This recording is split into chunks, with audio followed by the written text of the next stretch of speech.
Chapter 1. It is a truth universally acknowledged that a single man in possession of a good fortune must be in want of a wife.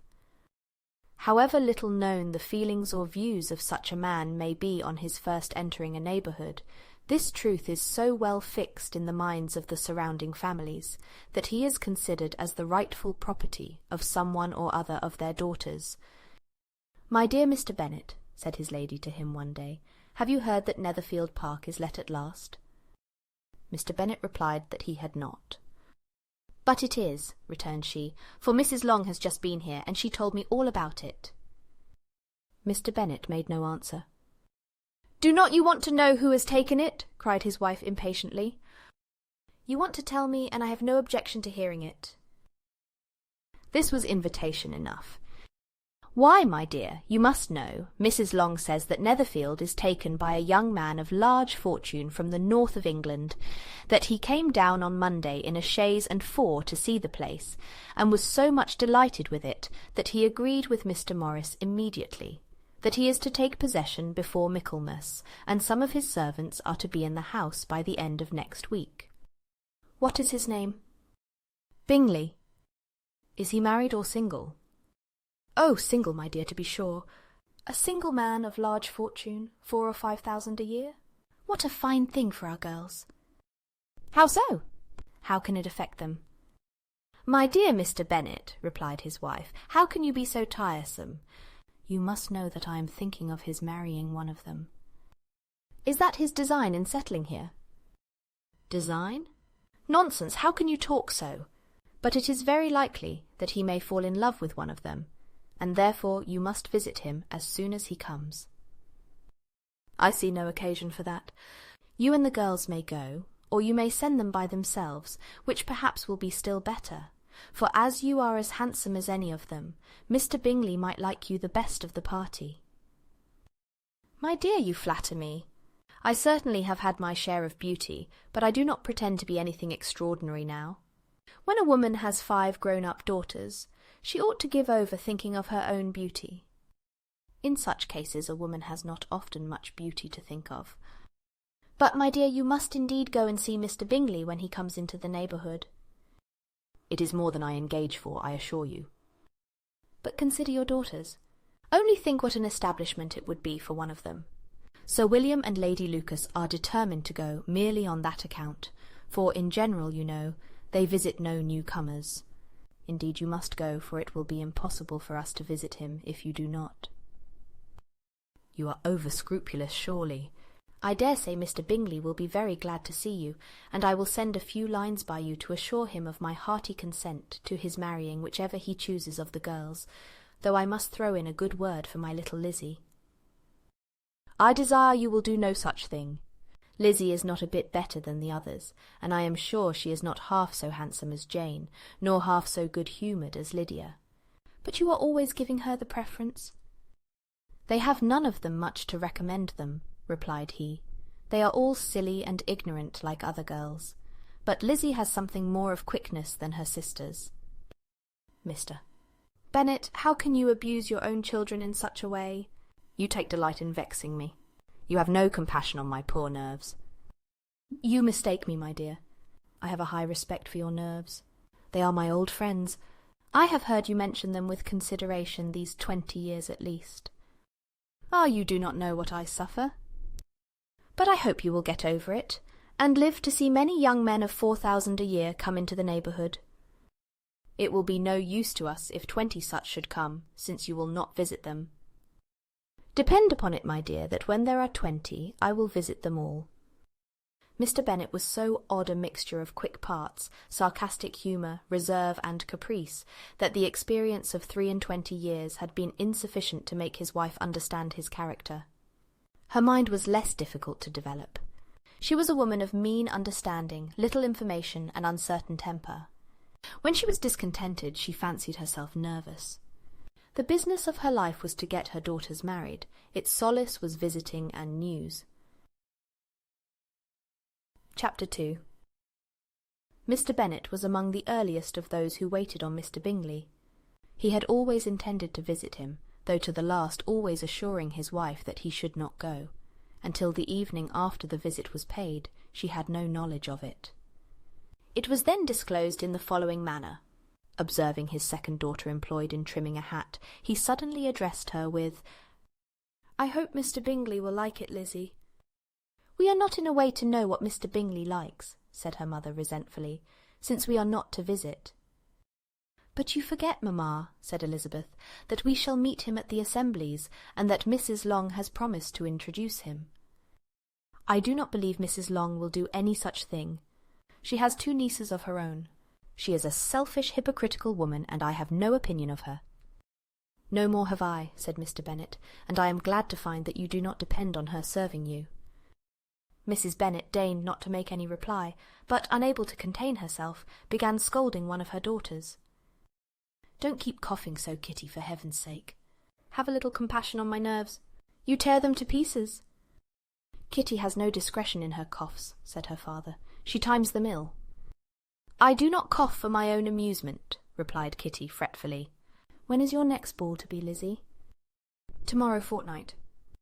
"Aye, so it is," cried her mother, "and Mrs. Long does not come back till the day before, so it will be impossible for her to introduce him, for she will not know him herself." "Then, my dear, you may have the advantage of your friend, and introduce Mr. Bingley to her." "Impossible, Mr. Bennet, impossible, when I am not acquainted with him myself. How can you be so teasing?" "I honour your circumspection.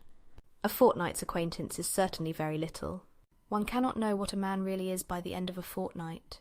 But if we do not venture, somebody else will, and after all, Mrs. Long and her nieces must stand their chance, and therefore, as she will think it an act of kindness, if you decline the office, I will take it on myself."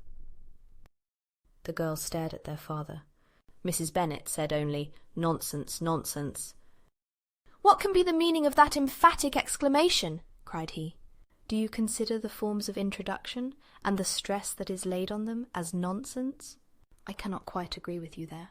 What say you, Mary? For you are a young lady of deep reflection, I know, and read great books and make extracts." Mary wished to say something very sensible, but knew not how. "While Mary is adjusting her ideas," he continued, "let us return to Mr. Bingley." "I am sick of Mr. Bingley," cried his wife. "I am sorry to hear that, but why did you not tell me so before?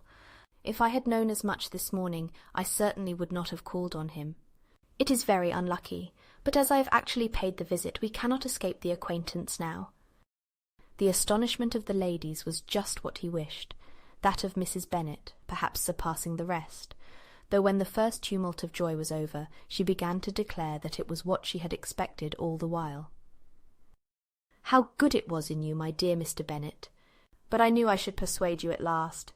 I was sure you loved your girls too well to neglect such an acquaintance. Well, how pleased I am! And it is such a good joke, too, that you should have gone this morning, and never said a word about it till now." "Now, Kitty, you may cough as much as you choose," said Mr. Bennet, and as he spoke he left the room, fatigued with the raptures of his wife. "What an excellent father you have, girls," said she, when the door was shut. "I do not know how you will ever make him amends for his kindness, or me either, for that matter.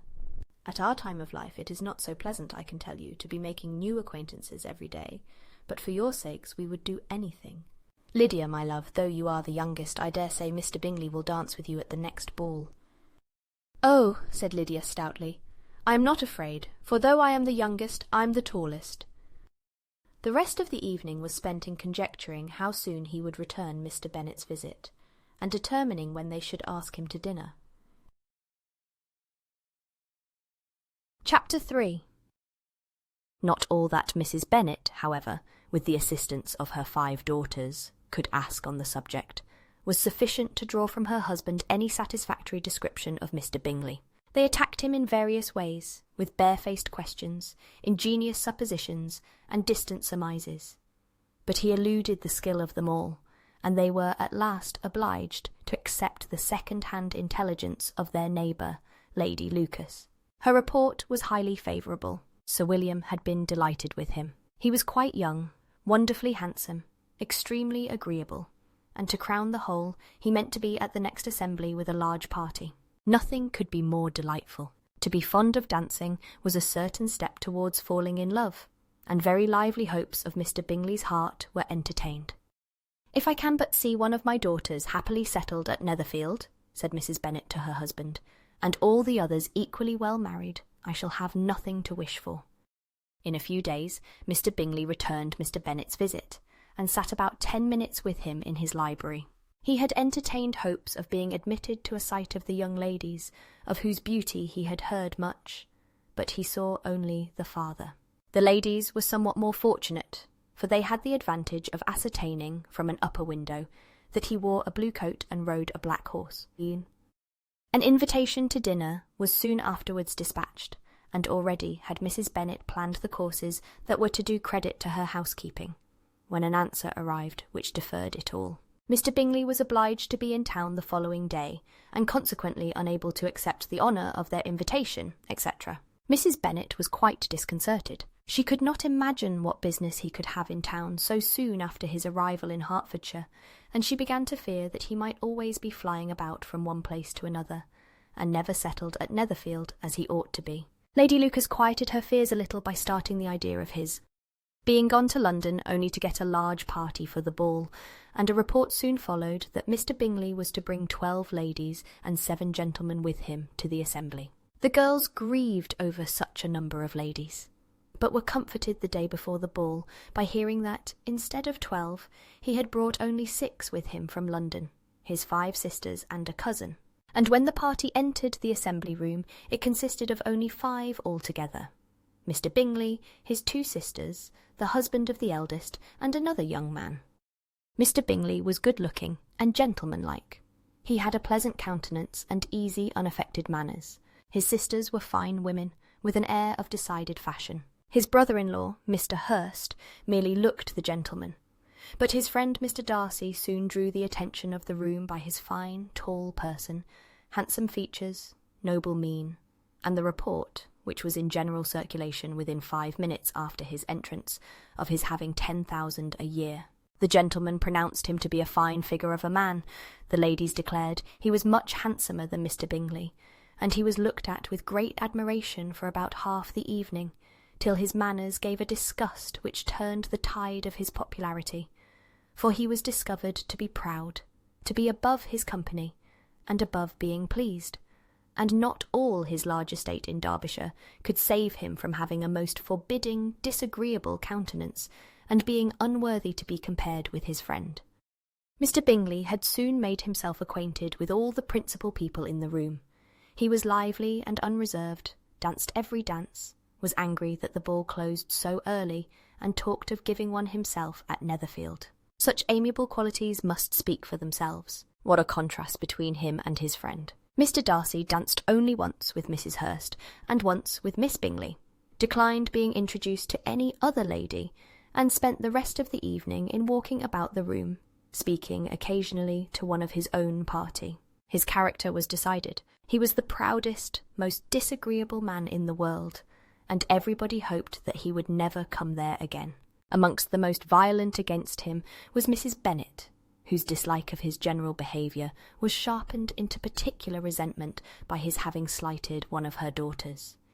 Elizabeth Bennet had been obliged, by the scarcity of gentlemen, to sit down for 2 dances, and during part of that time Mr. Darcy had been standing near enough for her to overhear a conversation between him and Mr. Bingley, who came from the dance for a few minutes to press his friend to join it. "Come, Darcy," said he, "I must have you dance. I hate to see you standing about by yourself in this stupid manner. You had much better dance." "I certainly shall not." "You know how I detest it, unless I am particularly acquainted with my partner. At such an assembly as this, it would be insupportable. Your sisters are engaged, and there is not another woman in the room whom it would not be a punishment to me to stand up with." "I would not be so fastidious as you are," cried Bingley, "for a kingdom. Upon my honour, I never met with so many pleasant girls in my life as I have this evening, and there are several of them, you see, uncommonly pretty." "You are dancing with the only handsome girl in the room," said Mr. Darcy, looking at the eldest Miss Bennet. "Oh, she is the most beautiful creature I ever beheld, but there is one of her sisters sitting down just behind you, who is very pretty, and I dare say very agreeable. Do let me ask my partner to introduce you." "Which do you mean?" and turning round, he looked for a moment at Elizabeth, till, catching her eye, he withdrew his own, and coldly said, "She is tolerable, but not handsome enough to tempt me, and I am in no humour at present to give consequence to young ladies who are slighted by other men. You had better return to your partner and enjoy her smiles, for you are wasting your time with me." Mr. Bingley followed his advice. Mr. Darcy walked off, and Elizabeth remained with no very cordial feelings towards him. She told the story, however, with great spirit among her friends, for she had a lively, playful disposition, which delighted in anything ridiculous. The evening altogether passed off pleasantly to the whole family. Mrs. Bennet had seen her eldest daughter much admired by the Netherfield party. Mr. Bingley had danced with her twice, and she had been distinguished by his sisters. Jane was as much gratified by this as her mother could be, though in a quieter way. Elizabeth felt Jane's pleasure. Mary had heard herself mentioned to Miss Bingley as the most accomplished girl in the neighbourhood, and Catherine and Lydia had been fortunate enough to be never without partners, which was all that they had yet learnt to care for at a ball. They returned, therefore, in good spirits to Longbourn, the village where they lived, and of which they were the principal inhabitants. They found Mr. Bennet still up. With a book he was regardless of time, and on the present occasion he had a good deal of curiosity as to the event of an evening which had raised such splendid expectations. He had rather hoped that all his wife's views on the stranger would be disappointed, but he soon found that he had a very different story to hear. "Oh, my dear Mr. Bennet," as she entered the room, "we have had a most delightful evening, a most excellent ball. I wish you had been there. Jane was so admired, nothing could be like it. Everybody said how well she looked, and Mr. Bingley thought her quite beautiful, and danced with her twice. Only think of that, my dear. He actually danced with her twice, and she was the only creature in the room that he asked a second time. First of all, he asked Miss Lucas. I was so vexed to see him stand up with her, but, however, he did not admire her at all. Indeed, nobody can, you know, and he seemed quite struck with Jane as she was going down the dance. So he inquired who she was, and got introduced, and asked her for the two next. Then the 2/3 he danced with Miss King, and the 2/4 with Maria Lucas, and the 2/5 with Jane again, and the 2/6 with Lizzie, and the boulanger. "If he had had any compassion for me," cried her husband impatiently, "he would not have danced half so much. For God's sake, say no more of his partners. Oh, that he had sprained his ankle in the first dance."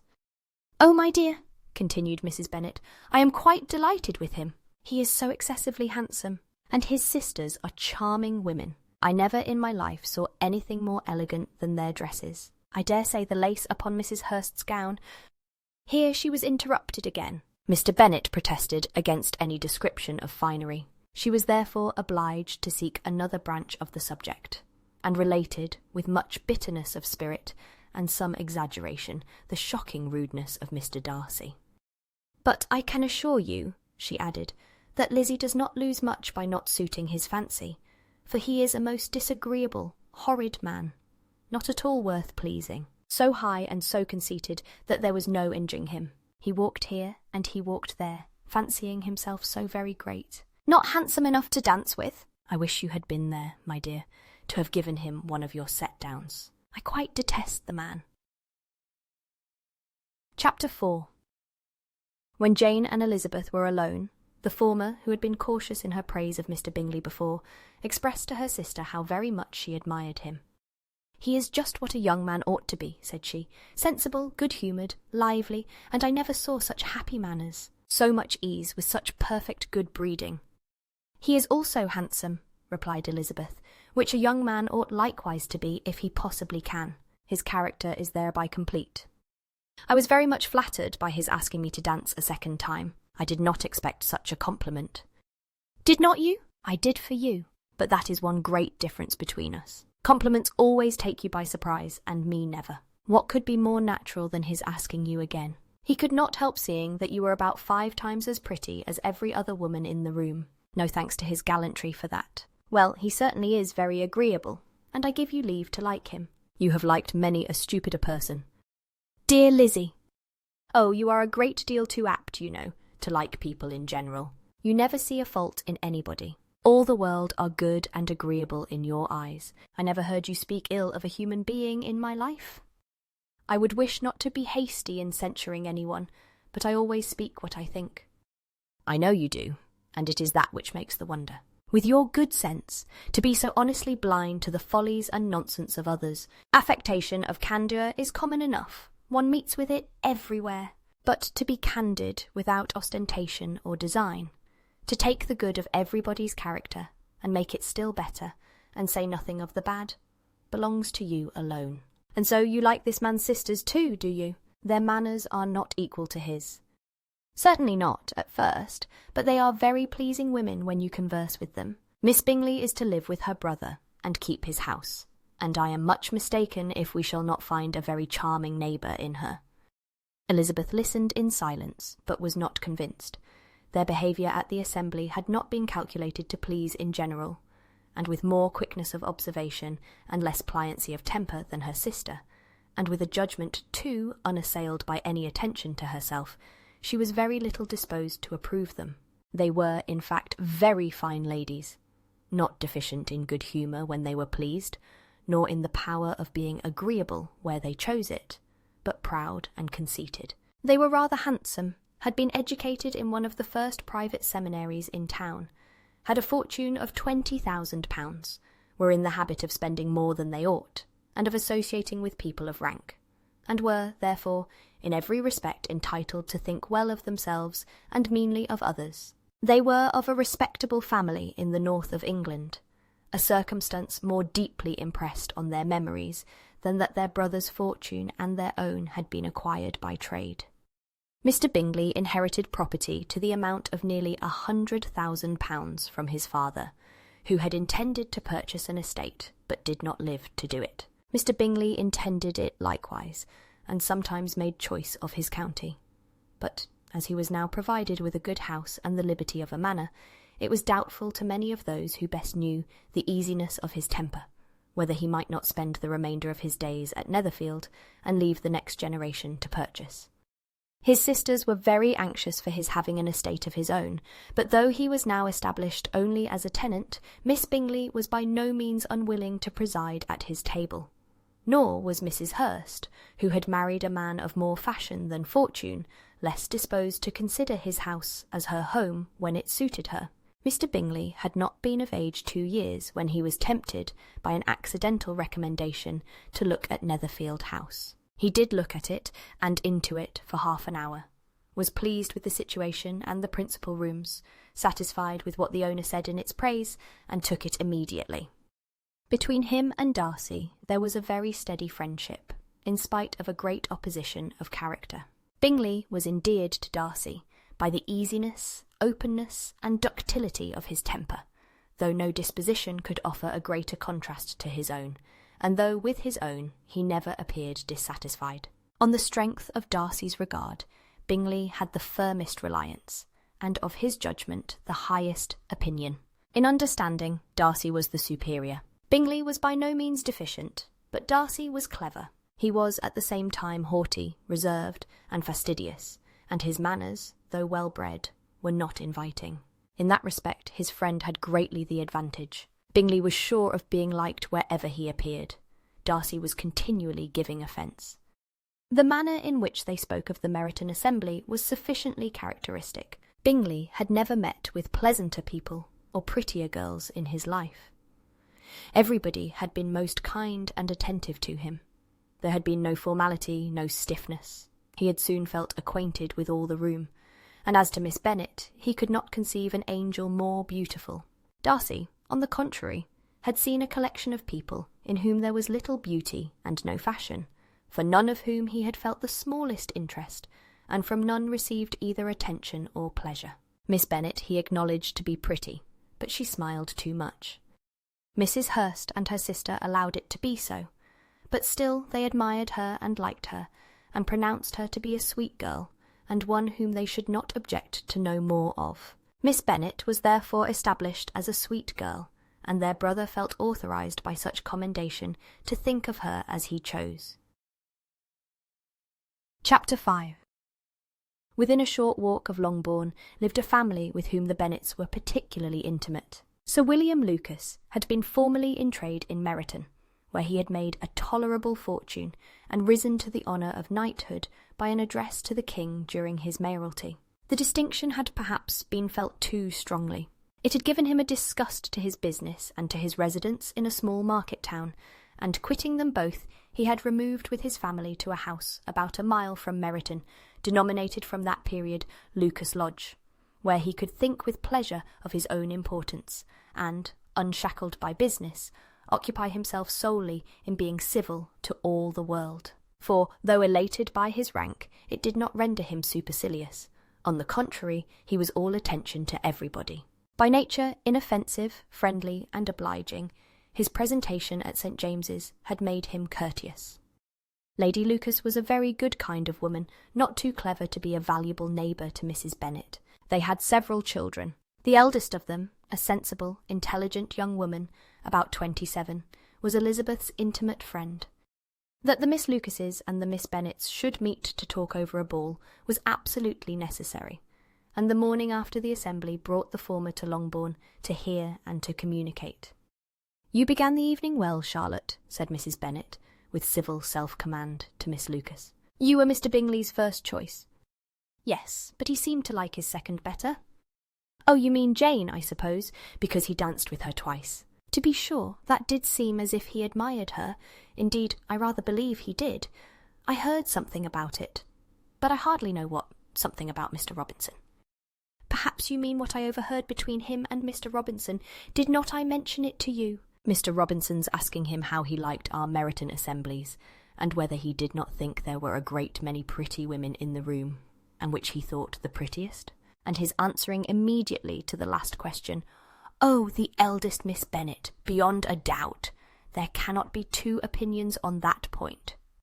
"Upon my word! Well, that was very decided indeed. That does seem as if, but, however, it may all come to nothing, you know." "My overhearings were more to the purpose than yours, Eliza," said Charlotte. "Mr. Darcy is not so well worth listening to as his friend, is he?" Poor Eliza, to be only just tolerable. "I beg you will not put it into Lizzie's head to be vexed by his ill treatment, for he is such a disagreeable man that it would be quite a misfortune to be liked by him. Mrs. Long told me last night that he sat close to her for half an hour without once opening his lips." "Are you quite sure, ma'am? Is not there a little mistake?" said Jane.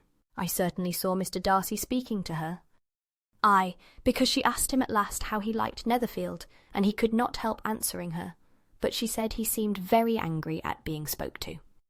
"Miss Bingley told me," said Jane, "that he never speaks much unless among his intimate acquaintance. With them he is remarkably agreeable." "I do not believe a word of it, my dear. If he had been so very agreeable, he would have talked to Mrs. Long. But I can guess how it was.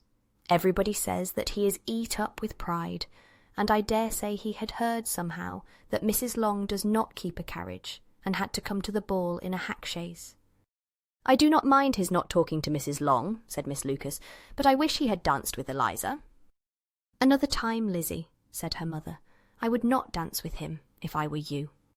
"I believe, ma'am, I may safely promise you never to dance with him."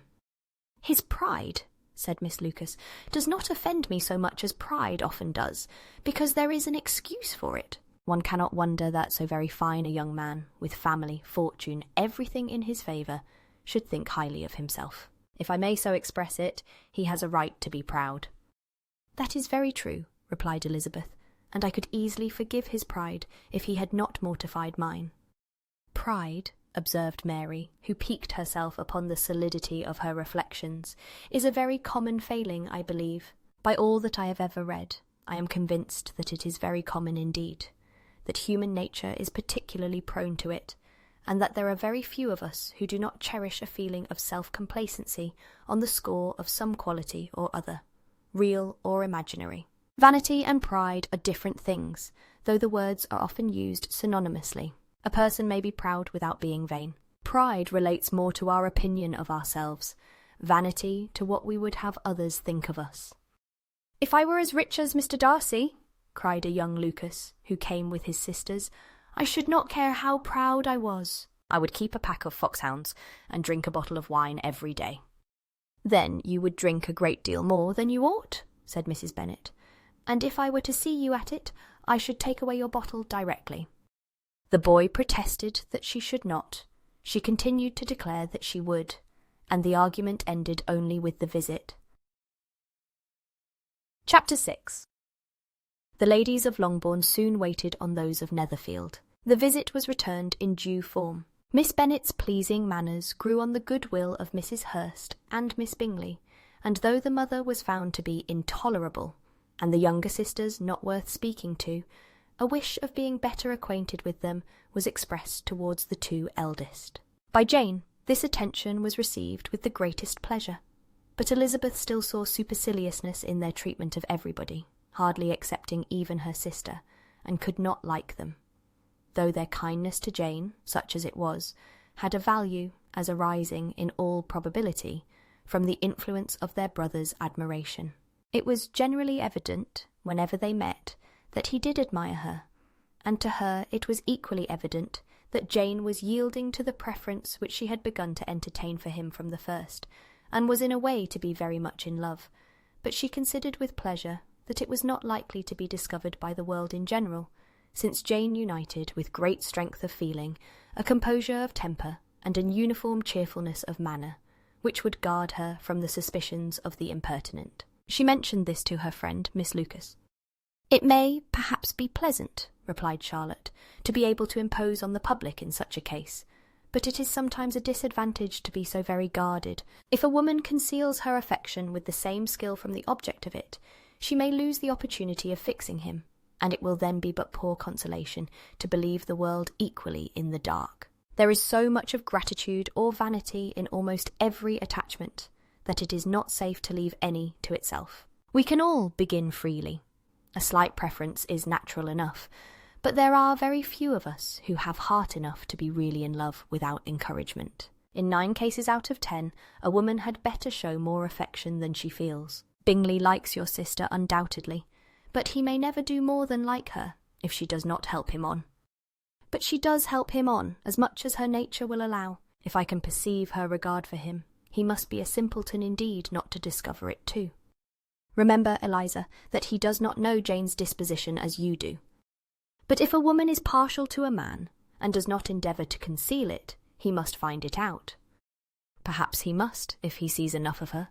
But though Bingley and Jane meet tolerably often, it is never for many hours together, and as they always see each other in large mixed parties, it is impossible that every moment should be employed in conversing together. Jane should therefore make the most of every half-hour in which she can command his attention. When she is secure of him, there will be leisure for falling in love as much as she chooses. "Your plan is a good one," replied Elizabeth, "where nothing is in question but the desire of being well married, and if I were determined to get a rich husband, or any husband, I dare say I should adopt it. But these are not Jane's feelings. She is not acting by design. As yet she cannot even be certain of the degree of her own regard, nor of its reasonableness. She has known him only a fortnight. She danced 4 dances with him at Meryton. She saw him one morning at his own house, and has since dined in company with him 4 times. This is not quite enough to make her understand his character. Not as you represent it. Had she merely dined with him, she might only have discovered whether he had a good appetite. But you must remember that 4 evenings have been also spent together, and 4 evenings may do a great deal. Yes, these 4 evenings have enabled them to ascertain that they both like Vington better than commerce, but with respect to any other leading characteristic, I do not imagine that much has been unfolded. "Well," said Charlotte, "I wish Jane success with all my heart, and if she were married to him tomorrow, I should think she had as good a chance of happiness as if she were to be studying his character for a 12-month. Happiness in marriage is entirely a matter of chance. If the dispositions of the parties are ever so well known to each other, or ever so similar beforehand, it does not advance their felicity in the least. They always continue to grow sufficiently unlike afterwards to have their share of vexation, and it is better to know as little as possible of the defects of the person with whom you are to pass your life." "You make me laugh, Charlotte, but it is not sound. You know it is not sound, and that you would never act in this way yourself." Occupied in observing Mr. Bingley's attention to her sister, Elizabeth was far from suspecting that she was herself becoming an object of some interest in the eyes of his friend. Mr. Darcy had at first scarcely allowed her to be pretty. He had looked at her without admiration at the ball, and when they next met, he looked at her only to criticise. But no sooner had he made it clear to himself and his friends that she had hardly a good feature in her face, than he began to find it was rendered uncommonly intelligent by the beautiful expression of her dark eyes.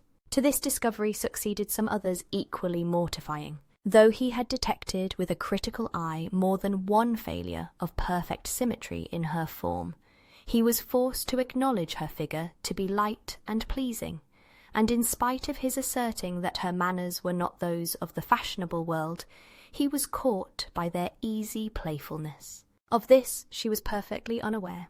To her he was only the man who made himself agreeable nowhere, and who had not thought her handsome enough to dance with. He began to wish to know more of her, and as a step towards conversing with her himself, attended to her conversation with others. His doing so drew her notice. It was at Sir William Lucas's, where a large party were assembled. "What does Mr. Darcy mean," said she to Charlotte, "by listening to my conversation with Colonel Forster?" "That is a question which Mr. Darcy only can answer. But if he does it any more, I shall certainly let him know that I see what he is about. He has a very satirical eye, and if I do not begin by being impertinent myself, I shall soon grow afraid of him." On his approaching them soon afterwards, though without seeming to have any intention of speaking, Miss Lucas defied her friend to mention such a subject to him, which immediately provoking Elizabeth to do it, she turned to him and said, "Did not you think, Mr. Darcy, that I expressed myself uncommonly well just now, when I was teasing Colonel Forster to give us a ball at Meryton?" "With great energy, but it is a subject which always makes a lady energetic." "You are severe on us." "It will be her turn soon to be teased," said Miss Lucas. "I am going to open the instrument, Eliza, and you know what follows. You are a very strange creature by way of a friend, always wanting me to play and sing before anybody and everybody. If my vanity had taken a musical turn, you would have been invaluable. But as it is, I would really rather not sit down before those who must be in the habit of hearing the very best performers." On Miss Lucas's persevering, however, she added, "Very well, if it must be so, it must." And gravely glancing at Mr. Darcy, "There is a very fine old saying, which everybody here is of course familiar with. Keep your breath to cool your porridge, and I shall keep mine to swell my song." Her performance was pleasing, though by no means capital. After a song or two, and before she could reply to the entreaties of several that she would sing again, she was eagerly succeeded at the instrument by her sister Mary, who having, in consequence of being the only plain one in the family, worked hard for knowledge and accomplishments, was always impatient for display. Mary had neither genius nor taste, and though vanity had given her application, it had given her likewise a pedantic air and conceited manner, which would have injured a higher degree of excellence than she had reached. Elizabeth, easy and unaffected, had been listened to with much more pleasure, though not playing half so well. And Mary, at the end of a long concerto, was glad to purchase praise and gratitude by Scotch and Irish airs, at the request of her younger sisters, who with some of the Lucases and 2 or 3 officers joined eagerly in dancing at one end of the room. Mr. Darcy stood near them in silent indignation at such a mode of passing the evening, to the exclusion of all conversation, and was too much engrossed by his own thoughts to perceive that Sir William Lucas was his neighbour, till Sir William thus began. "What a charming amusement for young people this is, Mr. Darcy. There is nothing like dancing, after all. I consider it as one of the first refinements of polished societies." "Certainly, sir, and it has the advantage also of being in vogue amongst the less polished societies of the world. Every savage can dance." Sir William only smiled. "Your friend performs delightfully," he continued, after a pause, on seeing Bingley join the group. "And I doubt not that you are an adept in the science yourself, Mr. Darcy." "You saw me dance at Meryton, I believe, sir?" "Yes, indeed, and receive no inconsiderable pleasure from the sight. Do you often dance at St. James's?" "Never, sir." "Do you not think it would be a proper compliment to the place?" "It is a compliment which I never pay to any place if I can avoid it." "You have a house in town, I conclude?" Mr. Darcy bowed. "I had once some thoughts of fixing in town myself, for I am fond of superior society, but I did not feel quite certain that the air of London would agree with Lady Lucas." He paused in hopes of an answer, but his companion was not disposed to make any, and Elizabeth, at that instant moving towards them, he was struck with the notion of doing a very gallant thing, and called out to her, "My dear Miss Eliza, why are not you dancing? Mr. Darcy, you must allow me to present this young lady to you as a very desirable partner. You cannot refuse to dance, I am sure, when so much beauty is before you." And taking her hand, he would have given it to Mr. Darcy, who, though extremely surprised, was not unwilling to receive it, when she instantly drew back, and said with some discomposure to Sir William, "Indeed, sir, I have not the least intention of dancing. I entreat you not to suppose that I moved this way in order to beg for a partner." Mr. Darcy, with grave propriety, requested to be allowed the honour of her hand, but in vain. Elizabeth was determined, nor did Sir William at all shake her purpose by his attempt at persuasion. "You excel so much in the dance, Miss Eliza, that it is cruel to deny me the happiness of seeing you, and though this gentleman dislikes the amusement in general, he can have no objection, I am sure, to oblige us for 1/2 hour." "Mr. Darcy is all politeness," said Elizabeth, smiling. "He is indeed, but considering the inducement, my dear Miss Eliza, we cannot wonder at his complaisance, for who would object to such a partner?" Elizabeth looked archly and turned away. Her resistance had not injured her with the gentleman, and he was thinking of her with some complacency, when thus accosted by Miss Bingley. "I can guess the subject of your reverie." "I should imagine not.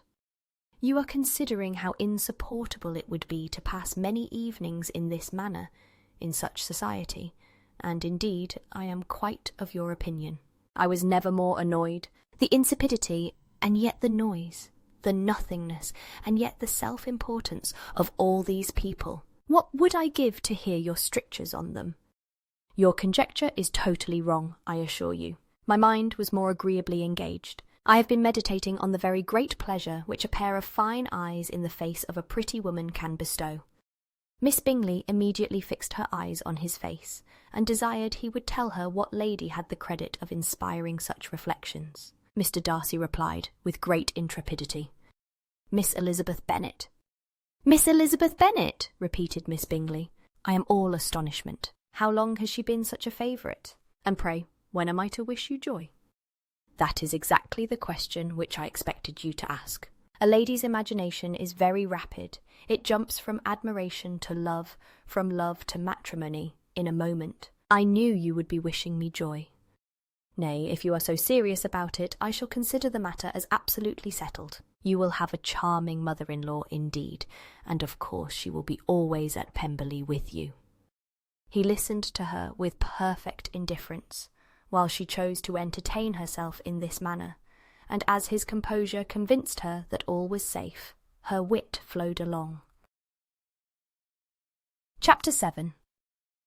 Mr. Bennet's property consisted almost entirely in an estate of 2,000 a year, which, unfortunately for his daughters, was entailed, in default of heirs male, on a distant relation. And their mother's fortune, though ample for her situation in life, could but ill supply the deficiency of his. Her father had been an attorney in Meryton, and had left her £4,000.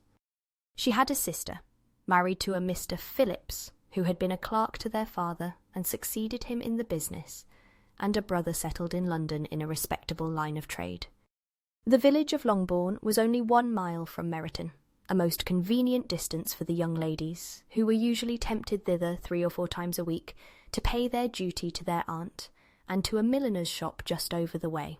The 2 youngest of the family, Catherine and Lydia, were particularly frequent in these attentions. Their minds were more vacant than their sisters', and when nothing better offered, a walk to Meryton was necessary to amuse their morning hours and furnish conversation for the evening, and however bare of news the country in general might be, they always contrived to learn some from their aunt. At present, indeed, they were well supplied both with news and happiness by the recent arrival of a militia regiment in the neighbourhood. It was to remain the whole winter, and Meryton was the headquarters. Their visits to Mrs. Phillips were now productive of the most interesting intelligence. Every day added something to their knowledge of the officers' names and connections. Their lodgings were not long a secret, and at length they began to know the officers themselves. Mr. Phillips visited them all, and this opened to his nieces a source of felicity unknown before. They could talk of nothing but officers, and Mr. Bingley's large fortune, the mention of which gave animation to their mother, was worthless in their eyes when opposed to the regimentals of an ensign. After listening one morning to their effusions on this subject, Mr. Bennet coolly observed, "From all that I can collect by your manner of talking, you must be two of the silliest girls in the country. I have suspected it some time, but I am now convinced." Catherine was disconcerted and made no answer, but Lydia, with perfect indifference, continued to express her admiration of Captain Carter and her hope of seeing him in the course of the day, as he was going the next morning to London. "I am astonished, my dear," said Mrs. Bennet, "that you should be so ready to think your own children silly. If I wish to think slightingly of anybody's children, it should not be of my own, however. If my children are silly, I must hope to be always sensible of it. Yes, but as it happens, they are all of them very clever. This is the only point, I flatter myself, on which we do not agree. I had hoped that our sentiments coincided in every particular, but I must so far differ from you as to think our two youngest daughters uncommonly foolish. My dear Mr. Bennet, you must not expect such girls to have the sense of their father and mother. When they get to our age, I dare say they will not think about officers any more than we do. I remember the time when I liked a red coat myself very well, and indeed so I do still at my heart. And if a smart young colonel, with 5,000 or 6,000 a year, should want one of my girls, I shall not say nay to him. And I thought Colonel Forster looked very becoming the other night at Sir William's in his regimentals." "Mamma," cried Lydia, "my aunt says that Colonel Forster and Captain Carter do not go so often to Miss Watson's as they did when they first came. She sees them now very often standing in Clark's library." Mrs. Bennet was prevented replying by the entrance of the footman with a note for Miss Bennet. It came from Netherfield, and the servant waited for an answer. Mrs. Bennet's eyes sparkled with pleasure, and she was eagerly calling out, while her daughter read. "Well, Jane, who is it from? What is it about? What does he say? Well, Jane, make haste and tell us. Make haste, my love." "It is from Miss Bingley," said Jane, and then read it aloud. "My dear friend, if you are not so compassionate as to dine to-day with Louisa and me, we shall be in danger of hating each other for the rest of our lives. For a whole day's tete-a-tete between two women can never end without a quarrel. Come as soon as you can on the receipt of this. My brother and the gentlemen are to dine with the officers. Yours ever, Caroline Bingley." "With the officers!" cried Lydia. "I wonder my aunt did not tell us of that." "Dining out?" said Mrs. Bennet. "That is very unlucky." "Can I have the carriage?" said Jane. "No, my dear, you had better go on horseback, because it seems likely to rain, and then you must stay all night." "That would be a good scheme," said Elizabeth, "if you were sure that they would not offer to send her home." "Oh, but the gentlemen will have Mr. Bingley's chaise to go to Meryton, and the Hursts have no horses to theirs." "I had much rather go in the coach." "But, my dear, your father cannot spare the horses, I am sure. They are wanted in the farm, Mr. Bennet, are not they?" "They are wanted in the farm much oftener than I can get them." "But if you have got them to-day," said Elizabeth, "my mother's purpose will be answered." She did at last extort from her father an acknowledgment that the horses were engaged. Jane was therefore obliged to go on horseback, and her mother attended her to the door with many cheerful prognostics of a bad day. Her hopes were answered. Jane had not been gone long before it rained hard. Her sisters were uneasy for her, but her mother was delighted. The rain continued the whole evening without intermission. Jane certainly could not come back. "This was a lucky idea of mine, indeed," said Mrs. Bennet, more than once, as if the credit of making it rain were all her own. Till the next morning, however, she was not aware of all the felicity of her contrivance. Breakfast was scarcely over when a servant from Netherfield brought the following note for Elizabeth. "My dearest Lizzie, I find myself very unwell this morning, which, I suppose, is to be imputed to my getting wet through yesterday. My kind friends will not hear of my returning home till I am better. They insist also on my seeing Mr. Jones, Therefore do not be alarmed if you should hear of his having been to me, and, excepting a sore throat and a headache, there is not much the matter with me. Yours, etc. Well, my dear, said Mr. Bennet, when Elizabeth had read the note aloud, if your daughter should have a dangerous fit of illness, if she should die, it would be a comfort to know that it was all in pursuit of Mr. Bingley, and under your orders. Oh, I am not at all afraid of her dying. People do not die of little trifling colds. She will be taken good care of. As long as she stays there, it is all very well. I would go and see her if I could have the carriage. Elizabeth, feeling really anxious, determined to go to her, though the carriage was not to be had, and as she was no horsewoman, walking was her only alternative. She declared her resolution. How can you be so silly, cried her mother, as to think of such a thing in all this dirt? You will not be fit to be seen when you get there. I shall be very fit to see Jane, which is all I want.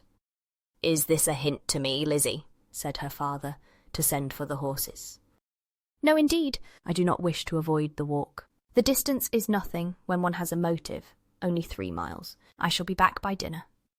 I admire the activity of your benevolence, observed Mary, but every impulse of feeling should be guided by reason, and in my opinion, exertion should always be in proportion to what is required. We will go as far as Meryton with you, said Catherine and Lydia. Elizabeth accepted their company, and the 3 young ladies set off together. If we make haste, said Lydia, as they walked along, perhaps we may see something of Captain Carter before he goes. In Meryton they parted. The 2 youngest repaired to the lodgings of one of the officers' wives, and Elizabeth continued her walk alone, crossing field after field at a quick pace, jumping over stiles and springing over puddles with impatient activity, and finding herself at last within view of the house, with weary ankles, dirty stockings, and a face glowing with the warmth of exercise. She was shown into the breakfast parlour, where all but Jane were assembled, and where her appearance created a great deal of surprise. That she should have walked 3 miles so early in the day in such dirty weather, and by herself, was almost incredible to Mrs. Hurst and Miss Bingley, and Elizabeth was convinced that they held her in contempt for it. She was received, however, very politely by them, and in their brother's manners there was something better than politeness. There was good humour and kindness. Mr. Darcy said very little, and Mr. Hurst nothing at all. The former was divided between admiration of the brilliancy which exercise had given to her complexion and doubt as to the occasions justifying her coming so far alone. The latter was thinking only of his breakfast. Her inquiries after her sister were not very favourably answered. Miss Bennet had slept ill, and though up, was very feverish, and not well enough to leave her room. Elizabeth was glad to be taken to her immediately, and Jane, who had only been withheld by the fear of giving alarm or inconvenience from expressing in her note how much she longed for such a visit, was delighted at her entrance. She was not equal, however, to much conversation, and when Miss Bingley left them together, could attempt little beside expressions of gratitude for the extraordinary kindness she was treated with. Elizabeth silently attended her. When breakfast was over, they were joined by the sisters, and Elizabeth began to like them herself, when she saw how much affection and solicitude they showed for Jane. The apothecary came, and having examined his patient, said, as might be supposed, that she had caught a violent cold, and that they must endeavour to get the better of it, advised her to return to bed, and promised her some draughts. The advice was followed readily, for the feverish symptoms increased, and her head ached acutely. Elizabeth did not quit her room for a moment, nor were the other ladies often absent. The gentlemen being out, they had in fact nothing to do elsewhere.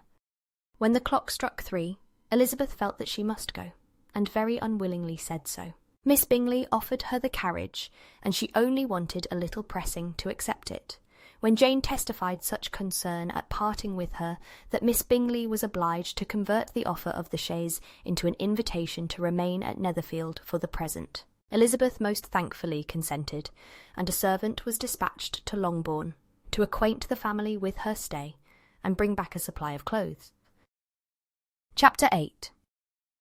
At 5 o'clock the 2 ladies retired to dress, and at 6:30 Elizabeth was summoned to dinner. To the civil inquiries which then poured in, and amongst which she had the pleasure of distinguishing the much superior solicitude of Mr. Bingley, she could not make a very favourable answer. Jane was by no means better. The sisters, on hearing this, repeated 3 or 4 times how much they were grieved, how shocking it was to have a bad cold, and how excessively they disliked being ill themselves, and then thought no more of the matter, and their indifference towards Jane, when not immediately before them, restored Elizabeth to the enjoyment of all her original dislike. Their brother, indeed, was the only one of the party whom she could regard with any complacency. His anxiety for Jane was evident, and his attentions to herself most pleasing, and they prevented her feeling herself so much an intruder as she believed she was considered by the others. She had very little notice from any but him. Miss Bingley was engrossed by Mr. Darcy, her sister scarcely less so, and as for Mr. Hurst, by whom Elizabeth sat, he was an indolent man, who lived only to eat, drink, and play at cards, who, when he found her prefer a plain dish to a ragout, had nothing to say to her. When dinner was over, she returned directly to Jane, and Miss Bingley began abusing her as soon as she was out of the room. Her manners were pronounced to be very bad indeed, a mixture of pride and impertinence. She had no conversation, no style, no taste, no beauty. Mrs. Hurst thought the same, and added, "She has nothing, in short, to recommend her, but being an excellent walker. I shall never forget her appearance this morning. She really looked almost wild."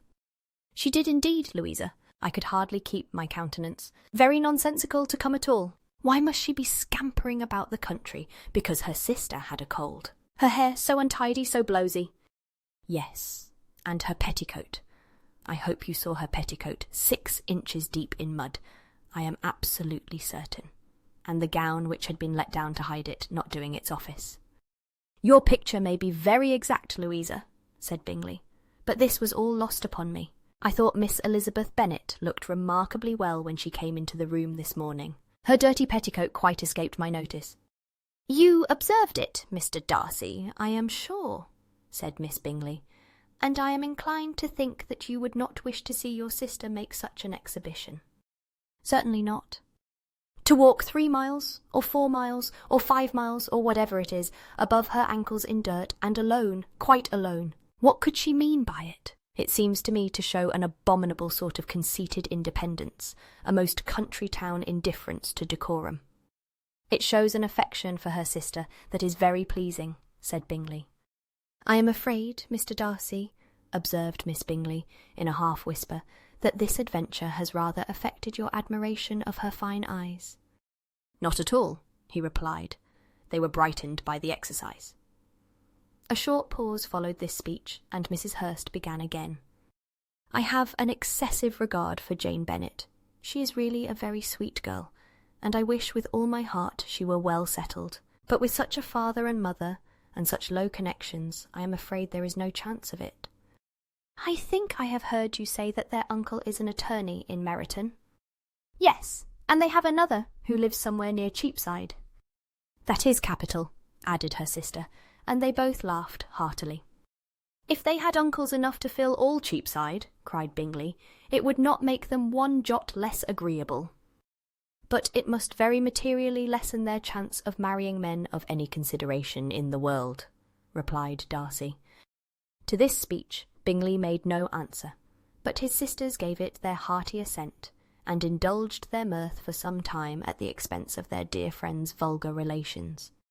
With a renewal of tenderness, however, they repaired to her room on leaving the dining-parlour, and sat with her till summoned to coffee. She was still very poorly, and Elizabeth would not quit her at all, till late in the evening, when she had the comfort of seeing her asleep, and when it appeared to her rather right than pleasant that she should go downstairs herself. On entering the drawing-room, she found the whole party at loo, and was immediately invited to join them, but suspecting them to be playing high, she declined it, and making her sister the excuse, said she would amuse herself, for the short time she could stay below, with a book. Mr. Hurst looked at her with astonishment. "Do you prefer reading to cards?" said he. "That is rather singular." "Miss Eliza Bennet," said Miss Bingley, "despises cards. She is a great reader, and has no pleasure in anything else." "I deserve neither such praise nor such censure," cried Elizabeth. "I am not a great reader, and I have pleasure in many things." "In nursing your sister, I am sure you have pleasure," said Bingley, "and I hope it will soon be increased by seeing her quite well." Elizabeth thanked him from her heart, and then walked towards a table where a few books were lying. He immediately offered to fetch her others, all that his library afforded.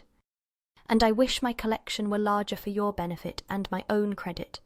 But I am an idle fellow, and though I have not many, I have more than I ever looked into."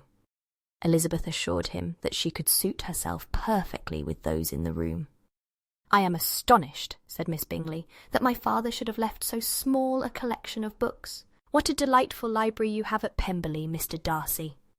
"It ought to be good," he replied. "It has been the work of many generations." "And then you have added so much to it yourself. You are always buying books." "I cannot comprehend the neglect of a family library in such days as these."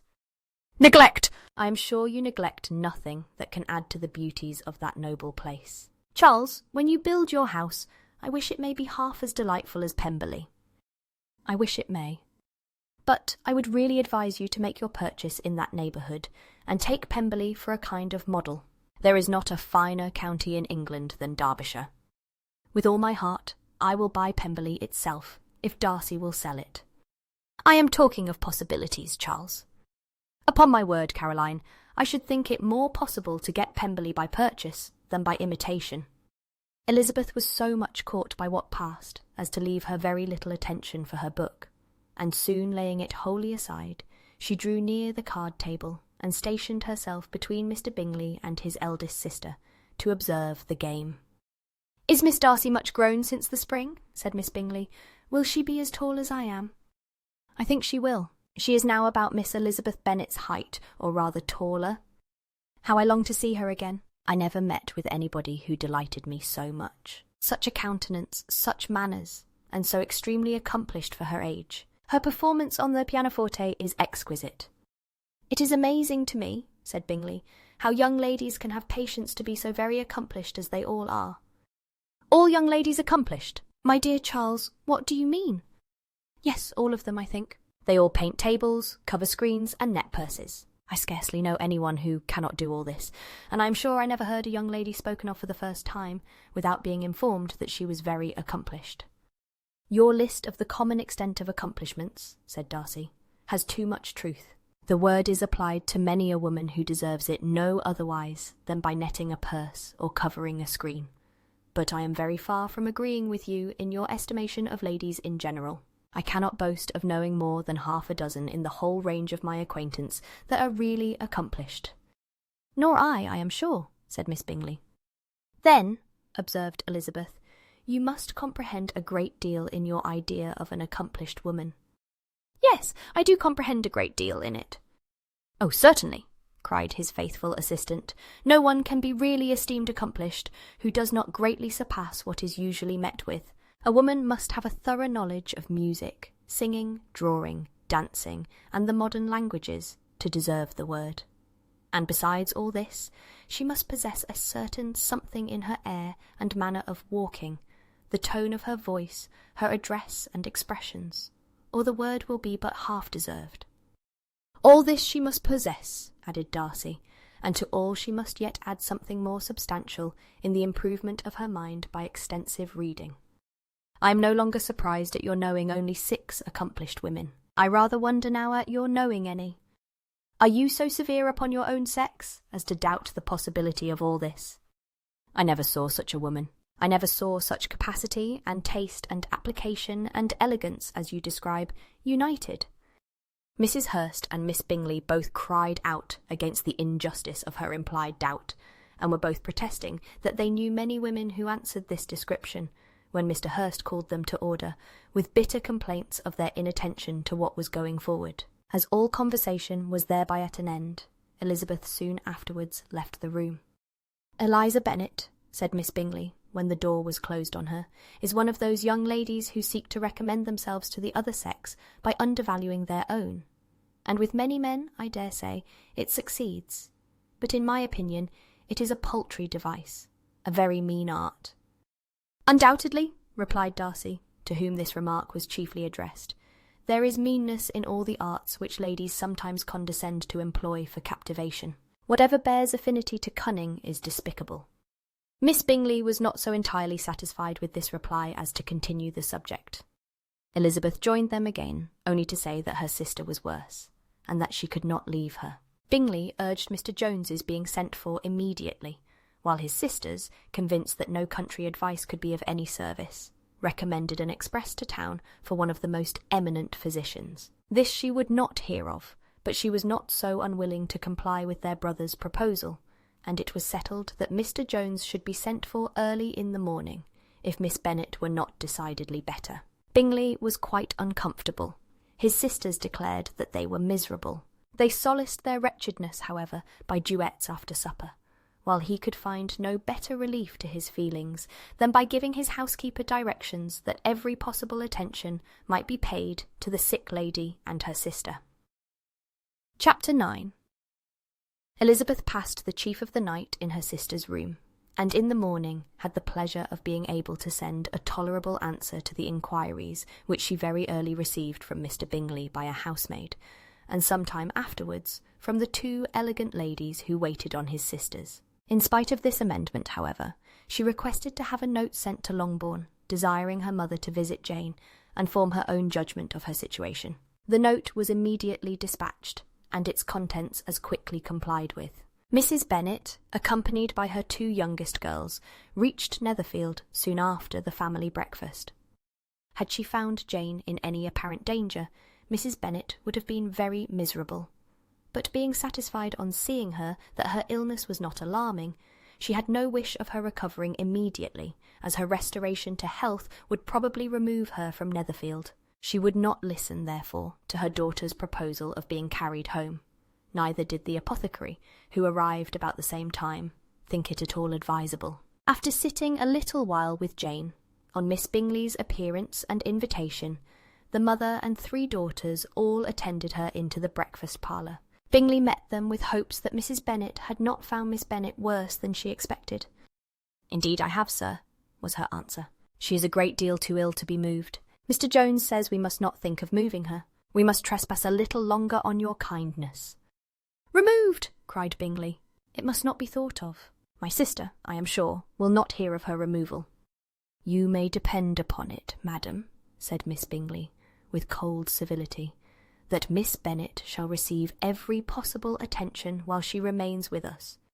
Mrs. Bennet was profuse in her acknowledgments. "I am sure," she added, "if it was not for such good friends, I do not know what would become of her, for she is very ill indeed, and suffers a vast deal, though with the greatest patience in the world, which is always the way with her, for she has, without exception, the sweetest temper I ever met with. I often tell my other girls they are nothing to her." "You have a sweet room here, Mr. Bingley, and a charming prospect over that gravel walk. I do not know a place in the country that is equal to Netherfield. You will not think of quitting it in a hurry, I hope, though you have but a short lease." "Whatever I do is done in a hurry," replied he, "and therefore if I should resolve to quit Netherfield, I should probably be off in 5 minutes. At present, however, I consider myself as quite fixed here." "That is exactly what I should have supposed of you," said Elizabeth. "You begin to comprehend me, do you?" cried he, turning towards her. "Oh, yes, I understand you perfectly. I wish I might take this for a compliment, but to be so easily seen through, I am afraid, is pitiful. That is as it happens. It does not necessarily follow that a deep, intricate character is more or less estimable than such a one as yours." "Lizzie," cried her mother, "remember where you are, and do not run on in the wild manner that you are suffered to do at home." "I did not know before," continued Bingley immediately, "that you were a studier of character. It must be an amusing study." "Yes, but intricate characters are the most amusing. They have at least that advantage." "The country," said Darcy, "can in general supply but few subjects for such a study. In a country neighbourhood you move in a very confined and unvarying society. But people themselves alter so much that there is something new to be observed in them forever." "Yes, indeed," cried Mrs. Bennet, offended by his manner of mentioning a country neighbourhood. "I assure you there is quite as much of that going on in the country as in town." Everybody was surprised, and Darcy, after looking at her for a moment, turned silently away. Mrs. Bennet, who fancied she had gained a complete victory over him, continued her triumph. "I cannot see that London has any great advantage over the country, for my part, except the shops and public places. The country is a vast deal pleasanter, is not it, Mr. Bingley?" "When I am in the country," he replied, "I never wish to leave it, and when I am in town, it is pretty much the same. They have each their advantages, and I can be equally happy in either." "Aye, that is because you have the right disposition, but that gentleman," looking at Darcy, "seemed to think the country was nothing at all." "Indeed, mamma, you are mistaken," said Elizabeth, blushing for her mother. "You quite mistook Mr. Darcy. He only meant that there was not such a variety of people to be met with in the country as in town, which you must acknowledge to be true." "Certainly, my dear, nobody said there were. But as to not meeting with many people in this neighbourhood, I believe there are few neighbourhoods larger. I know we dine with 24 families." Nothing but concern for Elizabeth could enable Bingley to keep his countenance. His sister was less delicate, and directed her eye towards Mr. Darcy with a very expressive smile. Elizabeth, for the sake of saying something that might turn her mother's thoughts, now asked her if Charlotte Lucas had been at Longbourn since her coming away. "Yes, she called yesterday with her father.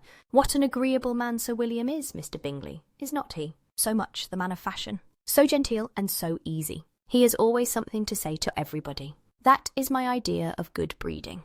And those persons who fancy themselves very important and never open their mouths quite mistake the matter." "Did Charlotte dine with you?" "No, she would go home. I fancy she was wanted about the mince pies. For my part, Mr. Bingley, I always keep servants that can do their own work. My daughters are brought up differently. But everybody is to judge for themselves, and the Lucases are a very good sort of girls, I assure you.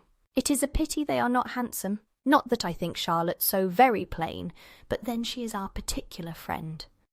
"She seems a very pleasant young woman," said Bingley.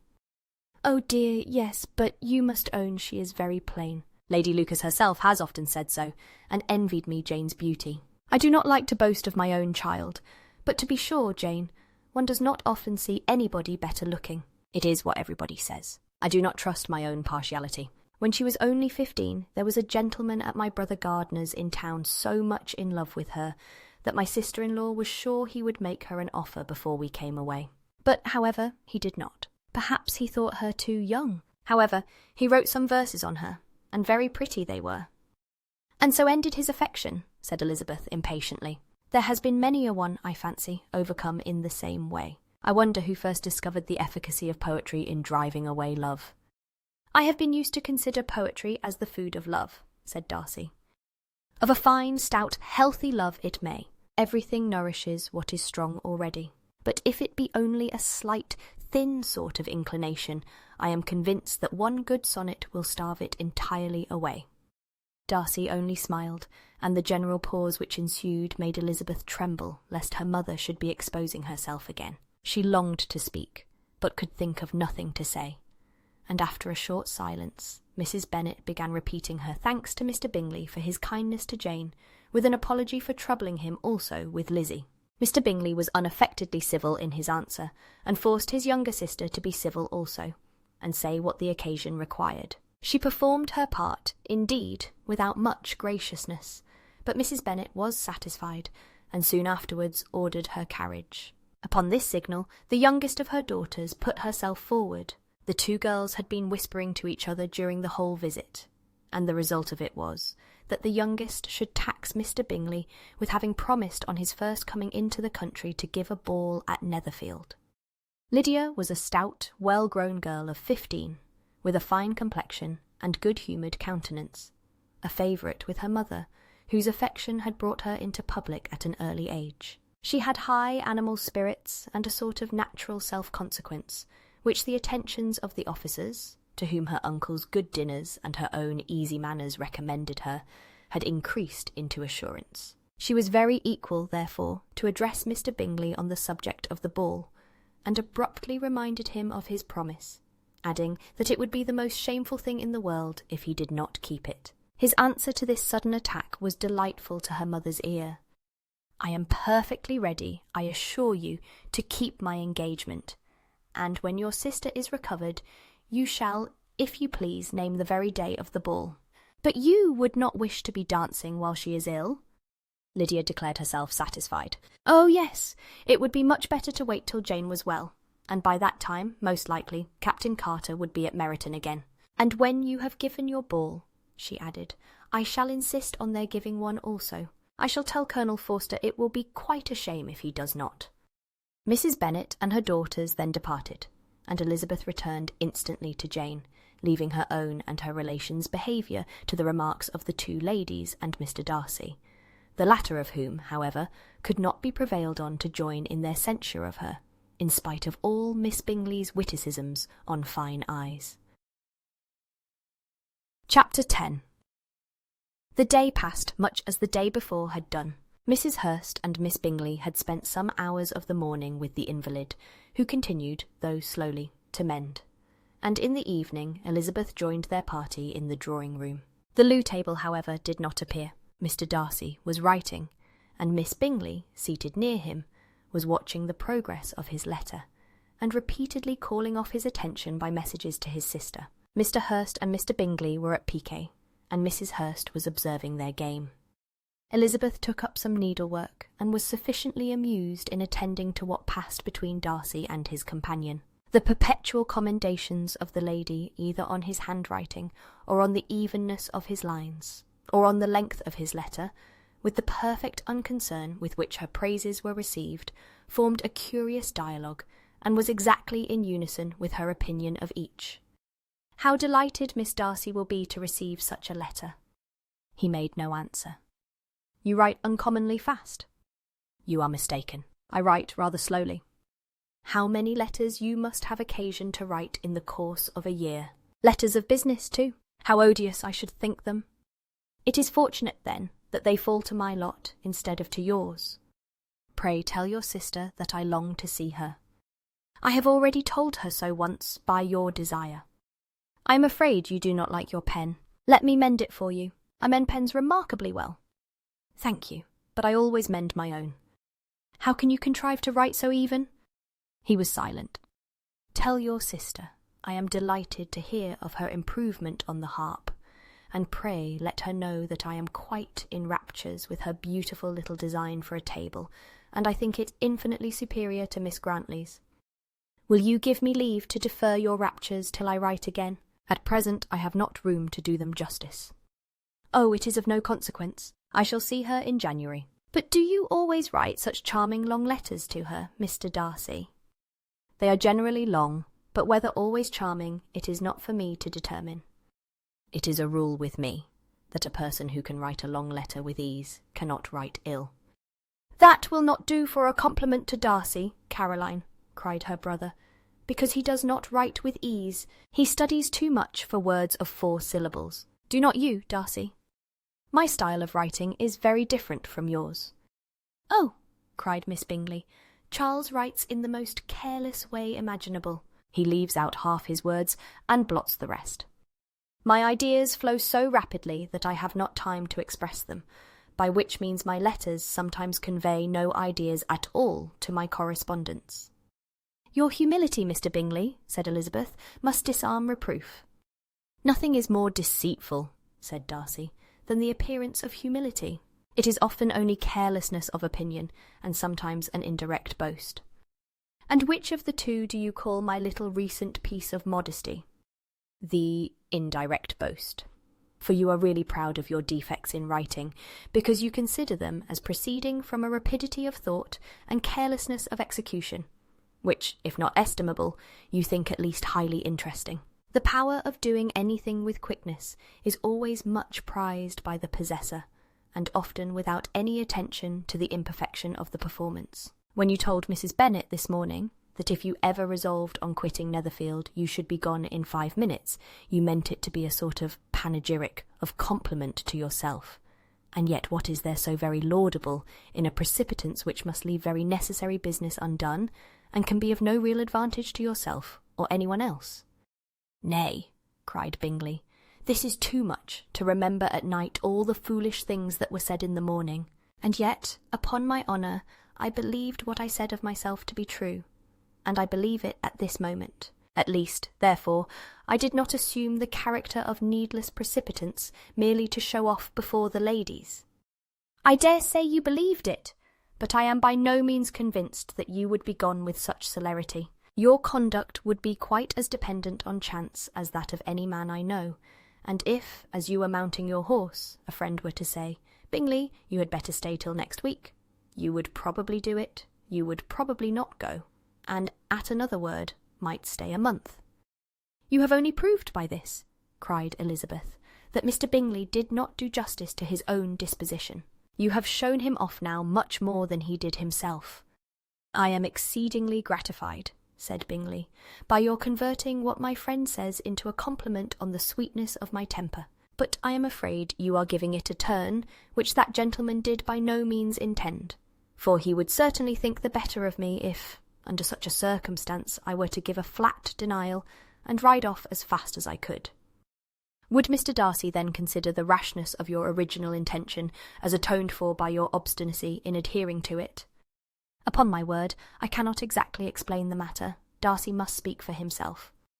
You expect me to account for opinions which you choose to call mine, but which I have never acknowledged. Allowing the case, however, to stand according to your representation, you must remember, Miss Bennet, that the friend who is supposed to desire his return to the house, and the delay of his plan, has merely desired it, asked it without offering one argument in favour of its propriety. To yield readily, easily, to the persuasion of a friend is no merit with you. To yield without conviction is no compliment to the understanding of either. You appear to me, Mr. Darcy, to allow nothing for the influence of friendship and affection. A regard for the requester would often make one readily yield to a request, without waiting for arguments to reason one into it. I am not particularly speaking of such a case as you have supposed about Mr. Bingley.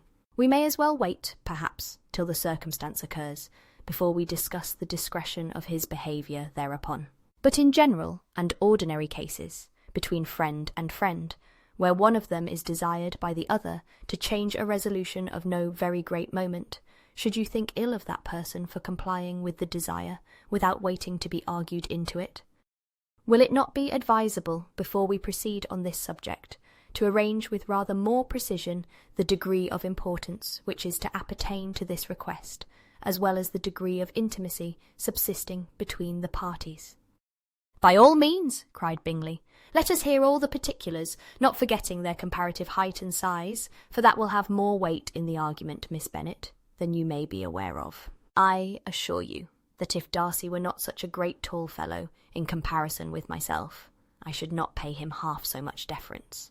I declare I do not know a more awful object than Darcy, on particular occasions, and in particular places, at his own house especially, and of a Sunday evening when he has nothing to do.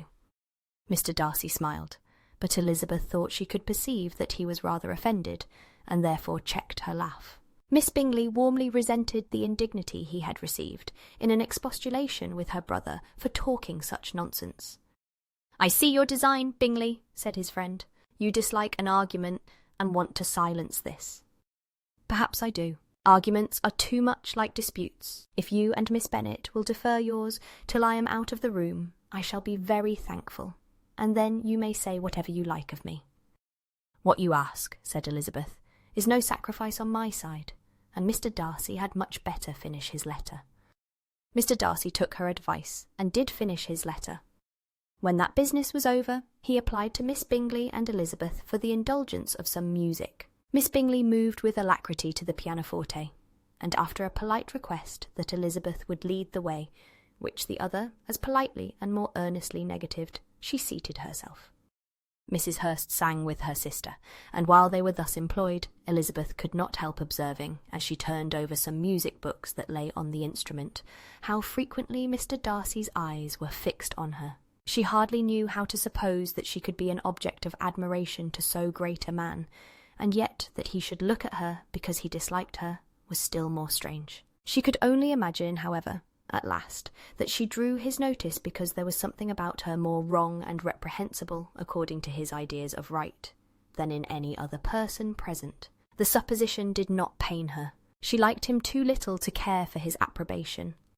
After playing some Italian songs, Miss Bingley varied the charm by a lively Scotch air, and soon afterwards Mr. Darcy, drawing near Elizabeth, said to her, "Do you not feel a great inclination, Miss Bennet, to seize such an opportunity of dancing a reel?" She smiled, but made no answer. He repeated the question, with some surprise at her silence. "Oh," said she, "I heard you before, but I could not immediately determine what to say in reply. You wanted me, I know, to say yes, that you might have the pleasure of despising my taste, but I always delight in overthrowing those kind of schemes, and cheating a person of their premeditated contempt. I have, therefore, made up my mind to tell you that I do not want to dance a reel at all, and now despise me if you dare." "Indeed, I do not dare." Elizabeth, having rather expected to affront him, was amazed at his gallantry, but there was a mixture of sweetness and archness in her manner, which made it difficult for her to affront anybody, and Darcy had never been so bewitched by any woman as he was by her. He really believed that, were it not for the inferiority of her connections, he should be in some danger. Miss Bingley saw, or suspected, enough to be jealous, and her great anxiety for the recovery of her dear friend Jane received some assistance from her desire of getting rid of Elizabeth. She often tried to provoke Darcy into disliking her guest by talking of their supposed marriage and planning his happiness in such an alliance. "I hope," said she, as they were walking together in the shrubbery the next day, "you will give your mother-in-law a few hints, when this desirable event takes place, as to the advantage of holding her tongue, and if you can compass it, to cure the younger girls of running after the officers, and, if I may mention so delicate a subject, endeavour to check that little something, bordering on conceit and impertinence, which your lady possesses. Have you anything else to propose for my domestic felicity? Oh yes, do let the portraits of your uncle and Aunt Phillips be placed in the gallery at Pemberley.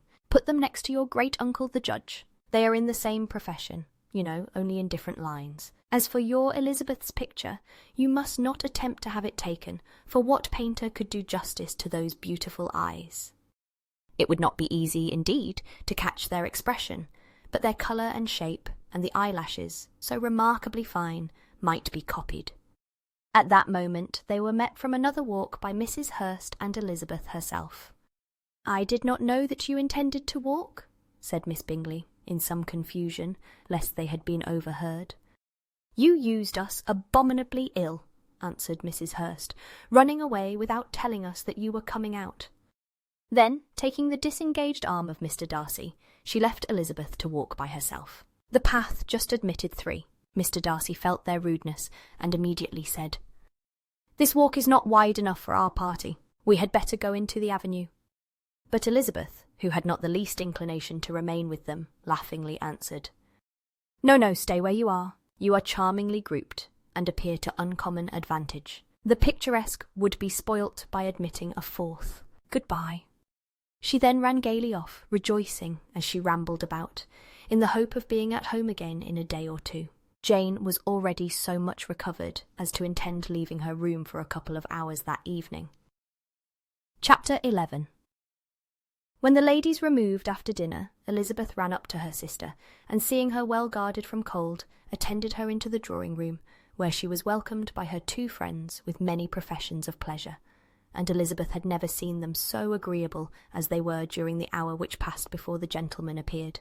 Their powers of conversation were considerable. They could describe an entertainment with accuracy, relate an anecdote with humour, and laugh at their acquaintance with spirit. But when the gentlemen entered, Jane was no longer the first object. Miss Bingley's eyes were instantly turned towards Darcy, and she had something to say to him before he had advanced many steps. He addressed himself directly to Miss Bennet, with a polite congratulation.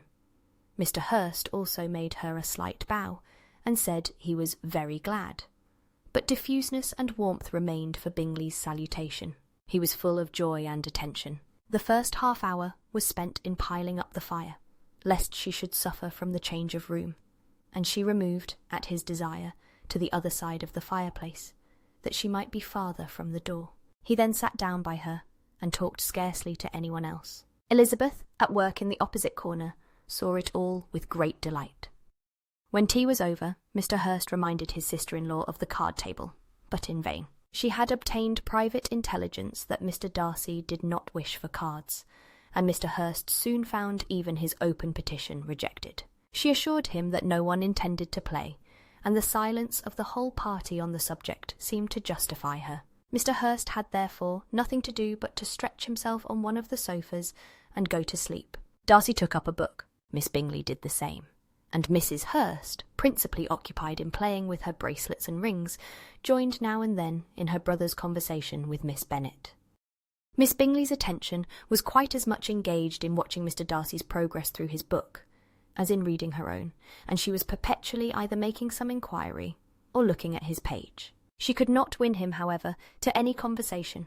He merely answered her question and read on. At length, quite exhausted by the attempt to be amused with her own book, which she had only chosen because it was the second volume of his, she gave a great yawn and said, "How pleasant it is to spend an evening in this way! I declare, after all, there is no enjoyment like reading. How much sooner one tires of anything than of a book. When I have a house of my own, I shall be miserable if I have not an excellent library."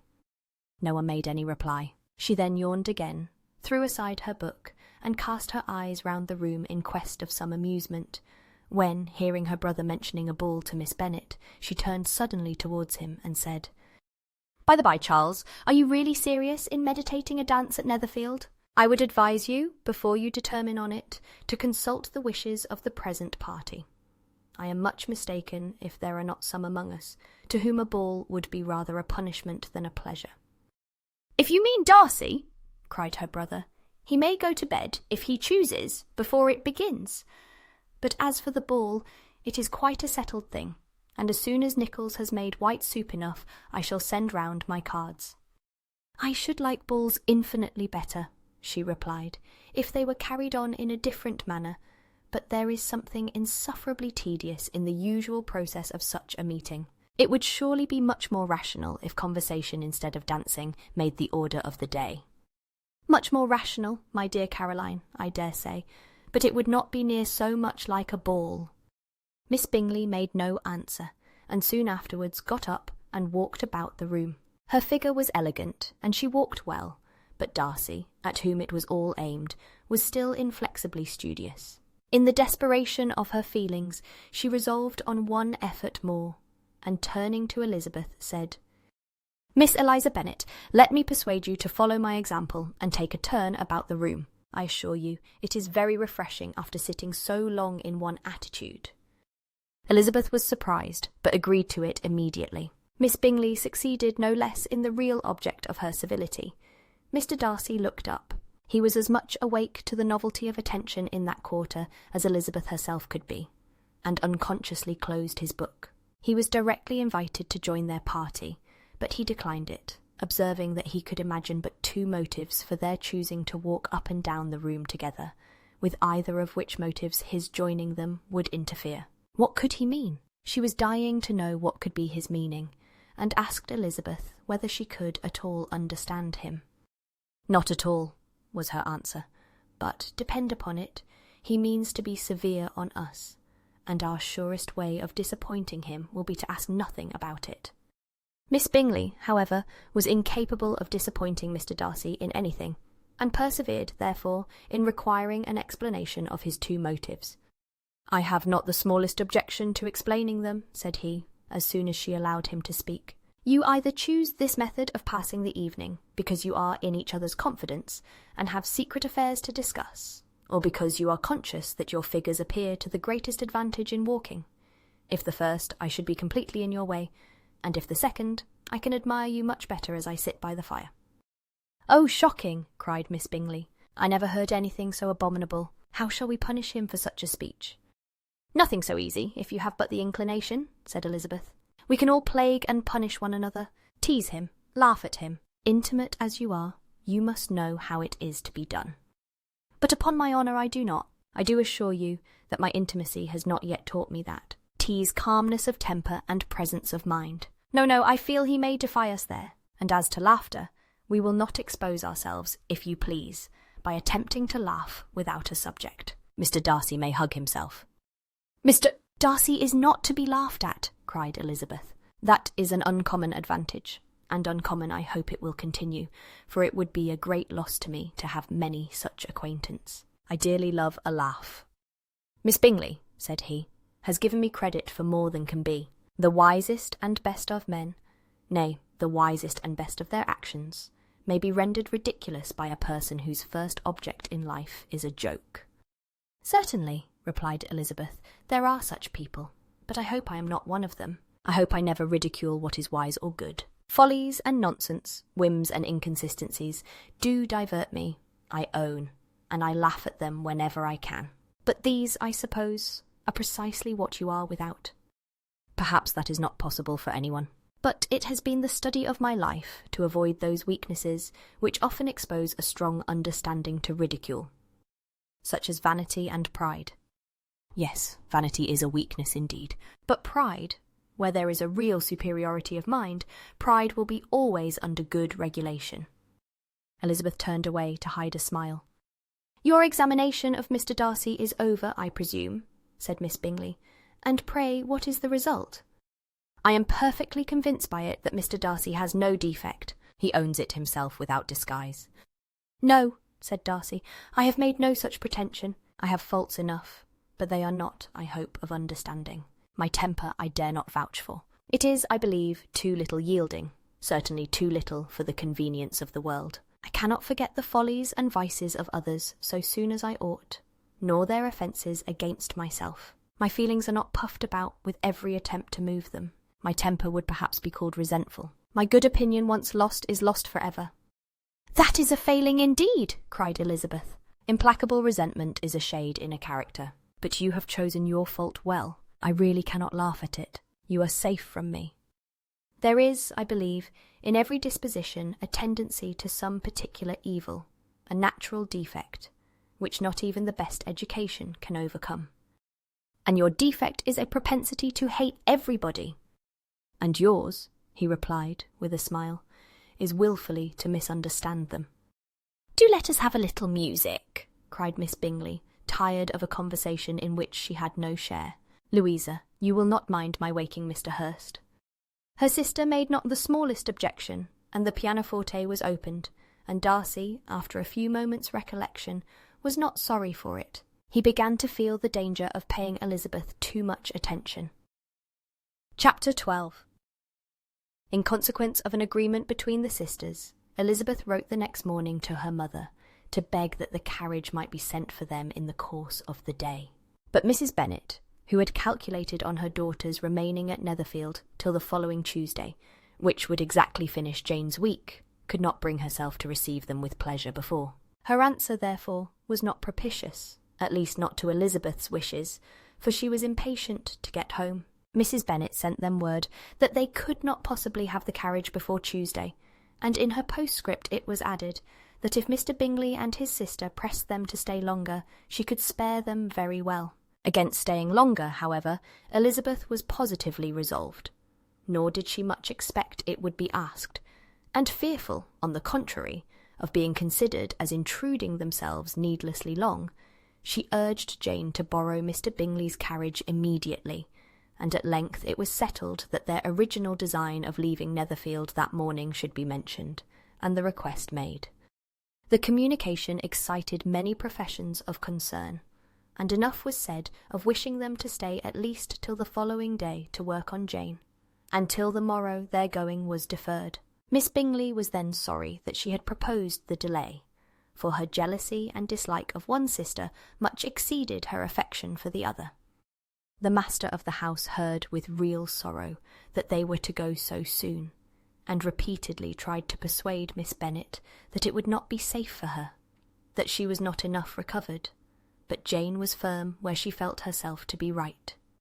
To Mr. Darcy it was welcome intelligence. Elizabeth had been at Netherfield long enough. She attracted him more than he liked, and Miss Bingley was uncivil to her and more teasing than usual to himself. He wisely resolved to be particularly careful that no sign of admiration should now escape him, nothing that could elevate her with the hope of influencing his felicity, sensible that if such an idea had been suggested, his behaviour during the last day must have material weight in confirming or crushing it. Steady to his purpose, he scarcely spoke 10 words to her through the whole of Saturday, and though they were at one time left by themselves for half an hour, he adhered most conscientiously to his book, and would not even look at her.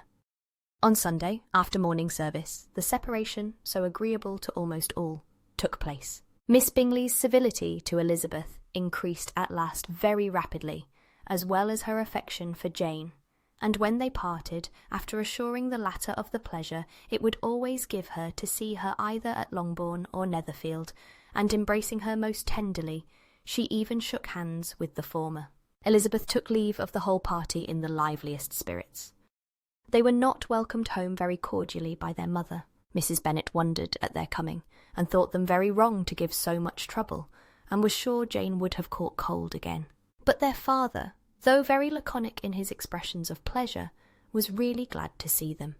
He had felt their importance in the family circle. The evening conversation, when they were all assembled, had lost much of its animation, and almost all its sense, by the absence of Jane and Elizabeth. They found Mary, as usual, deep in the study of thorough bass and human nature, and had some new extracts to admire, and some new observations of threadbare morality to listen to. Catherine and Lydia had information for them of a different sort. Much had been done, and much had been said in the regiment since the preceding Wednesday. Several of the officers had dined lately with their uncle. A private had been flogged, and it had actually been hinted that Colonel Forster was going to be married. Chapter 13. "I hope, my dear," said Mr. Bennet to his wife, as they were at breakfast the next morning, "that you have ordered a good dinner to-day, because I have reason to expect an addition to our family party." "Who do you mean, my dear? I know of nobody that is coming, I am sure, unless Charlotte Lucas should happen to call in, and I hope my dinners are good enough for her. I do not believe she often sees such at home. The person of whom I speak is a gentleman and a stranger." Mrs. Bennet's eyes sparkled. "A gentleman and a stranger. It is Mr. Bingley, I am sure." "Why, Jane, you never dropped a word of this, you sly thing." "Well, I am sure I shall be extremely glad to see Mr. Bingley." "But, good Lord, how unlucky. There is not a bit of fish to be got to-day. Lydia, my love, ring the bell. I must speak to Hill this moment." "It is not Mr. Bingley," said her husband. "It is a person whom I never saw in the whole course of my life." This roused a general astonishment, and he had the pleasure of being eagerly questioned by his wife and 5 daughters at once. After amusing himself some time with their curiosity, he thus explained: "About a month ago I received this letter, and about a fortnight ago I answered it, for I thought it a case of some delicacy, and requiring early attention. It is from my cousin, Mr. Collins, who, when I am dead, may turn you all out of this house as soon as he pleases." "Oh, my dear," cried his wife, "I cannot bear to hear that mentioned. Pray do not talk of that odious man. I do think it is the hardest thing in the world that your estate should be entailed away from your own children, and I am sure, if I had been you, I should have tried long ago to do something or other about it." Jane and Elizabeth attempted to explain to her the nature of an entail. They had often attempted it before, but it was a subject on which Mrs. Bennet was beyond the reach of reason, and she continued to rail bitterly against the cruelty of settling an estate away from a family of 5 daughters, in favour of a man whom nobody cared anything about. "It certainly is a most iniquitous affair," said Mr. Bennet, "and nothing can clear Mr. Collins from the guilt of inheriting Longbourn. But if you will listen to his letter, you may, perhaps, be a little softened by his manner of expressing himself." "No, that I am sure I shall not, and I think it was very impertinent of him to write to you at all, and very hypocritical. I hate such false friends. Why could not he keep on quarrelling with you, as his father did before him?" "Why, indeed, he does seem to have had some filial scruples on that head, as you will hear. Right, Hunsford, near Westerham, Kent, 15th October. Dear Sir, the disagreement subsisting between yourself and my late honoured father always gave me much uneasiness, and since I have had the misfortune to lose him, I have frequently wished to heal the breach. But for some time I was kept back by my own doubts, fearing lest it might seem disrespectful to his memory for me to be on good terms with anyone with whom it had always pleased him to be at variance. There, Mrs. Bennet, my mind, however, is now made up on the subject, for, having received ordination at Easter, I have been so fortunate as to be distinguished by the patronage of the Right Honourable Lady Catherine de Bourgh, widow of Sir Lewis de Bourgh, whose bounty and beneficence has preferred me to the valuable rectory of this parish, where it shall be my earnest endeavour to demean myself with grateful respect towards her ladyship, and be ever ready to perform those rites and ceremonies which are instituted by the Church of England. As a clergyman, moreover, I feel it my duty to promote and establish the blessing of peace in all families within the reach of my influence. And on these grounds I flatter myself that my present overtures of goodwill are highly commendable, and that the circumstance of my being next in the entail of Longbourn estate will be kindly overlooked on your side, and not lead you to reject the offered olive branch. I cannot be otherwise than concerned at being the means of injuring your amiable daughters, and beg leave to apologise for it, as well as to assure you of my readiness to make them every possible amends. But of this hereafter. If you should have no objection to receive me into your house, I propose myself the satisfaction of waiting on you and your family. Monday, November 18th, by 4 o'clock, and shall probably trespass on your hospitality till the Saturday se'night following, which I can do without any inconvenience, as Lady Catherine is far from objecting to my occasional absence on a Sunday, provided that some other clergyman is engaged to do the duty of the day. I remain, dear sir, with respectful compliments to your lady and daughters, your well-wisher and friend, William Collins. At 4 o'clock, therefore, we may expect this peacemaking gentleman, said Mr. Bennet, as he folded up the letter. He seems to be a most conscientious and polite young man, upon my word, and I doubt not will prove a valuable acquaintance, especially if Lady Catherine should be so indulgent as to let him come to us again. There is some sense in what he says about the girls, however, and if he is disposed to make them any amends, I shall not be the person to discourage him. Though it is difficult, said Jane, to guess in what way he can mean to make us the atonement he thinks our due, the wish is certainly to his credit. Elizabeth was chiefly struck with his extraordinary deference for Lady Catherine, and his kind intention of christening, marrying, and burying his parishioners whenever it were required. He must be an oddity, I think, said she. I cannot make him out. There is something very pompous in his style, and what can he mean by apologising for being next in the entail? We cannot suppose he would help it, if he could. Can he be a sensible man, sir? No, my dear, I think not. I have great hopes of finding him quite the reverse. There is a mixture of civility and self-importance in his letter, which promises well. I am impatient to see him. In point of composition, said Mary, his letter does not seem defective. The idea of the olive branch perhaps is not wholly new, yet I think it is well expressed. To Catherine and Lydia, neither the letter nor its writer were in any degree interesting. It was next to impossible that their cousin should come in a scarlet coat, and it was now some weeks since they had received pleasure from the society of a man in any other colour. As for their mother, Mr. Collins's letter had done away much of her ill will, and she was preparing to see him with a degree of composure which astonished her husband and daughters. Mr. Collins was punctual to his time, and was received with great politeness by the whole family.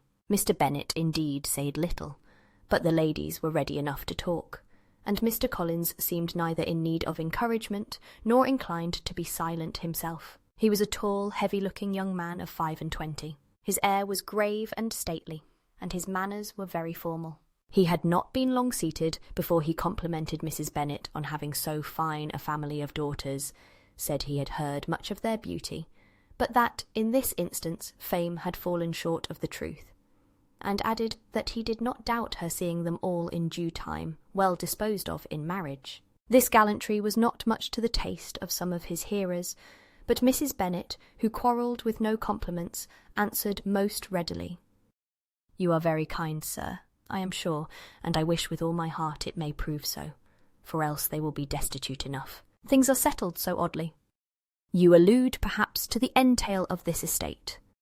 "Ah, sir, I do indeed. It is a grievous affair to my poor girls, you must confess. Not that I mean to find fault with you, for such things, I know, are all chance in this world. There is no knowing how estates will go when once they come to be entailed.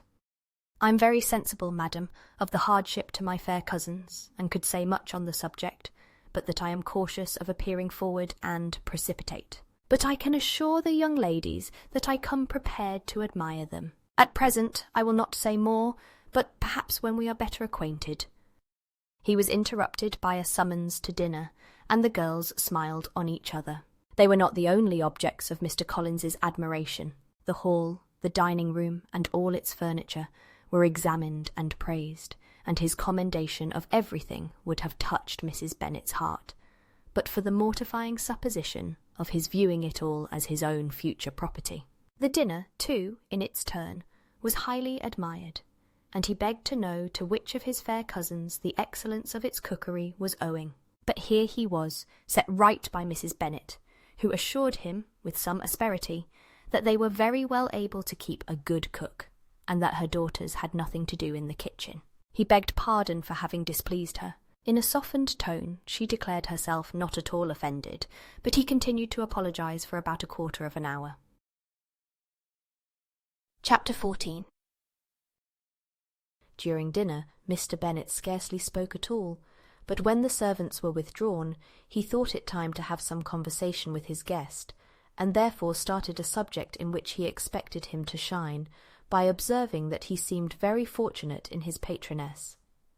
Lady Catherine de Bourgh's attention to his wishes and consideration for his comfort appeared very remarkable.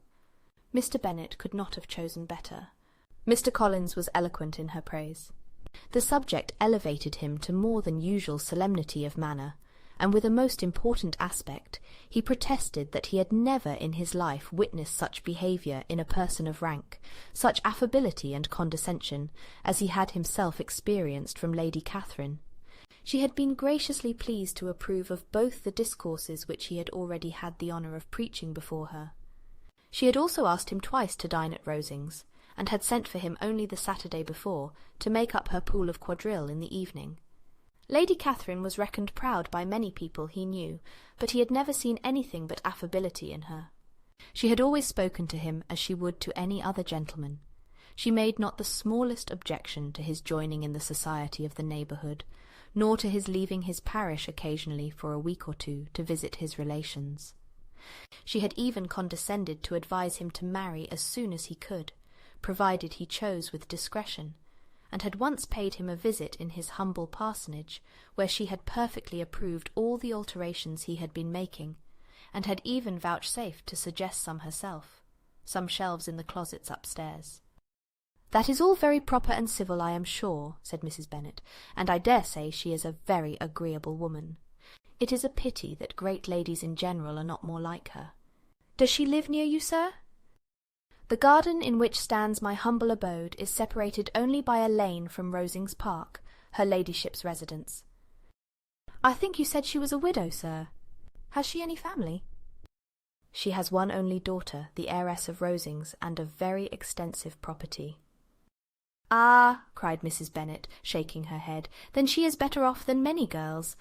And what sort of young lady is she? Is she handsome?"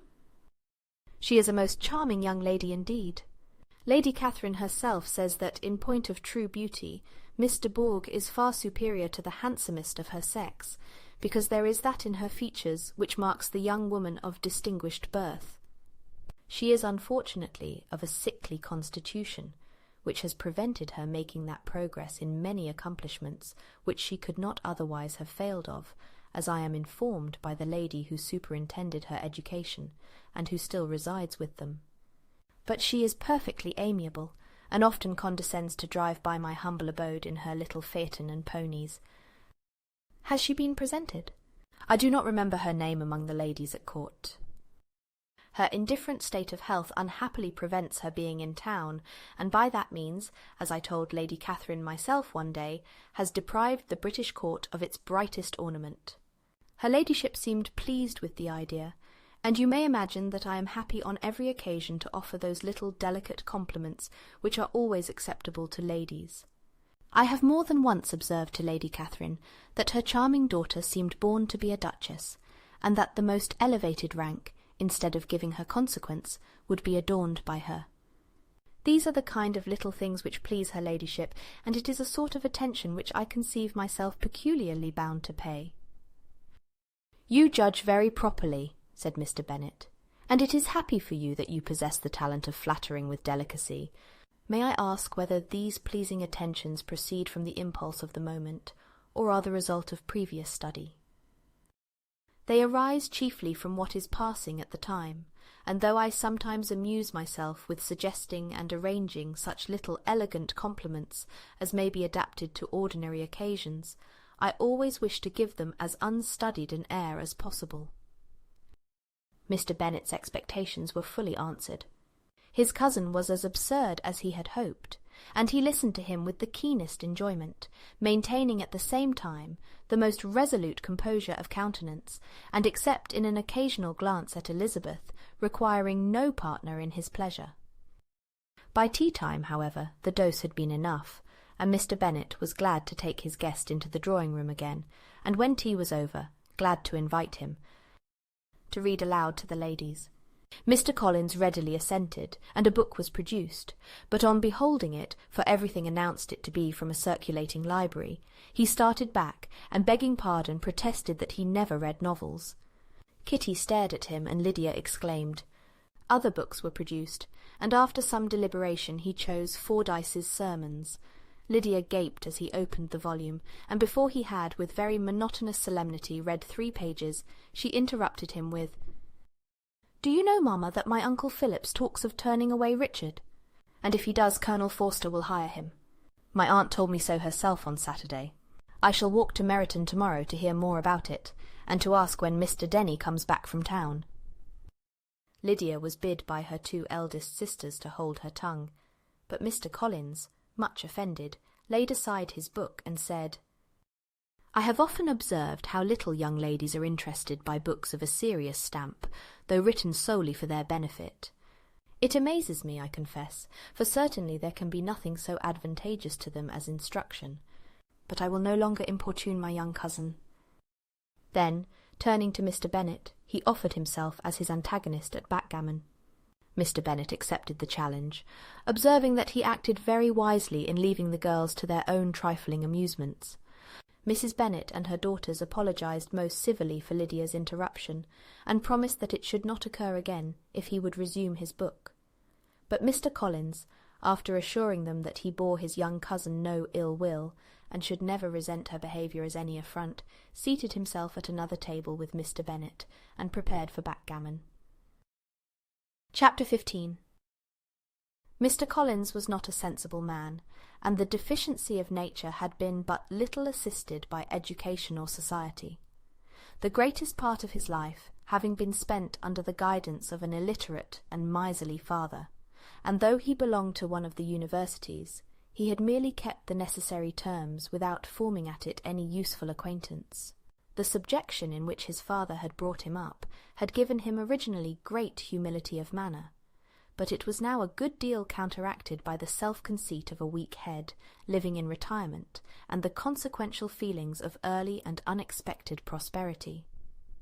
A fortunate chance had recommended him to Lady Catherine de Bourgh when the living of Hunsford was vacant, and the respect which he felt for her high rank, and his veneration for her as his patroness, mingling with a very good opinion of himself, of his authority as a clergyman, and his right as a rector, made him altogether a mixture of pride and obsequiousness, self-importance and humility.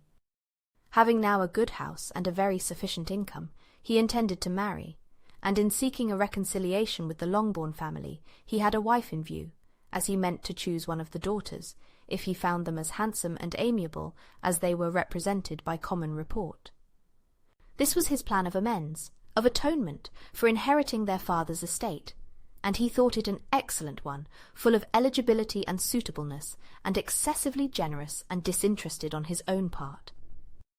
His plan did not vary on seeing them. Miss Bennet's lovely face confirmed his views, and established all his strictest notions of what was due to seniority, and for the first evening she was his settled choice. The next morning, however, made an alteration, for in a quarter of an hour's tête-à-tête with Mrs. Bennet before breakfast, a conversation beginning with his parsonage house, and leading naturally to the avowal of his hopes, that a mistress for it might be found at Longbourn, produced from her, amid very complacent smiles and general encouragement, a caution against the very Jane he had fixed on. As to her younger daughters, she could not take upon her to say, she could not positively answer, but she did not know of any prepossession. Her eldest daughter she must just mention. She felt it incumbent on her to hint, was likely to be very soon engaged. Mr. Collins had only to change from Jane to Elizabeth, and it was soon done while Mrs. Bennet was stirring the fire. Elizabeth, equally next to Jane in birth and beauty, succeeded her, of course. Mrs. Bennet treasured up the hint, and trusted that she might soon have 2 daughters married, and the man whom she could not bear to speak of the day before was now high in her good graces. Lydia's intention of walking to Meryton was not forgotten. Every sister except Mary agreed to go with her, and Mr. Collins was to attend them, at the request of Mr. Bennet, who was most anxious to get rid of him, and have his library to himself, for thither Mr. Collins had followed him after breakfast, and there he would continue, nominally engaged with one of the largest folios in the collection, but really talking to Mr. Bennet, with little cessation, of his house and garden at Hunsford. Such doings discomposed Mr. Bennet exceedingly. In his library he had been always sure of leisure and tranquillity, and though prepared, as he told Elizabeth, to meet with folly and conceit in every other room in the house, he was used to be free from them there.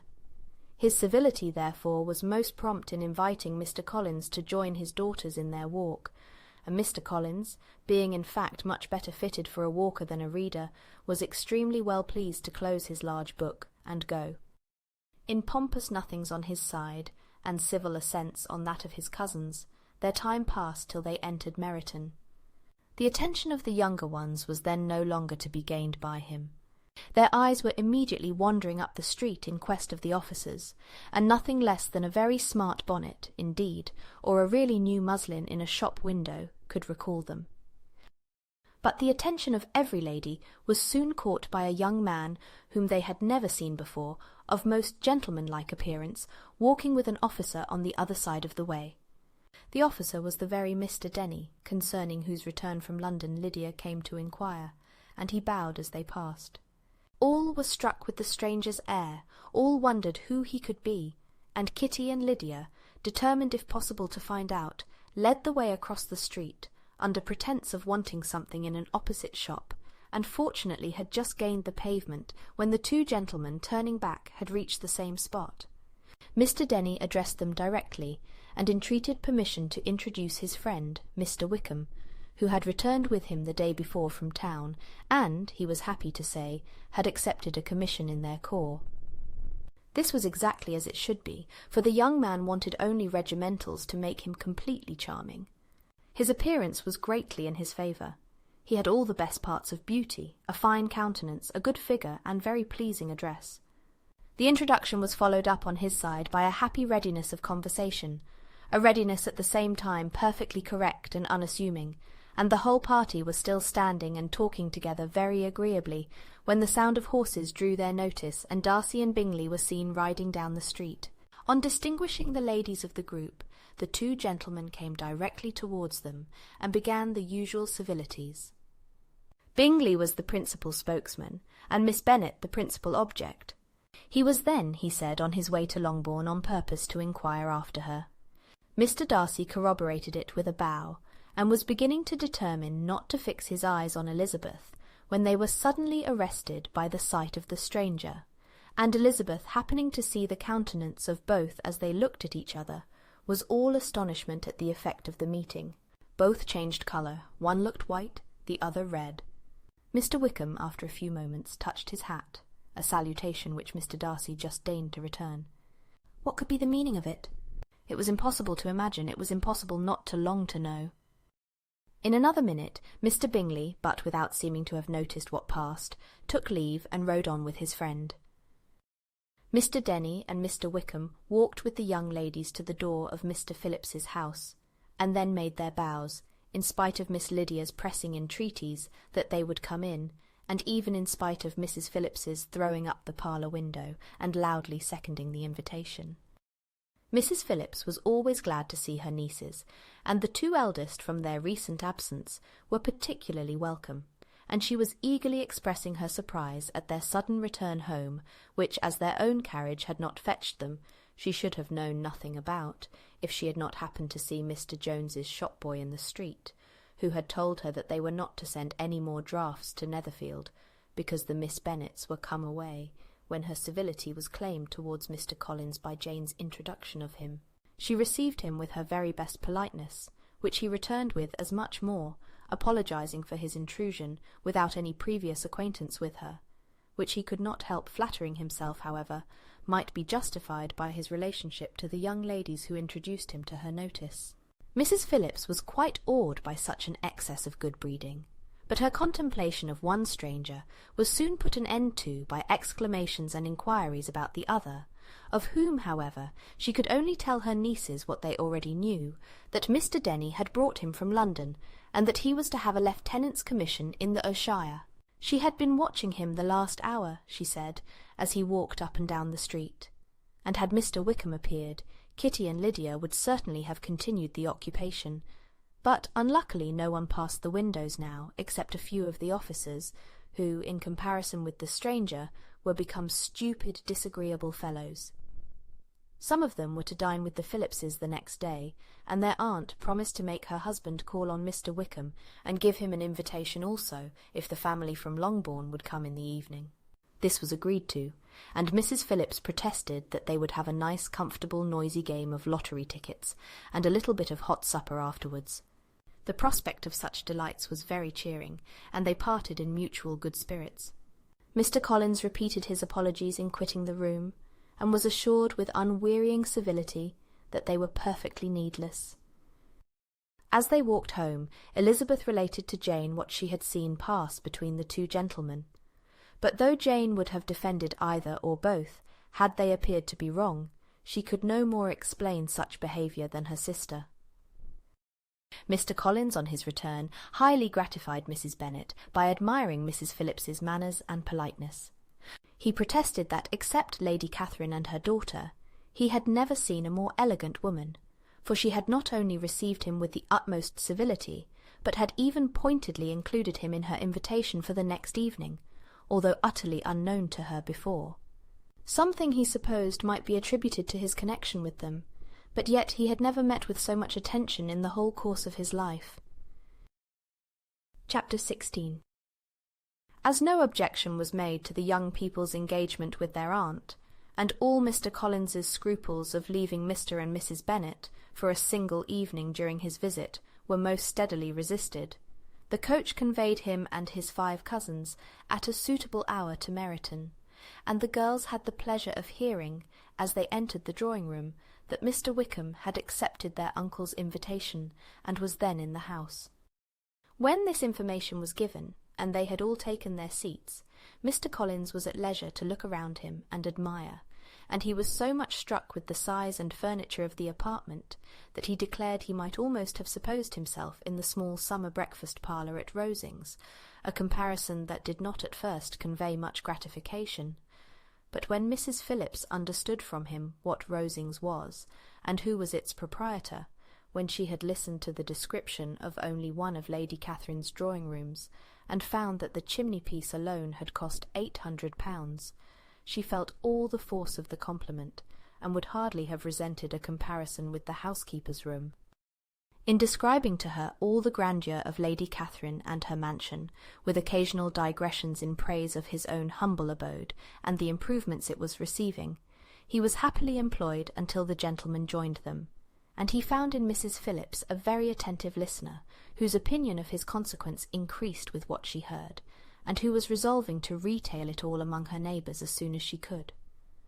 To the girls, who could not listen to their cousin, and who had nothing to do but to wish for an instrument, and examine their own indifferent imitations of china on the mantelpiece, the interval of waiting appeared very long. It was over at last, however. The gentleman did approach, and when Mr. Wickham walked into the room, Elizabeth felt that she had neither been seeing him before, nor thinking of him since, with the smallest degree of unreasonable admiration. The officers of the Shire were in general a very creditable gentlemanlike set, and the best of them were of the present party, but Mr. Wickham was as far beyond them all in person, countenance, air, and walk, as they were superior to the broad-faced, stuffy Uncle Phillips, breathing port wine, who followed them into the room. Mr. Wickham was the happy man towards whom almost every female eye was turned, and Elizabeth was the happy woman by whom he finally seated himself, and the agreeable manner in which he immediately fell into conversation, though it was only on its being a wet night, and on the probability of a rainy season, made her feel that the commonest, dullest, most threadbare topic might be rendered interesting by the skill of the speaker. With such rivals for the notice of the fair as Mr. Wickham and the officers, Mr. Collins seemed to sink into insignificance. To the young ladies he certainly was nothing, but he had still at intervals a kind listener in Mrs. Phillips, and was, by her watchfulness, most abundantly supplied with coffee and muffin. When the card-tables were placed, he had an opportunity of obliging her in return by sitting down to whist. "I know little of the game at present," said he, "but I shall be glad to improve myself, for in my situation of life—" Mrs. Phillips was very thankful for his compliance, but could not wait for his reason. Mr. Wickham did not play at whist, and with ready delight was he received at the other table between Elizabeth and Lydia. At first there seemed danger of Lydia's engrossing him entirely, for she was a most determined talker, but being likewise extremely fond of lottery tickets, she soon grew too much interested in the game, too eager in making bets and exclaiming after prizes, to have attention for anyone in particular. Allowing for the common demands of the game, Mr. Wickham was therefore at leisure to talk to Elizabeth, and she was very willing to hear him, though what she chiefly wished to hear she could not hope to be told, the history of his acquaintance with Mr. Darcy. She dared not even mention that gentleman. Her curiosity, however, was unexpectedly relieved.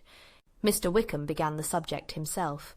He inquired how far Netherfield was from Meryton, and after receiving her answer, asked in a hesitating manner how long Mr. Darcy had been staying there. "About a month," said Elizabeth, and then, unwilling to let the subject drop, added, "He is a man of very large property in Derbyshire, I understand." "Yes," replied Wickham, "his estate there is a noble one." "A clear 10,000 per annum?" "You could not have met with a person more capable of giving you certain information on that head than myself, for I have been connected with his family, in a particular manner, from my infancy." Elizabeth could not but look surprised. "You may well be surprised, Miss Bennet, at such an assertion, after seeing, as you probably might, the very cold manner of our meeting yesterday." "Are you much acquainted with Mr. Darcy?"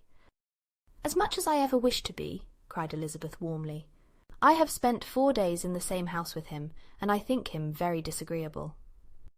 "I have no right to give my opinion," said Wickham, "as to his being agreeable or otherwise. I am not qualified to form one. I have known him too long and too well to be a fair judge. It is impossible for me to be impartial.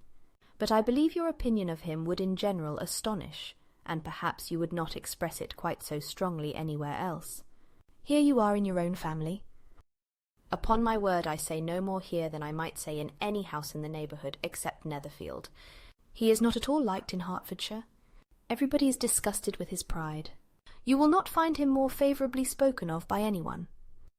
"I cannot pretend to be sorry," said Wickham after a short interruption, "that he or that any man should not be estimated beyond their deserts, but with him I believe it does not often happen. The world is blinded by his fortune and consequence, or frightened by his high and imposing manners, and sees him only as he chooses to be seen. I should take him, even on my slight acquaintance, to be an ill-tempered man." Wickham only shook his head. "I wonder," said he, at the next opportunity of speaking, "whether he is likely to be in this country much longer." "I do not at all know, but I heard nothing of his going away when I was at Netherfield." "I hope your plans in favour of the shire will not be affected by his being in the neighbourhood." "Oh no, it is not for me to be driven away by Mr. Darcy." "If he wishes to avoid seeing me, he must go." "We are not on friendly terms, and it always gives me pain to meet him, but I have no reason for avoiding him but what I might proclaim to all the world, a sense of very great ill-usage, and most painful regrets at his being what he is. His father, Miss Bennet, the late Mr. Darcy, was one of the best men that ever breathed, and the truest friend I ever had, and I can never be in company with this Mr. Darcy without being grieved to the soul by 1,000 tender recollections. His behaviour to myself has been scandalous, but I verily believe I could forgive him anything and everything, rather than his disappointing the hopes and disgracing the memory of his father. Elizabeth found the interest of the subject increase, and listened with all her heart, but the delicacy of it prevented further inquiry. Mr. Wickham began to speak on more general topics, Meryton, the neighbourhood, the society, appearing highly pleased with all that he had yet seen, and speaking of the latter, especially with gentle but very intelligible gallantry. It was the prospect of constant society and good society, he added, which was my chief inducement to enter the shire. I know it to be a most respectable, agreeable corps, and my friend Denny tempted me further by his account of their present quarters, and the very great attentions and excellent acquaintance Meryton had procured them. Society, I own, is necessary to me. I have been a disappointed man, and my spirits will not bear solitude. I must have employment in society. A military life is not what I was intended for, but circumstances have now made it eligible. The church ought to have been my profession. I was brought up for the church, and I should at this time have been in possession of a most valuable living, had it pleased the gentleman we were speaking of just now. Indeed. Yes, the late Mr. Darcy bequeathed me the next presentation of the best living in his gift. He was my godfather, and excessively attached to me. I cannot do justice to his kindness. He meant to provide for me amply, and thought he had done it, but when the living fell, it was given elsewhere. Good heavens! Cried Elizabeth, but how could that be? How could his will be disregarded? Why did not you seek legal redress? There was just such an informality in the terms of the bequest as to give me no hope from law. A man of honour could not have doubted the intention, but Mr. Darcy chose to doubt it, or to treat it as a merely conditional recommendation, and to assert that I had forfeited all claim to it by extravagance, imprudence, in short, anything or nothing. Certain it is that the living became vacant 2 years ago, exactly as I was of an age to hold it, and that it was given to another man, and no less certain is it that I cannot accuse myself of having really done anything to deserve to lose it. I have a warm, unguarded temper, and I may perhaps have sometimes spoken my opinion of him, and to him too freely. I can recall nothing worse. But the fact is that we are very different sort of men, and that he hates me. This is quite shocking. He deserves to be publicly disgraced. Some time or other he will be, but it shall not be by me. Till I can forget his father, I can never defy or expose him. Elizabeth honoured him for such feelings, and thought him handsomer than ever as he expressed them. But what, said she after a pause, can have been his motive? What can have induced him to behave so cruelly? A thorough determined dislike of me, a dislike which I cannot but attribute in some measure to jealousy. Had the late Mr. Darcy liked me less, his son might have borne with me better, but his father's uncommon attachment to me irritated him, I believe, very early in life. He had not a temper to bear the sort of competition in which we stood, the sort of preference which was often given me. I had not thought Mr. Darcy so bad as this. Though I have never liked him, I had not thought so very ill of him. I had supposed him to be despising his fellow creatures in general, but did not suspect him of descending to such malicious revenge, such injustice, such inhumanity as this. After a few minutes' reflection, however, she continued, I do remember his boasting one day, at Netherfield, of the implacability of his resentments, of his having an unforgiving temper. His disposition must be dreadful. I will not trust myself on the subject, replied Wickham. I can hardly be just to him.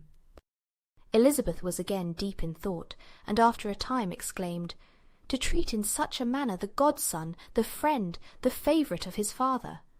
She could have added, a young man too like you, whose very countenance may vouch for your being amiable. But she contented herself with, and one too who had probably been his own companion from childhood, connected together, as I think you said, in the closest manner. We were born in the same parish, within the same park. The greatest part of our youth was passed together, inmates of the same house, sharing the same amusements, objects of the same parental care. My father began life in the profession which your uncle, Mr. Phillips, appears to do so much credit to, but he gave up everything to be of use to the late Mr. Darcy, and devoted all his time to the care of the Pemberley property. He was most highly esteemed by Mr. Darcy, a most intimate, confidential friend. Mr. Darcy often acknowledged himself to be under the greatest obligations to my father's active superintendence, and when, immediately before my father's death, Mr. Darcy gave him a voluntary promise of providing for me, I am convinced that he felt it to be as much a debt of gratitude to him as of affection to myself. "How strange!" cried Elizabeth. "How abominable! I wonder that the very pride of this Mr. Darcy has not made him just to you, if from no better motive that he should not have been too proud to be dishonest, for dishonesty I must call it." "It is wonderful," replied Wickham, "for almost all his actions may be traced to pride, and pride has often been his best friend. It has connected him nearer with virtue than any other feeling. But we are none of us consistent, and in his behaviour to me there were stronger impulses even than pride. Can such abominable pride as his have ever done him good?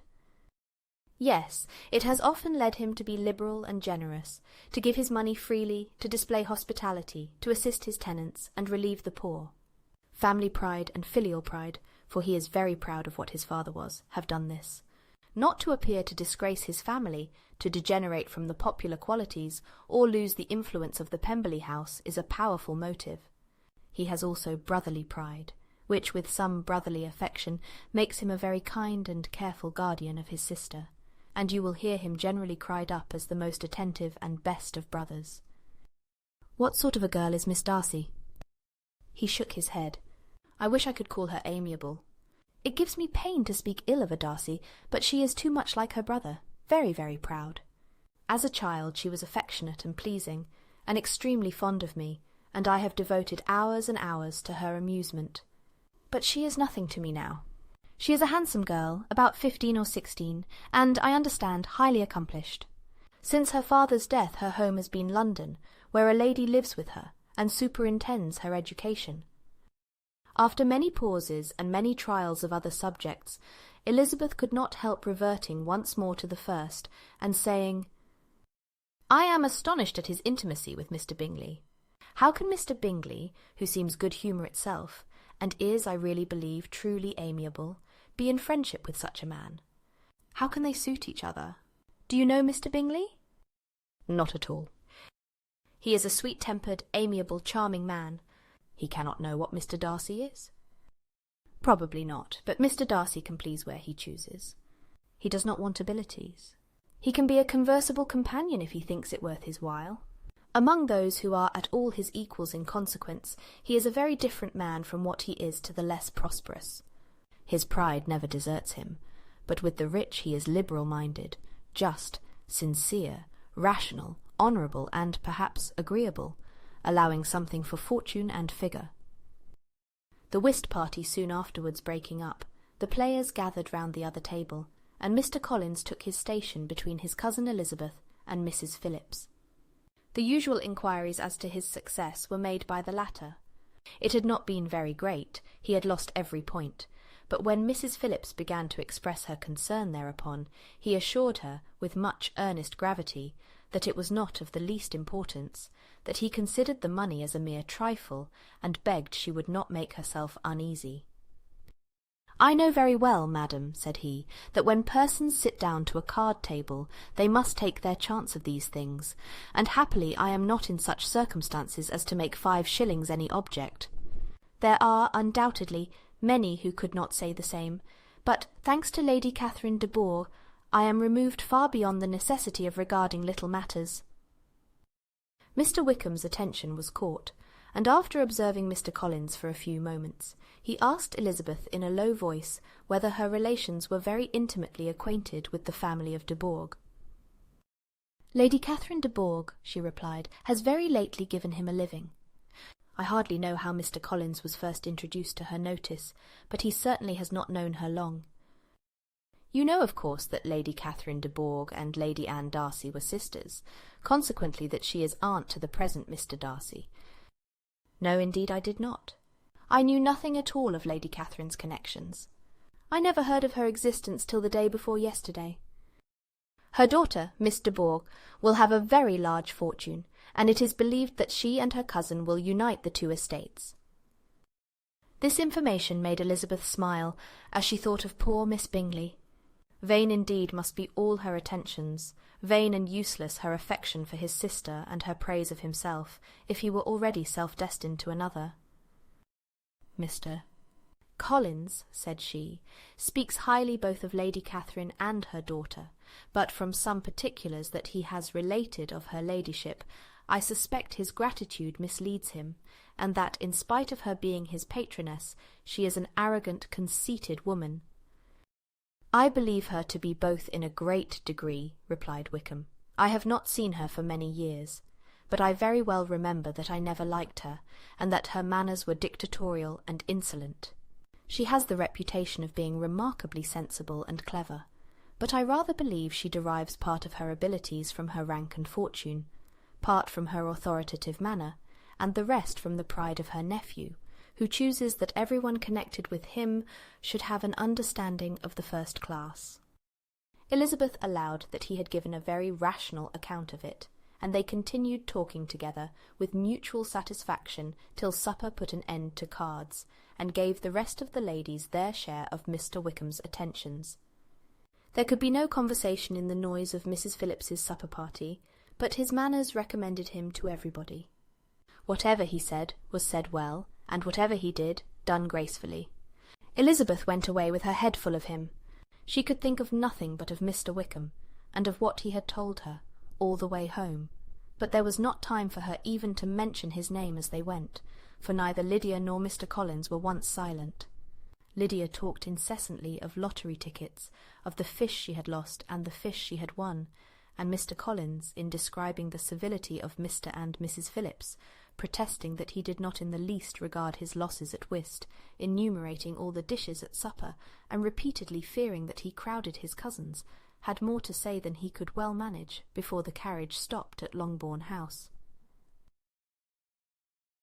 Chapter 17. Elizabeth related to Jane, the next day, what had passed between Mr. Wickham and herself. Jane listened with astonishment and concern. She knew not how to believe that Mr. Darcy could be so unworthy of Mr. Bingley's regard, and yet it was not in her nature to question the veracity of a young man of such amiable appearance as Wickham. The possibility of his having really endured such unkindness was enough to interest all her tender feelings, and nothing therefore remained to be done but to think well of them both, to defend the conduct of each, and throw into the account of accident or mistake whatever could not be otherwise explained. "They have both," said she, "been deceived, I dare say, in some way or other, of which we can form no idea. Interested people have perhaps misrepresented each to the other. It is, in short, impossible for us to conjecture the causes or circumstances which may have alienated them, without actual blame on either side." "Very true indeed. And now, my dear Jane, what have you got to say in behalf of the interested people who have probably been concerned in the business? Do clear them too, or we shall be obliged to think ill of somebody." "Laugh as much as you choose, but you will not laugh me out of my opinion. My dearest Lizzie, do but consider in what a disgraceful light it places Mr. Darcy, to be treating his father's favourite in such a manner, one whom his father had promised to provide for. It is impossible. No man of common humanity, no man who had any value for his character, could be capable of it. Can his most intimate friends be so excessively deceived in him? Oh, no. I can much more easily believe Mr. Bingley's being imposed on than that Mr. Wickham should invent such a history of himself as he gave me last night. Names, facts, everything mentioned without ceremony. If it be not so, let Mr. Darcy contradict it. Besides, there was truth in his looks. It is difficult indeed, it is distressing. One does not know what to think." "I beg your pardon, one knows exactly what to think." But Jane could think with certainty on only one point, that Mr. Bingley, if he had been imposed on, would have much to suffer when the affair became public.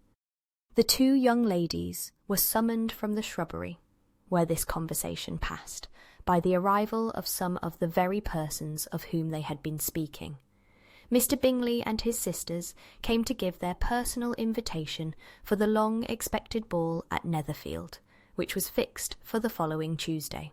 The two ladies were delighted to see their dear friend again, called it an age since they had met, and repeatedly asked what she had been doing with herself since their separation. To the rest of the family they paid little attention, avoiding Mrs. Bennet as much as possible, saying not much to Elizabeth and nothing at all to the others. They were soon gone again, rising from their seats with an activity which took their brother by surprise, and hurrying off as if eager to escape from Mrs. Bennet's civilities. The prospect of the Netherfield ball was extremely agreeable to every female of the family. Mrs. Bennet chose to consider it as given in compliment to her eldest daughter, and was particularly flattered by receiving the invitation from Mr. Bingley himself, instead of a ceremonious card. Jane pictured to herself a happy evening in the society of her two friends and the attentions of their brother, and Elizabeth thought with pleasure of dancing a great deal with Mr. Wickham, and of seeing a confirmation of everything in Mr. Darcy's look and behaviour.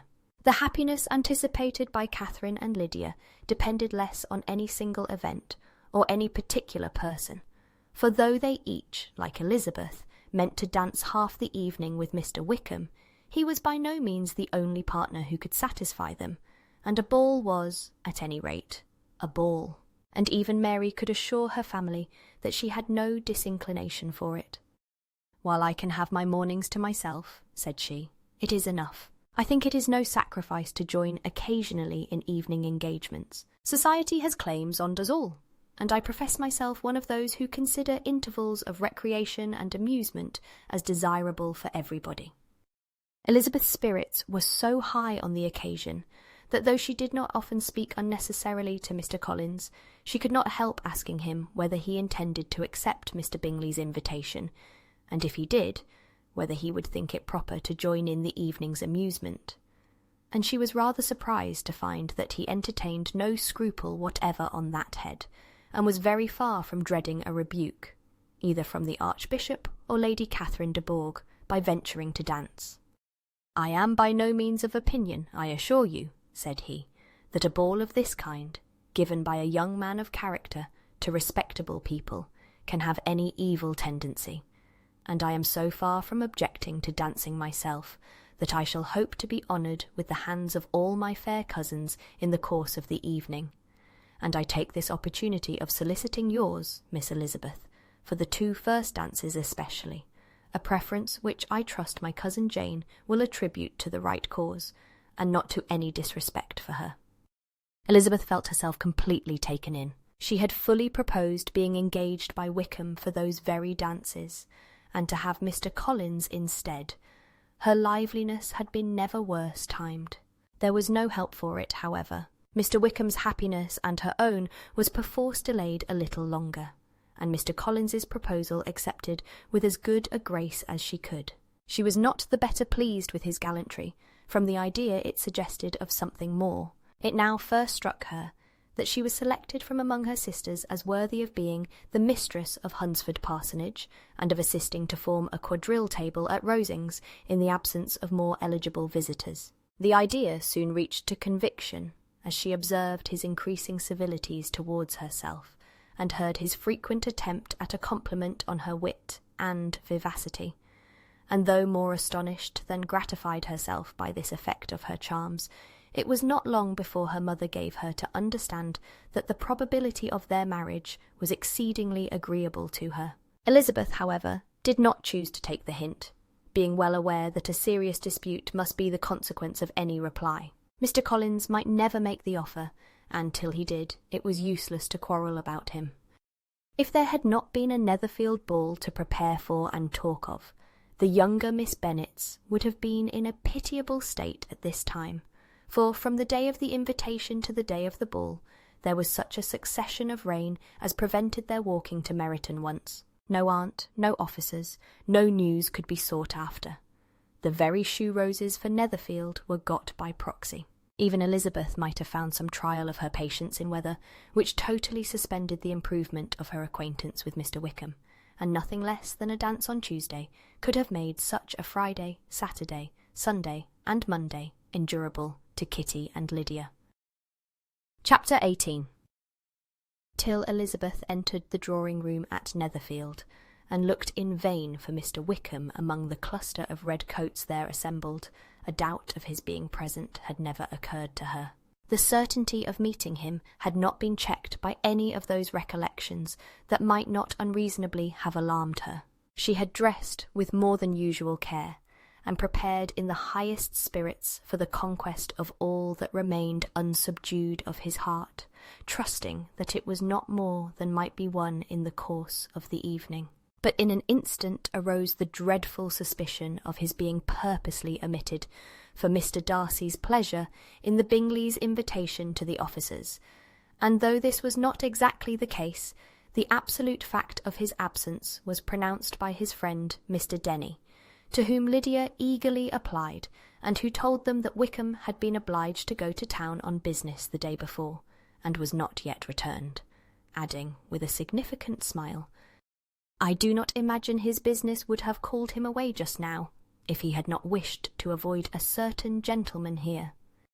This part of his intelligence, though unheard by Lydia, was caught by Elizabeth, and, as it assured her that Darcy was not less answerable for Wickham's absence than if her first surmise had been just, every feeling of displeasure against the former was so sharpened by immediate disappointment that she could hardly reply with tolerable civility to the polite inquiries which he directly afterwards approached to make. Attention, forbearance, patience with Darcy, was injury to Wickham. She was resolved against any sort of conversation with him, and turned away with a degree of ill-humour which she could not wholly surmount even in speaking to Mr. Bingley, whose blind partiality provoked her. But Elizabeth was not formed for ill-humour, and though every prospect of her own was destroyed for the evening, it could not dwell long on her spirits, and, having told all her griefs to Charlotte Lucas, whom she had not seen for a week, she was soon able to make a voluntary transition to the oddities of her cousin, and to point him out to her particular notice. The 2 first dances, however, brought a return of distress. They were dances of mortification. Mr. Collins, awkward and solemn, apologising instead of attending, and often moving wrong without being aware of it, gave her all the shame and misery which a disagreeable partner for a couple of dances can give. The moment of her release from him was ecstasy. She danced next with an officer, and had the refreshment of talking of Wickham, and of hearing that he was universally liked. When those dances were over, she returned to Charlotte Lucas, and was in conversation with her, when she found herself suddenly addressed by Mr. Darcy, who took her so much by surprise in his application for her hand, that, without knowing what she did, she accepted him. He walked away again immediately, and she was left to fret over her own want of presence of mind. Charlotte tried to console her. "I dare say you will find him very agreeable." "Heaven forbid! That would be the greatest misfortune of all, to find a man agreeable whom one is determined to hate. Do not wish me such an evil."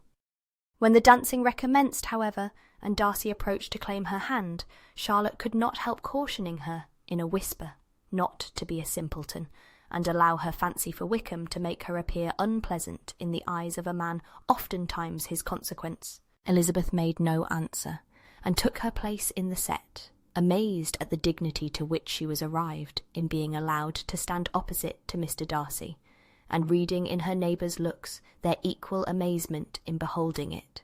They stood for some time without speaking a word, and she began to imagine that their silence was to last through the 2 dances, and at first was resolved not to break it, till suddenly, fancying that it would be the greater punishment to her partner to oblige him to talk, she made some slight observation on the dance. He replied, and was again silent. After a pause of some minutes, she addressed him a second time, with, "It is your turn to say something now, Mr. Darcy. I talked about the dance, and you ought to make some kind of remark on the size of the room, or the number of couples." He smiled, and assured her that whatever she wished him to say should be said. "Very well, that reply will do for the present. Perhaps, by and by, I may observe that private balls are much pleasanter than public ones, but now we may be silent." Do you talk by rule, then, while you are dancing? Sometimes. One must speak a little, you know. It would look odd to be entirely silent for half an hour together, and yet, for the advantage of some, conversation ought to be so arranged as that they may have the trouble of saying as little as possible. Are you consulting your own feelings in the present case, or do you imagine that you are gratifying mine? Both, replied Elizabeth archly, for I have always seen a great similarity in the turn of our minds. We are each of an unsocial, taciturn disposition, unwilling to speak, unless we expect to say something that will amaze the whole room and be handed down to posterity with all the éclat of a proverb. This is no very striking resemblance of your own character, I am sure, said he. How near it may be to mine, I cannot pretend to say. You think it a faithful portrait, undoubtedly. I must not decide on my own performance.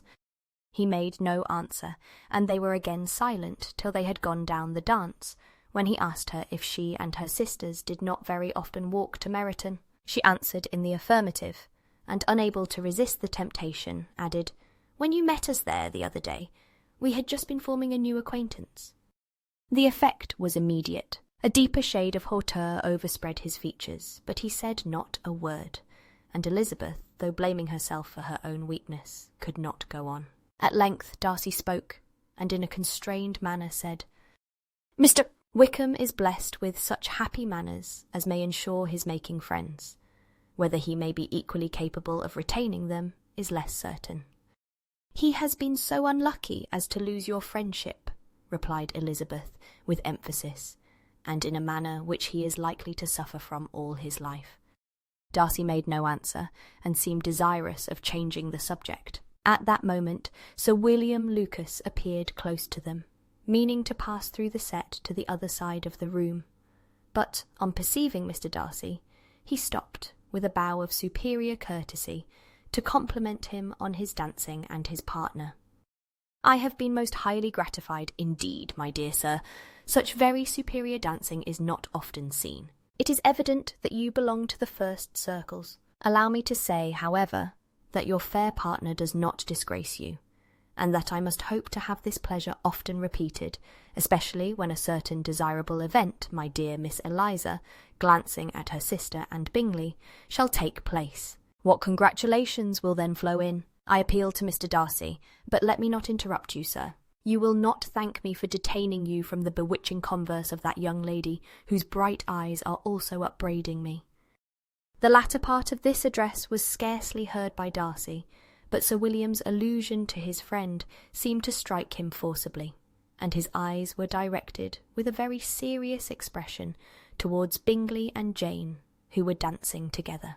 Recovering himself, however, shortly, he turned to his partner and said, "Sir William's interruption has made me forget what we were talking of." "I do not think we were speaking at all. Sir William could not have interrupted any two people in the room who had less to say for themselves. We have tried 2 or 3 subjects already without success, and what we are to talk of next I cannot imagine."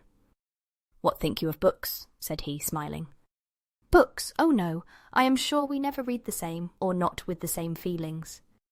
"I am sorry you think so, but if that be the case, there can at least be no want of subject. We may compare our different opinions." "No, I cannot talk of books in a ballroom. My head is always full of something else." "The present always occupies you in such scenes, does it?" said he, with a look of doubt. "Yes, always," she replied, without knowing what she said, for her thoughts had wandered far from the subject, as soon afterwards appeared by her suddenly exclaiming, "I remember hearing you once say, Mr. Darcy, that you hardly ever forgave, that your resentment, once created, was unappeasable. You are very cautious, I suppose, as to its being created?" "I am," said he with a firm voice. "And never allow yourself to be blinded by prejudice?" "I hope not. It is particularly incumbent on those who never change their opinion to be secure of judging properly at first." "May I ask to what these questions tend?" "Merely to the illustration of your character," said she, endeavouring to shake off her gravity. "I am trying to make it out." "And what is your success?" She shook her head. "I do not get on at all. I hear such different accounts of you as puzzle me exceedingly." "I can readily believe," answered he, gravely, "that reports may vary greatly with respect to me, and I could wish, Miss Bennet, that you were not to sketch my character at the present moment, as there is reason to fear that the performance would reflect no credit on either. But if I do not take your likeness now, I may never have another opportunity." "I would by no means suspend any pleasure of yours," he coldly replied. She said no more, and they went down the other dance and parted in silence, on each side dissatisfied, though not to an equal degree, for in Darcy's breast there was a tolerably powerful feeling towards her, which soon procured her pardon, and directed all his anger against another. They had not long separated when Miss Bingley came towards her, and with an expression of civil disdain thus accosted her. "So, Miss Eliza, I hear you are quite delighted with George Wickham. Your sister has been talking to me about him and asking me 1,000 questions, and I find that the young man forgot to tell you, among his other communications, that he was the son of old Wickham, the late Mr. Darcy's steward. Let me recommend you, however, as a friend, not to give implicit confidence to all his assertions, for as to Mr. Darcy's using him ill, it is perfectly false. For, on the contrary, he has been always remarkably kind to him, though George Wickham has treated Mr. Darcy in a most infamous manner. I do not know the particulars, but I know very well that Mr. Darcy is not in the least to blame, that he cannot bear to hear George Wickham mentioned, and that though my brother thought he could not well avoid including him in his invitation to the officers, he was excessively glad to find that he had taken himself out of the way. His coming into the country at all is a most insolent thing, indeed, and I wonder how he could presume to do it. I pity you, Miss Eliza, for this discovery of your favourite's guilt, but really, considering his descent, one could not expect much better." "His guilt and his descent appear, by your account, to be the same," said Elizabeth angrily, "for I have heard you accuse him of nothing worse than of being the son of Mr. Darcy's steward, and of that, I can assure you, he informed me himself." "I beg your pardon," replied Miss Bingley, turning away with a sneer. "Excuse my interference, it was kindly meant." "Insolent girl," said Elizabeth to herself. "You are much mistaken if you expect to influence me by such a paltry attack as this. I see nothing in it but your own wilful ignorance and the malice of Mr. Darcy." She then sought her eldest sister, who had undertaken to make inquiries on the same subject of Bingley. Jane met her with a smile of such sweet complacency, a glow of such happy expression, as sufficiently marked how well she was satisfied with the occurrences of the evening. Elizabeth instantly read her feelings, and, at that moment, solicitude for Wickham, resentment against his enemies, and everything else, gave way before the hope of Jane's being in the fairest way for happiness. "I want to know," said she, with a countenance no less smiling than her sister's, "what you have learnt about Mr. Wickham. But perhaps you have been too pleasantly engaged to think of any third person, in which case you may be sure of my pardon." "No," replied Jane, "I have not forgotten him, but I have nothing satisfactory to tell you. Mr. Bingley does not know the whole of his history, and is quite ignorant of the circumstances which have principally offended Mr. Darcy, but he will vouch for the good conduct, the probity and honour of his friend, and is perfectly convinced that Mr. Wickham has deserved much less attention from Mr. Darcy than he has received, and I am sorry to say that by his account, as well as his sister's, Mr. Wickham is by no means a respectable young man. I am afraid he has been very imprudent, and has deserved to lose Mr. Darcy's regard. Mr. Bingley does not know Mr. Wickham himself. No, he never saw him till the other morning at Meryton. This account, then, is what he has received from Mr. Darcy. I am perfectly satisfied. But what does he say of the living? He does not exactly recollect the circumstances, though he has heard them from Mr. Darcy more than once, but he believes that it was left to him conditionally only. I have not a doubt of Mr. Bingley's sincerity, said Elizabeth warmly, but you must excuse my not being convinced by assurances only. Mr. Bingley's defence of his friend was a very able one, I dare say, but since he is unacquainted with several parts of the story, and has learnt the rest from that friend himself, I shall venture still to think of both gentlemen as I did before." She then changed the discourse to one more gratifying to each, and on which there could be no difference of sentiment. Elizabeth listened with delight to the happy though modest hopes which Jane entertained of Bingley's regard, and said all in her power to heighten her confidence in it. On their being joined by Mr. Bingley himself, Elizabeth withdrew to Miss Lucas, to whose inquiry, after the pleasantness of her last partner, she had scarcely replied, before Mr. Collins came up to them, and told her with great exultation that he had just been so fortunate as to make a most important discovery. "I have found out," said he, "by a singular accident, that there is now in the room a near relation to my patroness.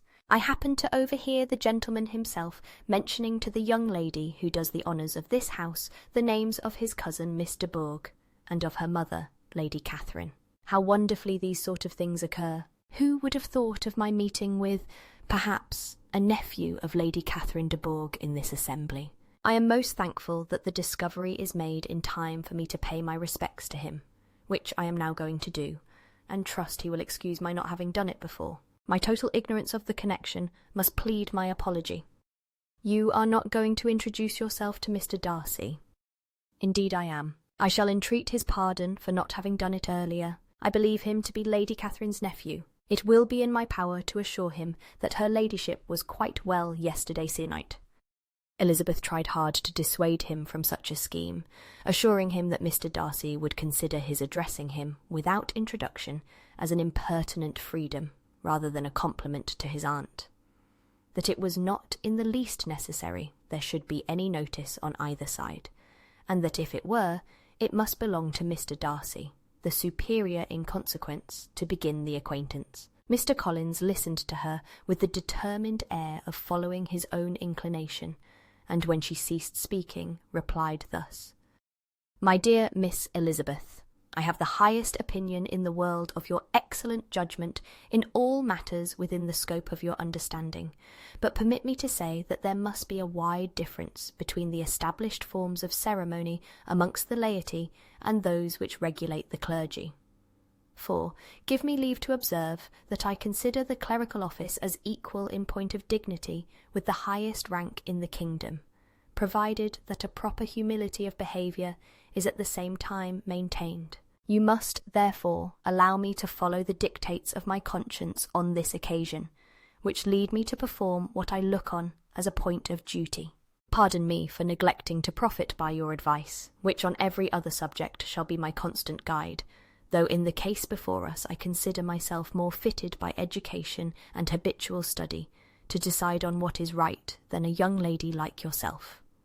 And with a low bow he left her to attack Mr. Darcy, whose reception of his advances she eagerly watched, and whose astonishment at being so addressed was very evident. Her cousin prefaced his speech with a solemn bow, and though she could not hear a word of it, she felt as if hearing it all, and saw in the motion of his lips the words apology, Hunsford, and Lady Catherine de Bourgh. It vexed her to see him expose himself to such a man. Mr. Darcy was eyeing him with unrestrained wonder, and when at last Mr. Collins allowed him to speak, replied with an air of distant civility. Mr. Collins, however, was not discouraged from speaking again, and Mr. Darcy's contempt seemed abundantly increasing with the length of his second speech, and at the end of it he only made him a slight bow, and moved another way. Mr. Collins then returned to Elizabeth. "I have no reason, I assure you," said he, "to be dissatisfied with my reception. Mr. Darcy seemed much pleased with the attention. He answered me with the utmost civility, and even paid me the compliment of saying that he was so well convinced of Lady Catherine's discernment as to be certain she could never bestow a favour unworthily. It was really a very handsome thought. Upon the whole, I am much pleased with him." As Elizabeth had no longer any interest of her own to pursue, she turned her attention almost entirely on her sister and Mr. Bingley, and the train of agreeable reflections which her observations gave birth to made her perhaps almost as happy as Jane. She saw her in idea settled in that very house, in all the felicity which a marriage of true affection could bestow. and she felt capable, under such circumstances, of endeavouring even to like Bingley's two sisters. Her mother's thoughts she plainly saw were bent the same way, and she determined not to venture near her, lest she might hear too much. When they sat down to supper, therefore, she considered it a most unlucky perverseness which placed them within one of each other, and deeply was she vexed to find that her mother was talking to that one person, Lady Lucas, freely, openly, and of nothing else but of her expectation that Jane would be soon married to Mr. Bingley.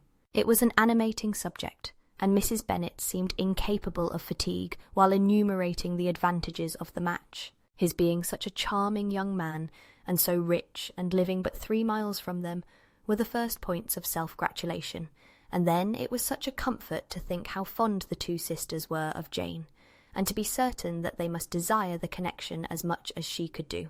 It was, moreover, such a promising thing for her younger daughters, as Jane's marrying so greatly must throw them in the way of other rich men. And lastly, it was so pleasant at her time of life to be able to consign her single daughters to the care of their sister, that she might not be obliged to go into company more than she liked. It was necessary to make this circumstance a matter of pleasure, because on such occasions it is the etiquette, but no one was less likely than Mrs. Bennet to find comfort in staying at home at any period of her life. She concluded with many good wishes that Lady Lucas might soon be equally fortunate, though evidently and triumphantly believing there was no chance of it. In vain did Elizabeth endeavour to check the rapidity of her mother's words, or persuade her to describe her felicity in a less audible whisper, for to her inexpressible vexation she could perceive that the chief of it was overheard by Mr. Darcy, who sat opposite to them. Her mother only scolded her for being nonsensical. "What is Mr. Darcy to me, pray, that I should be afraid of him? I am sure we owe him no such particular civility as to be obliged to say nothing he may not like to hear." "For heaven's sake, madam, speak lower. What advantage can it be to you to offend Mr. Darcy? You will never recommend yourself to his friend by so doing." Nothing that she could say, however, had any influence. Her mother would talk of her views in the same intelligible tone. Elizabeth blushed and blushed again with shame and vexation. She could not help frequently glancing her eye at Mr. Darcy, though every glance convinced her of what she dreaded, for though he was not always looking at her mother, she was convinced that his attention was invariably fixed by her. The expression of his face changed gradually from indignant contempt to a composed and steady gravity. At length, however, Mrs. Bennet had no more to say, and Lady Lucas, who had been long yawning at the repetition of delights which she saw no likelihood of sharing, was left to the comforts of cold ham and chicken.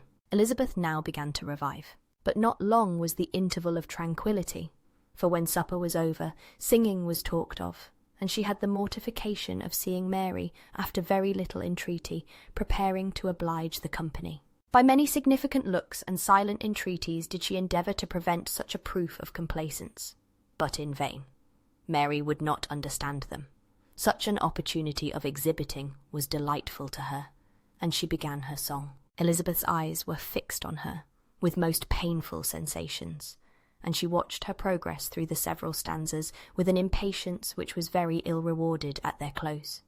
For Mary, on receiving amongst the thanks of the table the hint of a hope that she might be prevailed on to favour them again, after the pause of half a minute began another. Mary's powers were by no means fitted for such a display.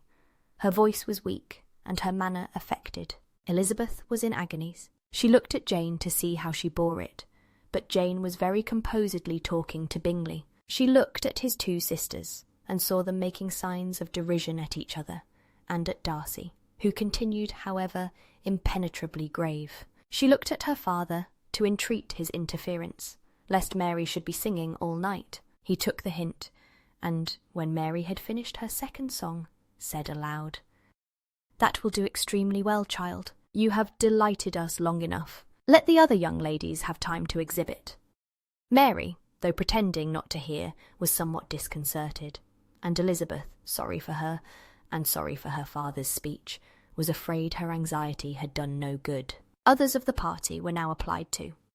"If I," said Mr. Collins, "were so fortunate as to be able to sing, I should have great pleasure, I am sure, in obliging the company with an air, for I consider music as a very innocent diversion, and perfectly compatible with the profession of a clergyman. I do not mean, however, to assert that we can be justified in devoting too much of our time to music, for there are certainly other things to be attended to. The rector of a parish has much to do. In the first place, he must make such an agreement for tithes as may be beneficial to himself and not offensive to his patron. He must write his own sermons, and the time that remains will not be too much for his parish duties and the care and improvement of his dwelling, which he cannot be excused from making as comfortable as possible. And I do not think it of light importance that he should have attentive and conciliatory manners towards everybody, especially towards those to whom he owes his preferment. I cannot acquit him of that duty, nor could I think well of the man who should omit an occasion of testifying his respect towards anybody connected with the family. And with a bow to Mr. Darcy, he concluded his speech, which had been spoken so loud as to be heard by half the room. Many stared, many smiled, but no one looked more amused than Mr. Bennet himself, while his wife seriously commended Mr. Collins for having spoken so sensibly, and observed, in a half-whisper to Lady Lucas, that he was a remarkably clever, good kind of young man. To Elizabeth it appeared that had her family made an agreement to expose themselves as much as they could during the evening, it would have been impossible for them to play their parts with more spirit or finer success. And happy did she think it for Bingley and her sister that some of the exhibition had escaped his notice, and that his feelings were not of a sort to be much distressed by the folly which he must have witnessed. That his two sisters and Mr. Darcy, however, should have such an opportunity of ridiculing her relations was bad enough, and she could not determine whether the silent contempt of the gentlemen or the insolent smiles of the ladies were more intolerable. The rest of the evening brought her little amusement. She was teased by Mr. Collins, who continued most perseveringly by her side, and though he could not prevail with her to dance with him again, put it out of her power to dance with others. In vain did she entreat him to stand up with somebody else, and offered to introduce him to any young lady in the room. He assured her that, as to dancing, he was perfectly indifferent to it, that his chief object was, by delicate attentions, to recommend himself to her, and that he should therefore make a point of remaining close to her the whole evening. There was no arguing upon such a project. She owed her greatest relief to her friend Miss Lucas, who often joined them, and good-naturedly engaged Mr. Collins's conversation to herself. She was at least free from the offence of Mr. Darcy's further notice, though often standing within a very short distance of her, quite disengaged, he never came near enough to speak. She felt it to be the probable consequence of her allusions to Mr. Wickham, and rejoiced in it. The Longbourn party were the last of all the company to depart, and by a manoeuvre of Mrs. Bennet had to wait for their carriage a quarter of an hour after everybody else was gone, which gave them time to see how heartily they were wished away by some of the family. Mrs. Hurst and her sister scarcely opened their mouths, except to complain of fatigue, and were evidently impatient to have the house to themselves. They repulsed every attempt of Mrs. Bennet at conversation, and by so doing threw a languor over the whole party, which was very little relieved by the long speeches of Mr. Collins, who was complimenting Mr. Bingley and his sisters on the elegance of their entertainment, and the hospitality and politeness which had marked their behaviour to their guests.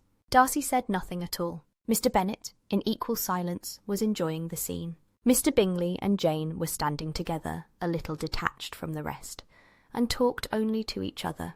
Elizabeth preserved as steady a silence as either Mrs. Hurst or Miss Bingley, and even Lydia was too much fatigued to utter more than the occasional exclamation of "Lord, how tired I am," accompanied by a violent yawn. When at length they arose to take leave, Mrs. Bennet was most pressingly civil in her hope of seeing the whole family soon at Longbourn, and addressed herself particularly to Mr. Bingley, to assure him how happy he would make them by eating a family dinner with them at any time, without the ceremony of a formal invitation. Bingley was all grateful pleasure, and he readily engaged for taking the earliest opportunity of waiting on her after his return from London, whither he was obliged to go the next day for a short time. Mrs. Bennet was perfectly satisfied, and quitted the house under the delightful persuasion that, allowing for the necessary preparations of settlements, new carriages, and wedding clothes, she should undoubtedly see her daughter settled at Netherfield in the course of 3 or 4 months. Of having another daughter married to Mr. Collins she thought with equal certainty, and with considerable, though not equal, pleasure. Elizabeth was the least dear to her of all her children, and though the man and the match were quite good enough for her, the worth of each was eclipsed by Mr. Bingley and Netherfield. Chapter 19. The next day opened a new scene at Longbourn. Mr. Collins made his declaration in form, having resolved to do it without loss of time, as his leave of absence extended only to the following Saturday, and having no feelings of diffidence to make it distressing to himself even at the moment, he set about it in a very orderly manner, with all the observances which he supposed a regular part of the business. On finding Mrs. Bennet, Elizabeth, and one of the younger girls together, soon after breakfast, he addressed the mother in these words: "May I hope, madam, for your interest with your fair daughter Elizabeth, when I solicit for the honour of a private audience with her in the course of this morning?" Before Elizabeth had time for anything but a blush of surprise, Mrs. Bennet instantly answered, "Oh dear, yes, certainly. I am sure Lizzie will be very happy. I am sure she can have no objection. Come, Kitty, I want you upstairs." And gathering her work together, she was hastening away, when Elizabeth called out, "Dear ma'am, do not go. I beg you will not go. Mr. Collins must excuse me. He can have nothing to say to me that anybody need not hear. I am going away myself." "No, nonsense, Lizzie. I desire you will stay where you are." And upon Elizabeth's seeming really, with vexed and embarrassed looks, about to escape, she added, "Lizzie, I insist upon your staying and hearing Mr. Collins." Elizabeth would not oppose such an injunction, and a moment's consideration making her also sensible that it would be wisest to get it over as soon and as quietly as possible, she sat down again, and tried to conceal, by incessant employment, the feelings which were divided between distress and diversion. Mrs. Bennet and Kitty walked off, and as soon as they were gone, Mr. Collins began. "Believe me, my dear Miss Elizabeth, that your modesty, so far from doing you any disservice, rather adds to your other perfections. You would have been less amiable in my eyes, had there not been this little unwillingness. But allow me to assure you that I have your respected mother's permission for this address. You can hardly doubt the purport of my discourse, however your natural delicacy may lead you to dissemble. My attentions have been too marked to be mistaken. Almost as soon as I entered the house, I singled you out as the companion of my future life. But before I am run away with by my feelings on this subject, perhaps it will be advisable for me to state my reasons for marrying, and moreover for coming into Hertfordshire with the design of selecting a wife, as I certainly did. The idea of Mr. Collins, with all his solemn composure, being run away with by his feelings, made Elizabeth so near laughing that she could not use the short pause he allowed in any attempt to stop him farther, and he continued, "My reasons for marrying are, first, that I think it a right thing for every clergyman in easy circumstances, like myself, to set the example of matrimony in his parish. Secondly, that I am convinced it will add very greatly to my happiness. And thirdly, which perhaps I ought to have mentioned earlier, that it is the particular advice and recommendation of the very noble lady whom I have the honour of calling patroness. Twice has she condescended to give me her opinion, unasked too, on this subject. And it was but the very Saturday night before I left Hunsford, between our pools at quadrille, while Mrs. Jenkinson was arranging Mr. Borg's footstool, that she said, 'Mr. Collins, you must marry. A clergyman like you must marry. Choose properly. Choose a gentlewoman for my sake and for your own. Let her be an active, useful sort of person, not brought up high, but able to make a small income go a good way. This is my advice. Find such a woman as soon as you can, bring her to Hunsford, and I will visit her.' Allow me, by the way, to observe, my fair cousin, that I do not reckon the notice and kindness of Lady Catherine de Bourgh as among the least of the advantages in my power to offer.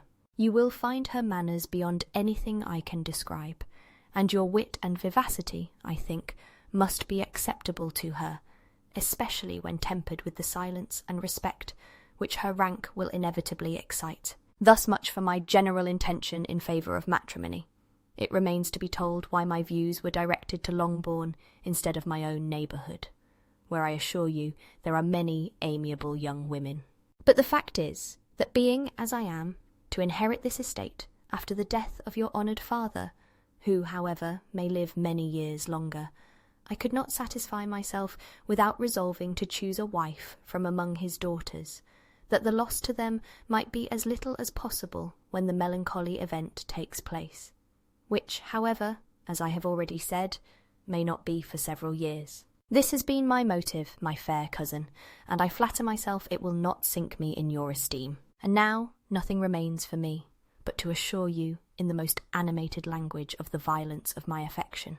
To fortune I am perfectly indifferent, and shall make no demand of that nature on your father, since I am well aware that it could not be complied with, and that £1,000 in the 4 per cents, which will not be yours till after your mother's decease, is all that you may ever be entitled to. On that head, therefore, I shall be uniformly silent, and you may assure yourself that no ungenerous reproach shall ever pass my lips when we are married. It was absolutely necessary to interrupt him now. "You are too hasty, sir," she cried. "You forget that I have made no answer. Let me do it without further loss of time. Accept my thanks for the compliment you are paying me. I am very sensible of the honour of your proposals, but it is impossible for me to do otherwise than decline them." "I am not now to learn," replied Mr. Collins, with a formal wave of the hand, "that it is usual with young ladies to reject the addresses of the man whom they secretly mean to accept when he first applies for their favour, and that sometimes the refusal is repeated a second or even a third time. I am, therefore, by no means discouraged by what you have just said, and shall hope to lead you to the altar ere long." "Upon my word, sir," cried Elizabeth, "your hope is rather an extraordinary one after my declaration. I do assure you that I am not one of those young ladies, if such young ladies there are, who are so daring as to risk their happiness on the chance of being asked a second time. I am perfectly serious in my refusal. You could not make me happy, and I am convinced that I am the last woman in the world who would make you so. Nay, were your friend Lady Catherine to know me, I am persuaded she would find me in every respect ill qualified for the situation." "Were it certain that Lady Catherine would think so," said Mr. Collins very gravely, "but I cannot imagine that her ladyship would at all disapprove of you. And you may be certain that when I have the honour of seeing her again, I shall speak in the highest terms of your modesty, economy, and other amiable qualifications. Indeed, Mr. Collins, all praise of me will be unnecessary. You must give me leave to judge for myself, and pay me the compliment of believing what I say. I wish you very happy and very rich, and by refusing your hand do all in my power to prevent your being otherwise. In making me the offer, you must have satisfied the delicacy of your feelings with regard to my family, and may take possession of Longbourn estate whenever it falls, without any self-reproach. This matter may be considered, therefore, as finally settled, and rising, as she thus spoke, she would have quitted the room, had not Mr. Collins thus addressed her. "When I do myself the honour of speaking to you next on the subject, I shall hope to receive a more favourable answer than you have now given me, though I am far from accusing you of cruelty at present, because I know it to be the established custom of your sex to reject a man on the first application, and perhaps you have even now said as much to encourage my suit as would be consistent with the true delicacy of the female character." "Really, Mr. Collins," cried Elizabeth with some warmth, "you puzzle me exceedingly. If what I have hitherto said can appear to you in the form of encouragement, I know not how to express my refusal in such a way as may convince you of its being one. You must give me leave to flatter myself, my dear cousin, that your refusal of my addresses are merely words, of course. My reasons for believing it are briefly these. It does not appear to me that my hand is unworthy of your acceptance, or that the establishment I can offer would be any other than highly desirable. My situation in life, my connections with the family of de Bourgh, and my relationship to your own are circumstances highly in my favour. And you should take it into further consideration that in spite of your manifold attractions, it is by no means certain that another offer of marriage may ever be made you. Your portion is unhappily so small that it will in all likelihood undo the effects of your loveliness and amiable qualifications. As I must, therefore, conclude that you are not serious in your rejection of me, I shall choose to attribute it to your wish of increasing my love by suspense, according to the usual practice of elegant females. I do assure you, sir, that I have no pretensions whatever to that kind of elegance which consists in tormenting a respectable man. I would rather be paid the compliment of being believed sincere. I thank you again and again for the honour you have done me in your proposals, but to accept them is absolutely impossible. My feelings in every respect forbid it. Can I speak plainer? Do not consider me now as an elegant female intending to plague you, but as a rational creature speaking the truth from her heart. You are uniformly charming, cried he, with an air of awkward gallantry, and I am persuaded that, when sanctioned by the express authority of both your excellent parents, my proposals will not fail of being acceptable. To such perseverance in wilful self-deception, Elizabeth would make no reply, and immediately and in silence withdrew, determined that if he persisted in considering her repeated refusals as flattering encouragement, to apply to her father, whose negative might be uttered in such a manner as must be decisive, and whose behaviour at least could not be mistaken for the affectation and coquetry of an elegant female. Chapter 20.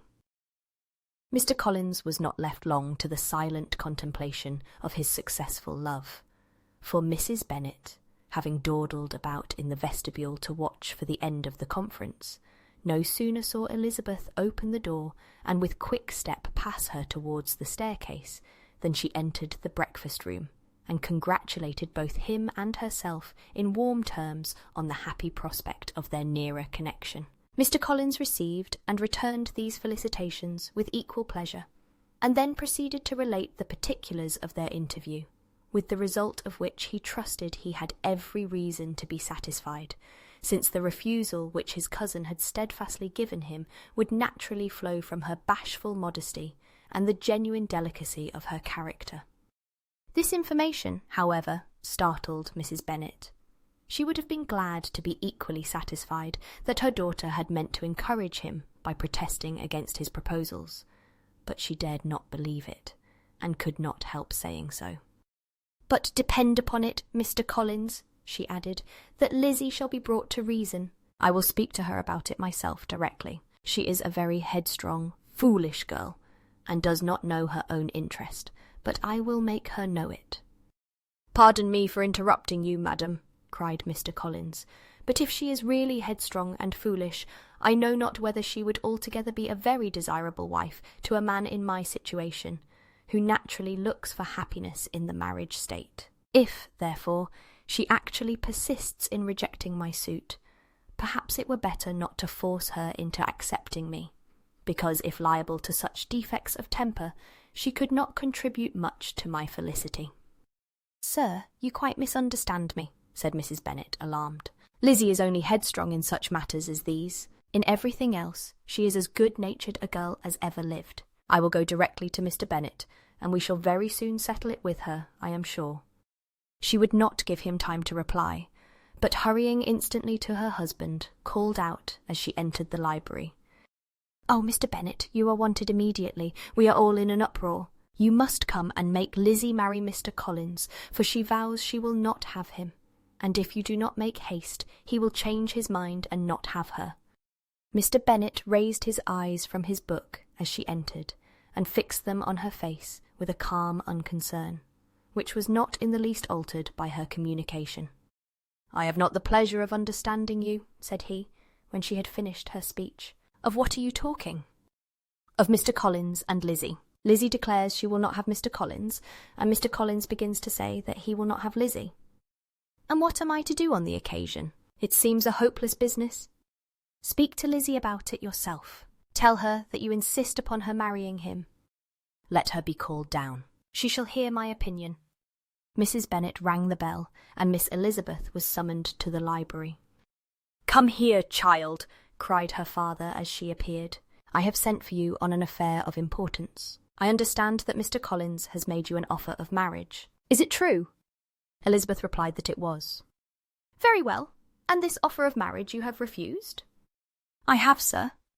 "Very well. We now come to the point. Your mother insists upon your accepting it. Is it not so, Mrs. Bennet?" "Yes, or I will never see her again."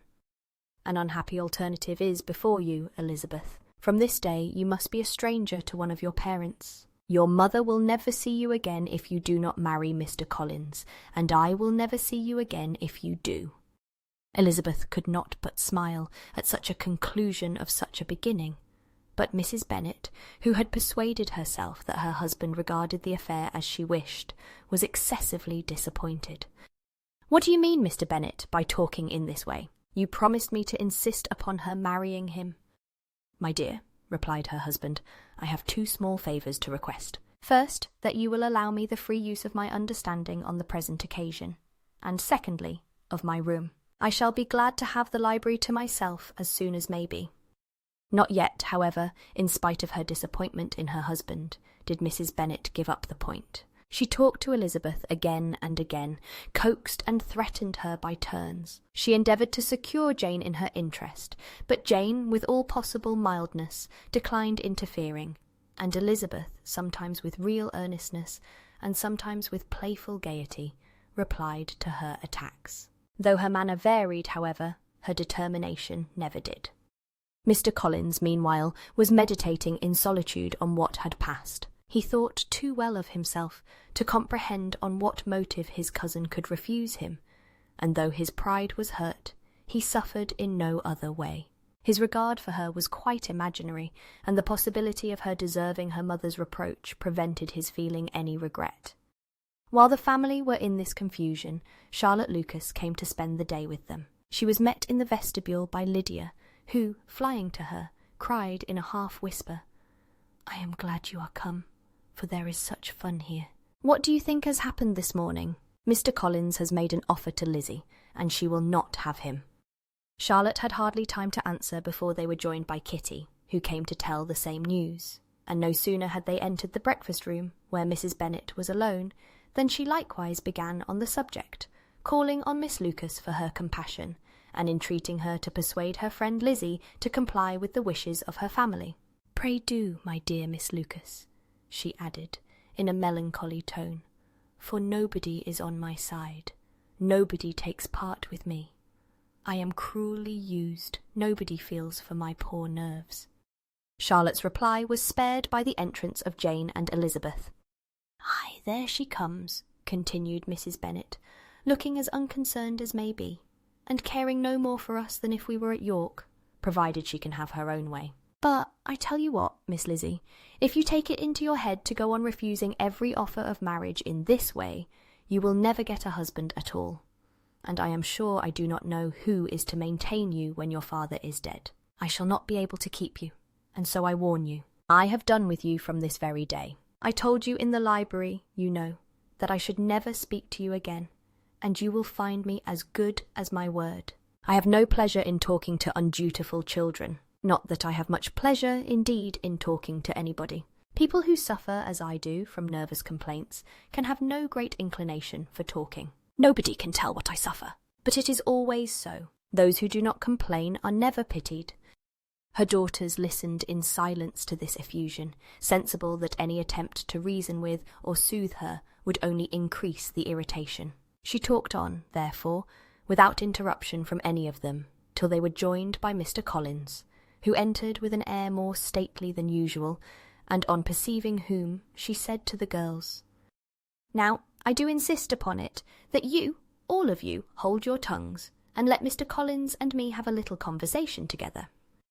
Elizabeth passed quietly out of the room. Jane and Kitty followed, but Lydia stood her ground, determined to hear all she could, and Charlotte detained first by the civility of Mr. Collins, whose inquiries after herself and all her family were very minute, and then by a little curiosity, satisfied herself with walking to the window and pretending not to hear.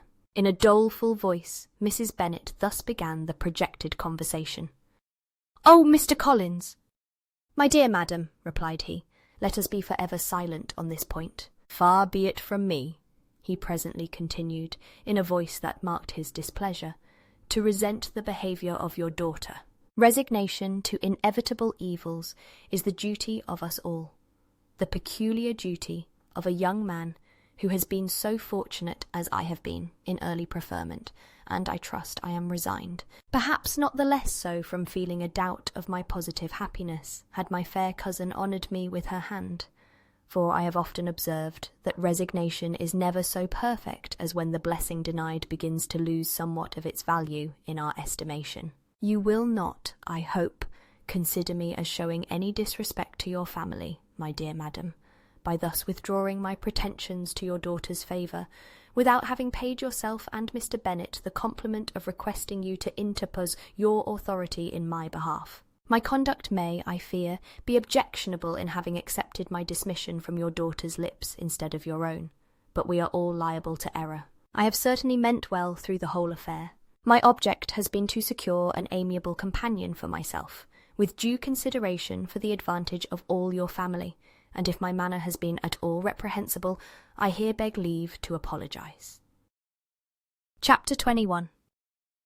The discussion of Mr. Collins's offer was now nearly at an end, and Elizabeth had only to suffer from the uncomfortable feelings necessarily attending it, and occasionally from some peevish allusion of her mother. As for the gentleman himself, his feelings were chiefly expressed, not by embarrassment or dejection, or by trying to avoid her, but by stiffness of manner and resentful silence. He scarcely ever spoke to her, and the assiduous attentions which he had been so sensible of himself were transferred for the rest of the day to Miss Lucas, whose civility in listening to him was a seasonable relief to them all, and especially to her friend.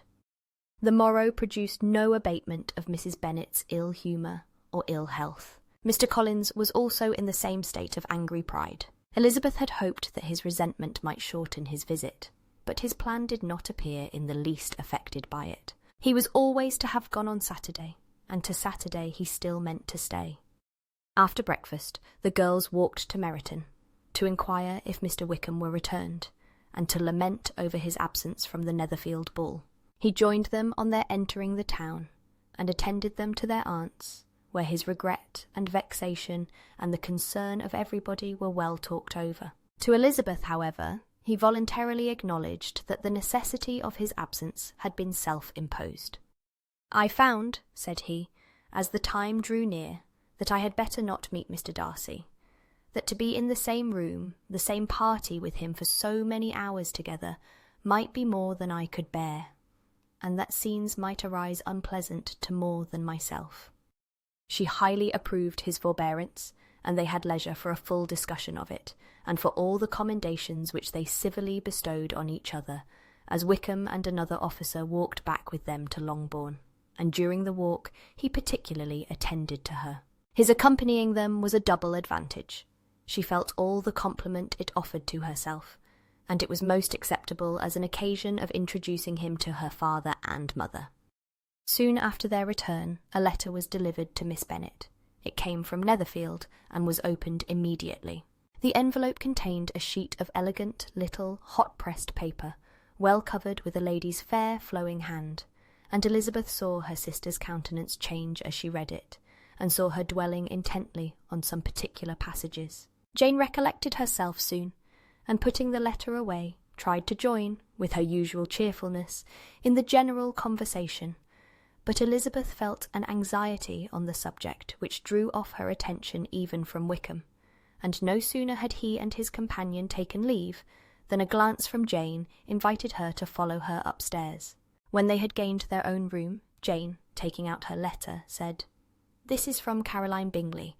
What it contains has surprised me a good deal. The whole party have left Netherfield by this time, and are on their way to town, and without any intention of coming back again. You shall hear what she says." She then read the first sentence aloud, which comprised the information of their having just resolved to follow their brother to town directly, and of their meaning to dine that day in Grosvenor Street, where Mr. Hurst had a house. The next was in these words: "I do not pretend to regret anything I shall leave in Hertfordshire except your society, my dearest friend, but we will hope, at some future period, to enjoy many returns of that delightful intercourse we have known, and in the meanwhile may lessen the pain of separation by a very frequent and most unreserved correspondence. I depend on you for that." To these high-flown expressions Elizabeth listened with all the insensibility of distrust, and though the suddenness of their removal surprised her, she saw nothing in it really to lament. It was not to be supposed that their absence from Netherfield would prevent Mr. Bingley's being there, and as to the loss of their society, she was persuaded that Jane must soon cease to regard it in the enjoyment of his. "It is unlucky," said she, after a short pause, "that you should not be able to see your friends before they leave the country. But may we not hope that the period of future happiness, to which Miss Bingley looks forward, may arrive earlier than she is aware, and that the delightful intercourse you have known as friends will be renewed with yet greater satisfaction as sisters? Mr. Bingley will not be detained in London by them. Caroline decidedly says that none of the party will return into Hertfordshire this winter. I will read it to you. When my brother left us yesterday, he imagined that the business which took him to London might be concluded in 3 or 4 days. But as we are certain it cannot be so, and at the same time convinced that when Charles gets to town he will be in no hurry to leave it again, we have determined on following him thither, that he may not be obliged to spend his vacant hours in a comfortless hotel. Many of my acquaintance are already there for the winter. I wish I could hear that you, my dearest friend, had any intention of making one in the crowd, but of that I despair. I sincerely hope your Christmas in Hertfordshire may abound in the gaieties which that season generally brings, and that your beaux will be so numerous as to prevent your feeling the loss of the 3 of whom we shall deprive you. It is evident by this, added Jane, that he comes back no more this winter. It is only evident that Miss Bingley does not mean he should. Why will you think so? It must be his own doing. He is his own master. But you do not know all. I will read you the passage which particularly hurts me. I will have no reserves from you. Mr. Darcy is impatient to see his sister, and to confess the truth, we are scarcely less eager to meet her again. I really do not think Georgiana Darcy has her equal for beauty, elegance, and accomplishments, and the affection she inspires in Louisa and myself is heightened into something still more interesting from the hope we dare to entertain of her being hereafter our sister.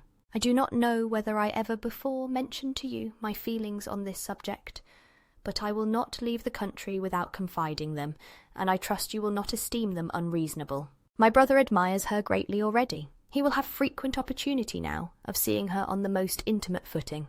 Her relations all wish the connection as much as his own, and a sister's partiality is not misleading me, I think, when I call Charles most capable of engaging any woman's heart. With all these circumstances to favour an attachment, and nothing to prevent it, am I wrong, my dearest Jane, in indulging the hope of an event which will secure the happiness of so many? What think you of this sentence, my dear Lizzie? Said Jane, as she finished it. Is it not clear enough? Does it not expressly declare that Caroline neither expects nor wishes me to be her sister, that she is perfectly convinced of her brother's indifference, and that if she suspects the nature of my feelings for him, she means, most kindly, to put me on my guard? Can there be any other opinion on the subject? Yes, there can, for mine is totally different. Will you hear it? Most willingly. You shall have it in a few words. Miss Bingley sees that her brother is in love with you and wants him to marry Miss Darcy. She follows him to town in the hope of keeping him there, and tries to persuade you that he does not care about you. Jane shook her head. Indeed, Jane, you ought to believe me. No one who has ever seen you together can doubt his affection. Miss Bingley, I am sure, cannot. She is not such a simpleton. Could she have seen half as much love in Mr. Darcy for herself, she would have ordered her wedding clothes. But the case is this. We are not rich enough or grand enough for them, and she is the more anxious to get Miss Darcy for her brother, from the notion that when there has been one intermarriage, she may have less trouble in achieving a second. in which there is certainly some ingenuity, and I dare say it would succeed if Mr. Bourg were out of the way. But, my dearest Jane, you cannot seriously imagine that, because Miss Bingley tells you her brother greatly admires Miss Darcy, he is in the smallest degree less sensible of your merit than when he took leave of you on Tuesday, or that it will be in her power to persuade him that instead of being in love with you, he is very much in love with her friend. If we thought alike of Miss Bingley, replied Jane, your representation of all this might make me quite easy, but I know the foundation is unjust. Caroline is incapable of wilfully deceiving anyone, and all that I can hope in this case is that she is deceived herself. That is right. You could not have started a more happy idea, since you will not take comfort in mine. Believe her to be deceived, by all means. You have now done your duty by her, and must fret no longer. But, my dear sister, can I be happy, even supposing the best, in accepting a man whose sisters and friends are all wishing him to marry elsewhere? You must decide for yourself, said Elizabeth, and if, upon mature deliberation, you find that the misery of disobliging his two sisters is more than equivalent to the happiness of being his wife, I advise you, by all means, to refuse him. How can you talk so? Said Jane, faintly smiling. You must know that, though I should be exceedingly grieved at their disapprobation, I could not hesitate. I did not think you would, and that being the case, I cannot consider your situation with much compassion. But if he returns no more this winter, my choice will never be required. 1,000 things may arise in 6 months. The idea of his returning no more Elizabeth treated with the utmost contempt. It appeared to her merely the suggestion of Caroline's interested wishes, and she could not for a moment suppose that those wishes, however openly or artfully spoken, could influence a young man so totally independent of everyone. She represented to her sister, as forcibly as possible, what she felt on the subject, and had soon the pleasure of seeing its happy effect. Jane's temper was not desponding, and she was gradually led to hope, though the diffidence of affection sometimes overcame the hope, that Bingley would return to Netherfield and answer every wish of her heart. They agreed that Mrs. Bennet should only hear of the departure of the family, without being alarmed on the score of the gentleman's conduct. But even this partial communication gave her a great deal of concern, and she bewailed it as exceedingly unlucky that the ladies should happen to go away just as they were all getting so intimate together. After lamenting it, however, at some length, she had the consolation of thinking that Mr. Bingley would be soon down again, and soon dining at Longbourn, and the conclusion of all was the comfortable declaration that though he had been invited only to a family dinner, she would take care to have 2 full courses.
Chapter 22.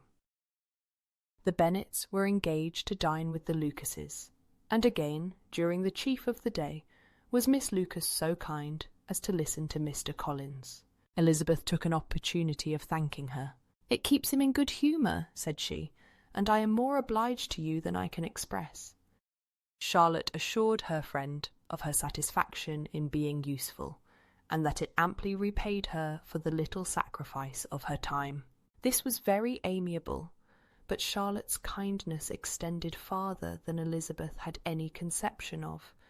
Its object was nothing less than to secure her from any return of Mr. Collins's addresses by engaging them towards herself. Such was Miss Lucas's scheme, and appearances were so favourable that when they parted at night she would have felt almost sure of success if he had not been to leave Hertfordshire so very soon. But here she did injustice to the fire and independence of his character, for it led him to escape out of Longbourn House the next morning with admirable slyness, and hasten to Lucas Lodge to throw himself at her feet. He was anxious to avoid the notice of his cousins, from a conviction that, if they saw him depart, they could not fail to conjecture his design, and he was not willing to have the attempt known till its success could be known likewise. For, though feeling almost secure, and with reason, for Charlotte had been tolerably encouraging, he was comparatively diffident since the adventure of Wednesday. His reception, however, was of the most flattering kind. Miss Lucas perceived him from an upper window as he walked towards the house, and instantly set out to meet him accidentally in the lane. But little had she dared to hope that so much love and eloquence awaited her there. In as short a time as Mr. Collins's long speeches would allow, everything was settled between them to the satisfaction of both, and as they entered the house, he earnestly entreated her to name the day that was to make him the happiest of men. And though such a solicitation must be waived for the present, the lady felt no inclination to trifle with his happiness.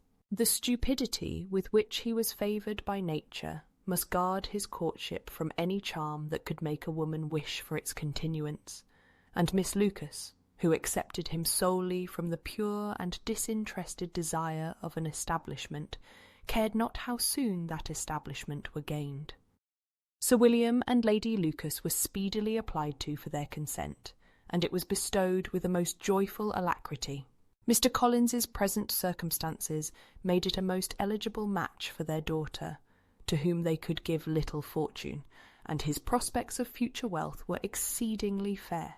Lady Lucas began directly to calculate, with more interest than the matter had ever excited before, how many years longer Mr. Bennet was likely to live, and Sir William gave it as his decided opinion that whenever Mr. Collins should be in possession of the Longbourn estate, it would be highly expedient that both he and his wife should make their appearance at St. James's.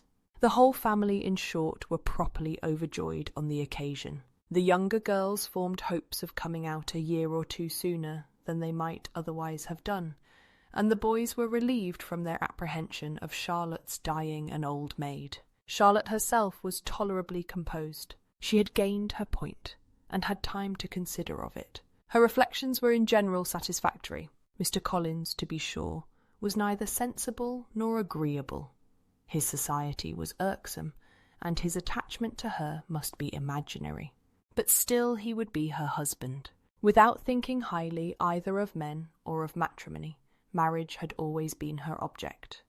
It was the only honourable provision for well-educated young women of small fortune, and, however uncertain of giving happiness, must be their pleasantest preservative from want. This preservative she had now obtained, and at the age of 27, without having ever been handsome, she felt all the good luck of it. The least agreeable circumstance in the business was the surprise it must occasion to Elizabeth Bennet, whose friendship she valued beyond that of any other person. Elizabeth would wonder, and probably would blame her, and though her resolution was not to be shaken, her feelings must be hurt by such a disapprobation. She resolved to give her the information herself, and therefore charged Mr. Collins, when he returned to Longbourn to dinner, to drop no hint of what had passed before any of the family. A promise of secrecy was of course very dutifully given, but it could not be kept without difficulty, for the curiosity excited by his long absence burst forth in such very direct questions on his return as required some ingenuity to evade, and he was at the same time exercising great self-denial, for he was longing to publish his prosperous love. As he was to begin his journey too early on the morrow to see any of the family, the ceremony of leave-taking was performed when the ladies moved for the night, and Mrs. Bennet, with great politeness and cordiality, said how happy they should be to see him at Longbourn again, whenever his other engagements might allow him to visit them. "My dear madam," he replied, "this invitation is particularly gratifying, because it is what I have been hoping to receive, and you may be very certain that I shall avail myself of it as soon as possible." They were all astonished, and Mr. Bennet, who could by no means wish for so speedy a return, immediately said, "But is there not danger of Lady Catherine's disapprobation here, my good sir? You had better neglect your relations than run the risk of offending your patroness." "My dear sir," replied Mr. Collins, "I am particularly obliged to you for this friendly caution, and you may depend upon my not taking so material a step without her ladyship's concurrence. You cannot be too much on your guard. Risk anything rather than her displeasure, and if you find it likely to be raised by your coming to us again, which I should think exceedingly probable, stay quietly at home, and be satisfied that we shall take no offence. Believe me, my dear sir, my gratitude is warmly excited by such affectionate attention, and, depend upon it, you will speedily receive from me a letter of thanks for this, as well as for every other mark of your regard during my stay in Hertfordshire. As for my fair cousins, though my absence may not be long enough to render it necessary, I shall now take the liberty of wishing them health and happiness, not excepting my cousin Elizabeth." With proper civilities, the ladies then withdrew, all of them equally surprised to find that he meditated a quick return. Mrs. Bennet wished to understand by it that he thought of paying his addresses to one of her younger girls, and Mary might have been prevailed on to accept him. She rated his abilities much higher than any of the others. There was a solidity in his reflections which often struck her, and though by no means so clever as herself, she thought that, if encouraged to read and improve himself by such an example as hers, he might become a very agreeable companion. But on the following morning, every hope of this kind was done away. Miss Lucas called soon after breakfast, and in a private conference with Elizabeth related the event of the day before. The possibility of Mr. Collins's fancying himself in love with her friend had once occurred to Elizabeth within the last day or two, but that Charlotte could encourage him seemed almost as far from possibility as that she could encourage him herself, and her astonishment was consequently so great as to overcome at first the bounds of decorum, and she could not help crying out, "Engaged to Mr. Collins? My dear Charlotte, impossible." The steady countenance which Miss Lucas had commanded in telling her story gave way to a momentary confusion here on receiving so direct a reproach, though, as it was no more than she expected, she soon regained her composure, and calmly replied, "Why should you be surprised, my dear Eliza? Do you think it incredible that Mr. Collins should be able to procure any woman's good opinion because he was not so happy as to succeed with you?" But Elizabeth had now recollected herself, and making a strong effort for it, was able to assure her, with tolerable firmness, that the prospect of their relationship was highly grateful to her, and that she wished her all imaginable happiness. "I see what you are feeling," replied Charlotte. "You must be surprised, very much surprised, so lately as Mr. Collins was wishing to marry you. But when you have had time to think it all over, I hope you will be satisfied with what I have done. I am not romantic, you know. I never was. I ask only a comfortable home, and considering Mr. Collins's character, connections, and situation in life, I am convinced that my chance of happiness with him is as fair as most people can boast on entering the marriage state." Elizabeth quietly answered, "Undoubtedly," and after an awkward pause, they returned to the rest of the family. Charlotte did not stay much longer, and Elizabeth was then left to reflect on what she had heard. It was a long time before she became at all reconciled to the idea of so unsuitable a match. The strangeness of Mr. Collins's making 2 offers of marriage within 3 days was nothing in comparison of his being now accepted. She had always felt that Charlotte's opinion of matrimony was not exactly like her own, but she could not have supposed it possible that, when called into action, she would have sacrificed every better feeling to worldly advantage. Charlotte, the wife of Mr. Collins, was a most humiliating picture, and to the pang of a friend disgracing herself and sunk in her esteem was added the distressing conviction that it was impossible for that friend to be tolerably happy in the lot she had chosen. Chapter 23. Elizabeth was sitting with her mother and sisters, reflecting on what she had heard, and doubting whether she was authorised to mention it, when Sir William Lucas himself appeared, sent by his daughter to announce her engagement to the family. With many compliments to them, and much self-gratulation on the prospect of a connection between the houses, he unfolded the matter, to an audience not merely wondering, but incredulous. For Mrs. Bennet, with more perseverance than politeness, protested he must be entirely mistaken, and Lydia, always unguarded and often uncivil, boisterously exclaimed, "Good Lord, Sir William, how can you tell such a story? Do not you know that Mr. Collins wants to marry Lizzie?" Nothing less than the complacence of a courtier could have borne without anger such treatment, but Sir William's good breeding carried him through it all, and though he begged leave to be positive as to the truth of his information, he listened to all their impertinence with the most forbearing courtesy. Elizabeth, feeling it incumbent on her to relieve him from so unpleasant a situation, now put herself forward to confirm his account by mentioning her prior knowledge of it from Charlotte herself, and endeavoured to put a stop to the exclamations of her mother and sisters by the earnestness of her congratulations to Sir William, in which she was readily joined by Jane, and by making a variety of remarks on the happiness that might be expected from the match, the excellent character of Mr. Collins, and the convenient distance of Hunsford from London. Mrs. Bennet was, in fact, too much overpowered to say a great deal while Sir William remained, but no sooner had he left them than her feelings found a rapid vent. In the first place, she persisted in disbelieving the whole of the matter. Secondly, she was very sure that Mr. Collins had been taken in. Thirdly, she trusted that they would never be happy together, and fourthly, that the match might be broken off. 2 inferences, however, were plainly deduced from the whole.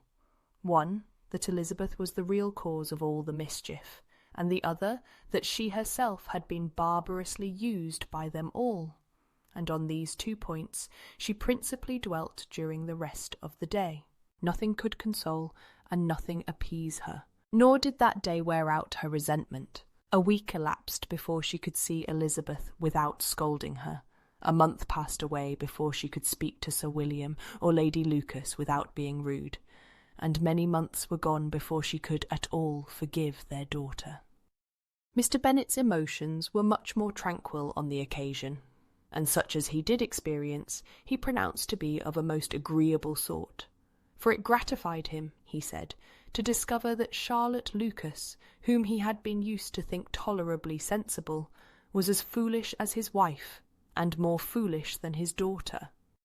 Jane confessed herself a little surprised at the match, but she said less of her astonishment than of her earnest desire for their happiness, nor could Elizabeth persuade her to consider it as improbable. Kitty and Lydia were far from envying Miss Lucas, for Mr. Collins was only a clergyman, and it affected them in no other way than as a piece of news to spread at Meryton. Lady Lucas could not be insensible of triumph on being able to retort on Mrs. Bennet the comfort of having a daughter well married, and she called at Longbourn rather oftener than usual to say how happy she was, though Mrs. Bennet's sour looks and ill-natured remarks might have been enough to drive happiness away. Between Elizabeth and Charlotte there was a restraint which kept them mutually silent on the subject, and Elizabeth felt persuaded that no real confidence could ever subsist between them again. Her disappointment in Charlotte made her turn with fonder regard to her sister, of whose rectitude and delicacy she was sure her opinion could never be shaken, and for whose happiness she grew daily more anxious, as Bingley had now been gone a week, and nothing was heard of his return. Jane had sent Caroline an early answer to her letter, and was counting the days till she might reasonably hope to hear again. The promised letter of thanks from Mr. Collins arrived on Tuesday, addressed to their father, and written with all the solemnity of gratitude which a 12 months' abode in the family might have prompted. After discharging his conscience on that head, he proceeded to inform them, with many rapturous expressions, of his happiness in having obtained the affection of their amiable neighbour, Miss Lucas, and then explained that it was merely with the view of enjoying her society that he had been so ready to close with their kind wish of seeing him again at Longbourn, whither he hoped to be able to return on Monday fortnight. For Lady Catherine, he added, so heartily approved his marriage that she wished it to take place as soon as possible, which he trusted would be an unanswerable argument with his amiable Charlotte to name an early day for making him the happiest of men. Mr. Collins's return into Hertfordshire was no longer a matter of pleasure to Mrs. Bennet. On the contrary, she was as much disposed to complain of it as her husband. It was very strange that he should come to Longbourn instead of to Lucas Lodge. It was also very inconvenient and exceedingly troublesome. She hated having visitors in the house while her health was so indifferent, and lovers were of all people the most disagreeable. Such were the gentle murmurs of Mrs. Bennet, and they gave way only to the greater distress of Mr. Bingley's continued absence.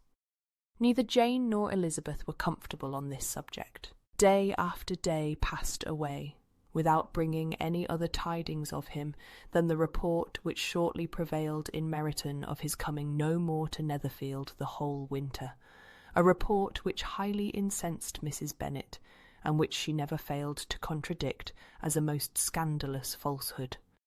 Even Elizabeth began to fear, not that Bingley was indifferent, but that his sisters would be successful in keeping him away.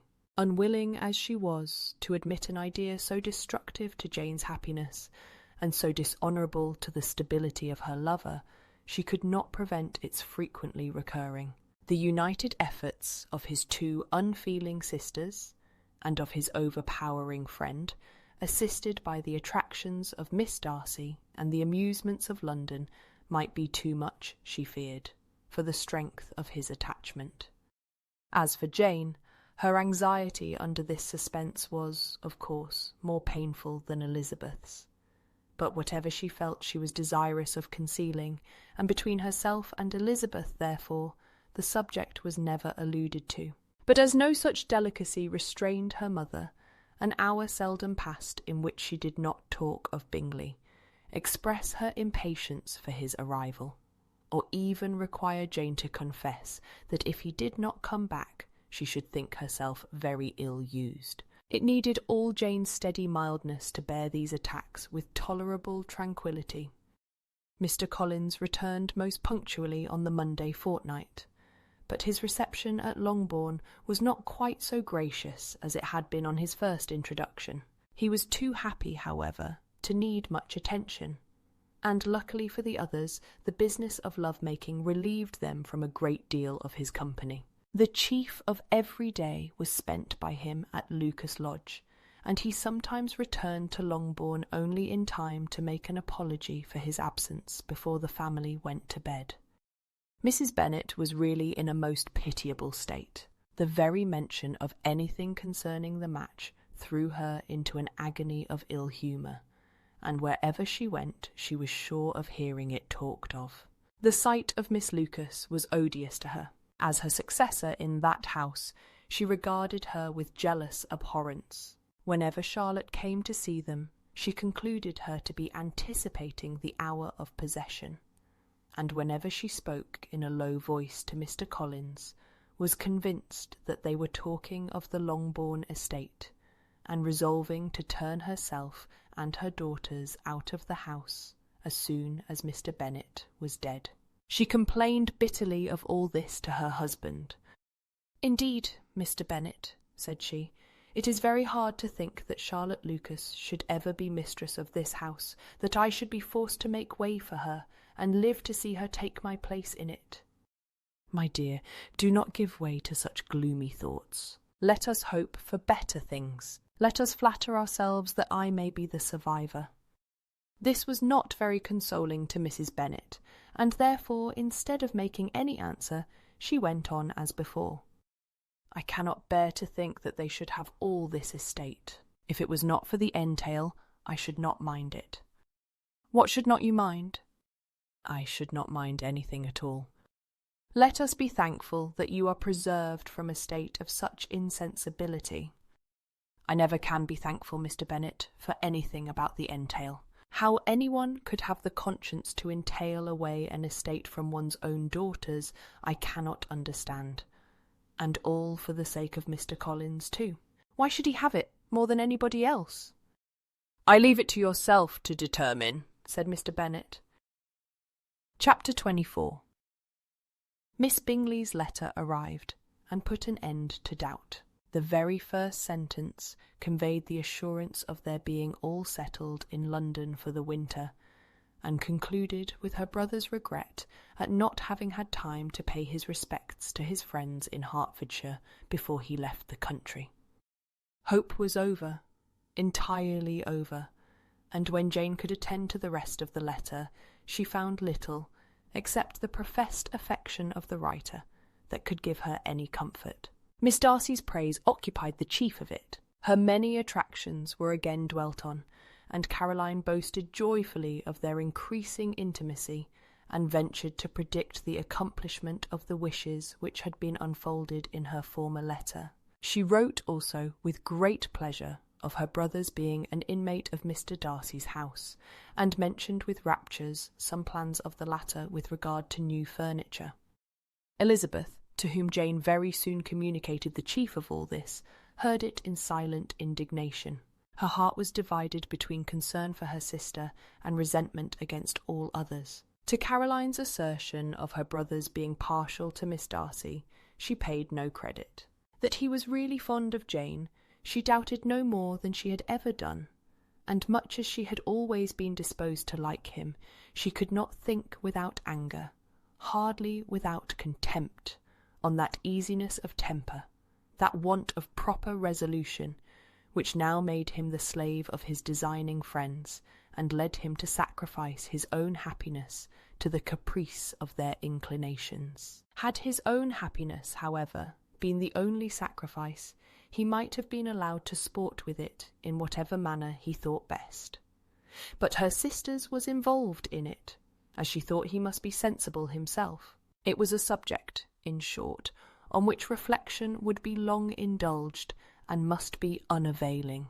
She could think of nothing else, and yet, whether Bingley's regard had really died away, or was suppressed by his friend's interference, whether he had been aware of Jane's attachment, or whether it had escaped his observation. Whichever were the case, though her opinion of him must be materially affected by the difference, her sister's situation remained the same, her peace equally wounded.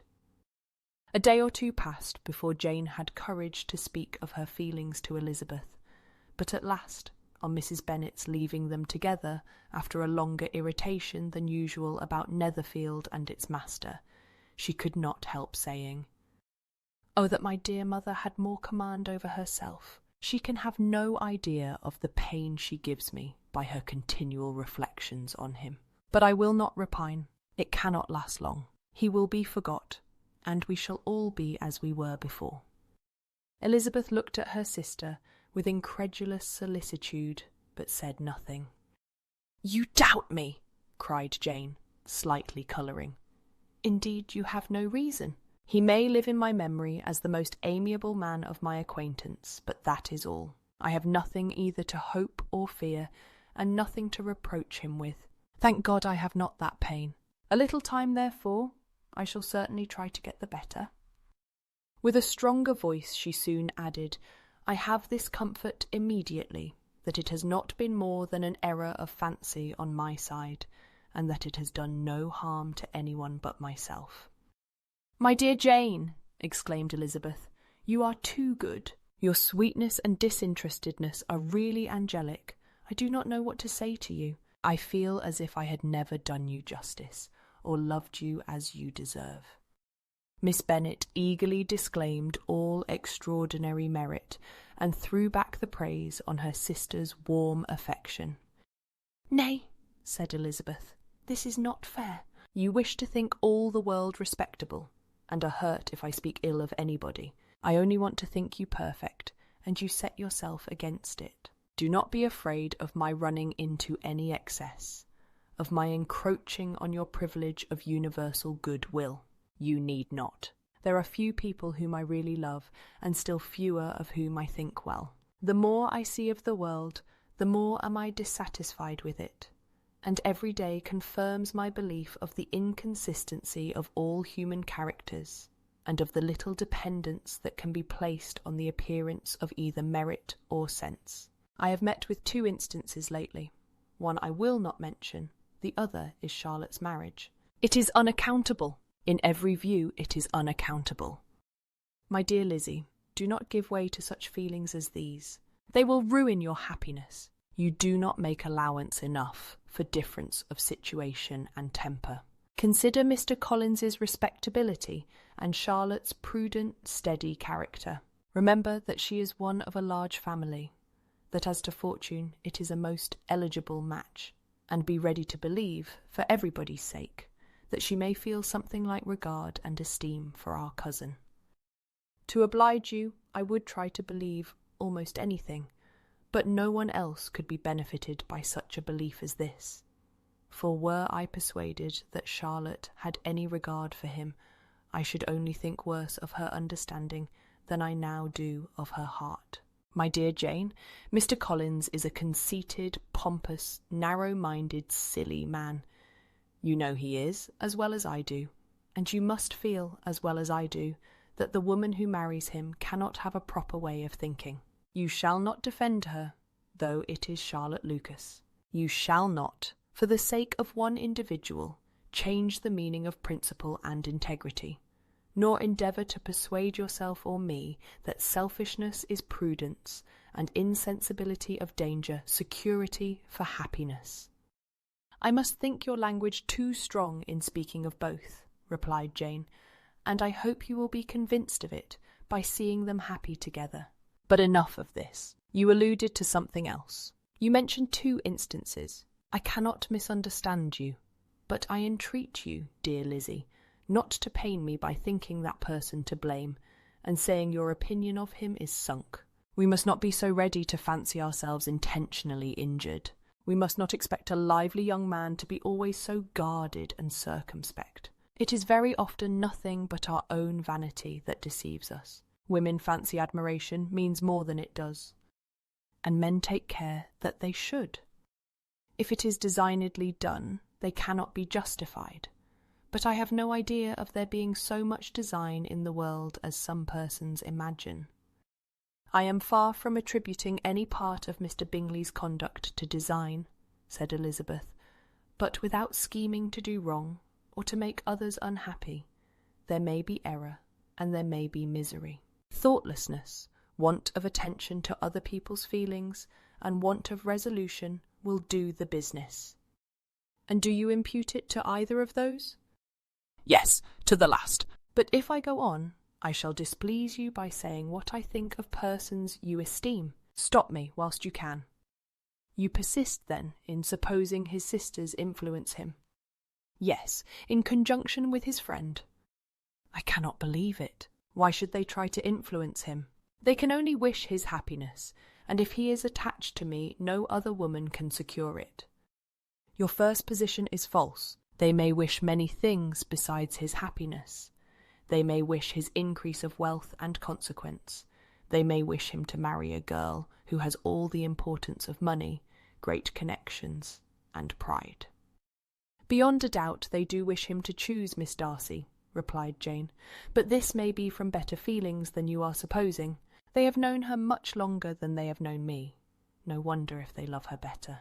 But whatever may be their own wishes, it is very unlikely they should have opposed their brothers. What sister would think herself at liberty to do it, unless there was something very objectionable? If they believed him attached to me, they would not try to part us. If he were so, they could not succeed.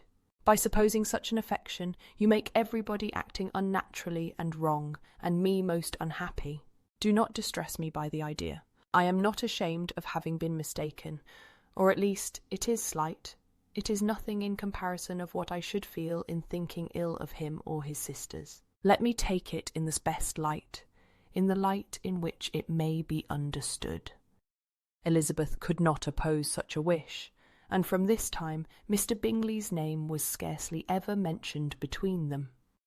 Mrs. Bennet still continued to wonder and repine at his returning no more, and though a day seldom passed in which Elizabeth did not account for it clearly, there seemed little chance of her ever considering it with less perplexity.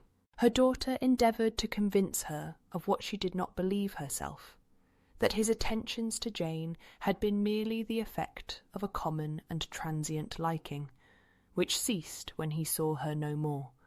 But though the probability of the statement was admitted at the time, she had the same story to repeat every day. Mrs. Bennet's best comfort was that Mr. Bingley must be down again in the summer.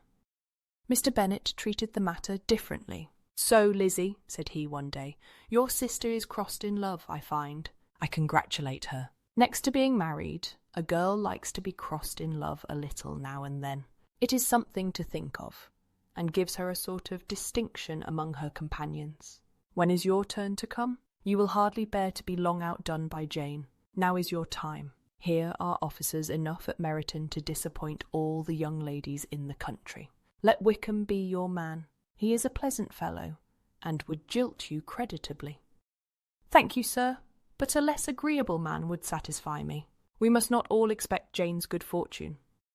"True," said Mr. Bennet, "but it is a comfort to think that, whatever of that kind may befall you, you have an affectionate mother who will always make the most of it." Mr. Wickham's society was of material service in dispelling the gloom which the late perverse occurrences had thrown on many of the Longbourn family. They saw him often, and to his other recommendations was now added that of general unreserve. The whole of what Elizabeth had already heard, his claims on Mr. Darcy, and all that he had suffered from him, was now openly acknowledged and publicly canvassed, and everybody was pleased to think how much they had always disliked Mr. Darcy before they had known anything of the matter. Miss Bennet was the only creature who could suppose there might be any extenuating circumstances in the case unknown to the society of Hertfordshire. Her mild and steady candour always pleaded for allowances and urged the possibility of mistakes, but by everybody else Mr. Darcy was condemned as the worst of men. Chapter 25. After a week spent in professions of love and schemes of felicity, Mr. Collins was called from his amiable Charlotte by the arrival of Saturday. The pain of separation, however, might be alleviated on his side by preparations for the reception of his bride, as he had reason to hope that shortly after his next return into Hertfordshire, the day would be fixed that was to make him the happiest of men. He took leave of his relations at Longbourn with as much solemnity as before, wished his fair cousins health and happiness again, and promised their father another letter of thanks. On the following Monday, Mrs. Bennet had the pleasure of receiving her brother and his wife, who came, as usual, to spend the Christmas at Longbourn. Mr. Gardiner was a sensible, gentlemanlike man, greatly superior to his sister, as well by nature as education. The Netherfield ladies would have had difficulty in believing that a man who lived by trade and within view of his own warehouses, could have been so well-bred and agreeable. Mrs. Gardiner, who was several years younger than Mrs. Bennet and Mrs. Phillips, was an amiable, intelligent, elegant woman, and a great favourite with her long-born nieces. Between the two eldest and herself especially, there subsisted a very particular regard. They had frequently been staying with her in town. The first part of Mrs. Gardiner's business, on her arrival, was to distribute her presents and describe the newest fashions. When this was done, she had a less active part to play. It became her turn to listen. Mrs. Bennet had many grievances to relate, and much to complain of. They had all been very ill-used since she last saw her sister. 2 of her girls had been on the point of marriage, and after all there was nothing in it. "I do not blame Jane," she continued, "for Jane would have got Mr. Bingley if she could. But Lizzie, oh sister, it is very hard to think that she might have been Mr. Collins's wife by this time, had not it been for her own perverseness. He made her an offer in this very room, and she refused him. The consequence of it is that Lady Lucas will have a daughter married before I have, and that Longbourn estate is just as much entailed as ever. The Lucases are very artful people indeed, sister. They are all for what they can get. I am sorry to say it of them, but so it is. It makes me very nervous and poorly to be thwarted so in my own family, and to have neighbours who think of themselves before anybody else. However, your coming just at this time is the greatest of comforts, and I am very glad to hear what you tell us of long sleeves." Mrs. Gardiner, to whom the chief of this news had been given before, in the course of Jane and Elizabeth's correspondence with her, made her sister a slight answer, and in compassion to her nieces, turned the conversation. When alone with Elizabeth afterwards, she spoke more on the subject. "It seems likely to have been a desirable match for Jane," said she. "I am sorry it went off, but these things happen so often. A young man, such as you describe Mr. Bingley, so easily falls in love with a pretty girl for a few weeks, and when accident separates them, so easily forgets her, that these sort of inconstancies are very frequent." "An excellent consolation in its way," said Elizabeth, "but it will not do for us. We do not suffer by accident. It does not often happen that the interference of friends will persuade a young man of independent fortune to think no more of a girl whom he was violently in love with only a few days before. But that expression of violently in love is so hackneyed, so doubtful, so indefinite, that it gives me very little idea. It is as often applied to feelings which arise only from a half-hour's acquaintance, as to a real, strong attachment. Pray, how violent was Mr. Bingley's love? I never saw a more promising inclination. He was growing quite inattentive to other people, and wholly engrossed by her. Every time they met, it was more decided and remarkable. At his own ball he offended 2 or 3 young ladies by not asking them to dance, and I spoke to him twice myself, without receiving an answer. Could there be finer symptoms? Is not general incivility the very essence of love? Oh yes, of that kind of love which I suppose him to have felt. Poor Jane! I am sorry for her, because, with her disposition, she may not get over it immediately. It had better have happened to you, Lizzie. You would have laughed yourself out of it sooner. But do you think she would be prevailed on to go back with us? Change of scene might be of service, and perhaps a little relief from home may be as useful as anything." Elizabeth was exceedingly pleased with this proposal, and felt persuaded of her sister's ready acquiescence. "I hope," added Mrs. Gardiner, "that no consideration with regard to this young man will influence her. We live in so different a part of town. All our connections are so different, and, as you well know, we go out so little that it is very improbable they should meet at all, unless he really comes to see her. And that is quite impossible, for he is now in the custody of his friend, and Mr. Darcy would no more suffer him to call on Jane in such a part of London. My dear aunt, how could you think of it? Mr. Darcy may, perhaps, have heard of such a place as Gracechurch Street, but he would hardly think a month's ablution enough to cleanse him from its impurities were he once to enter it. And depend upon it, Mr. Bingley never stirs without him. So much the better. I hope they will not meet at all. But does not Jane correspond with his sister? She will not be able to help calling. She will drop the acquaintance entirely.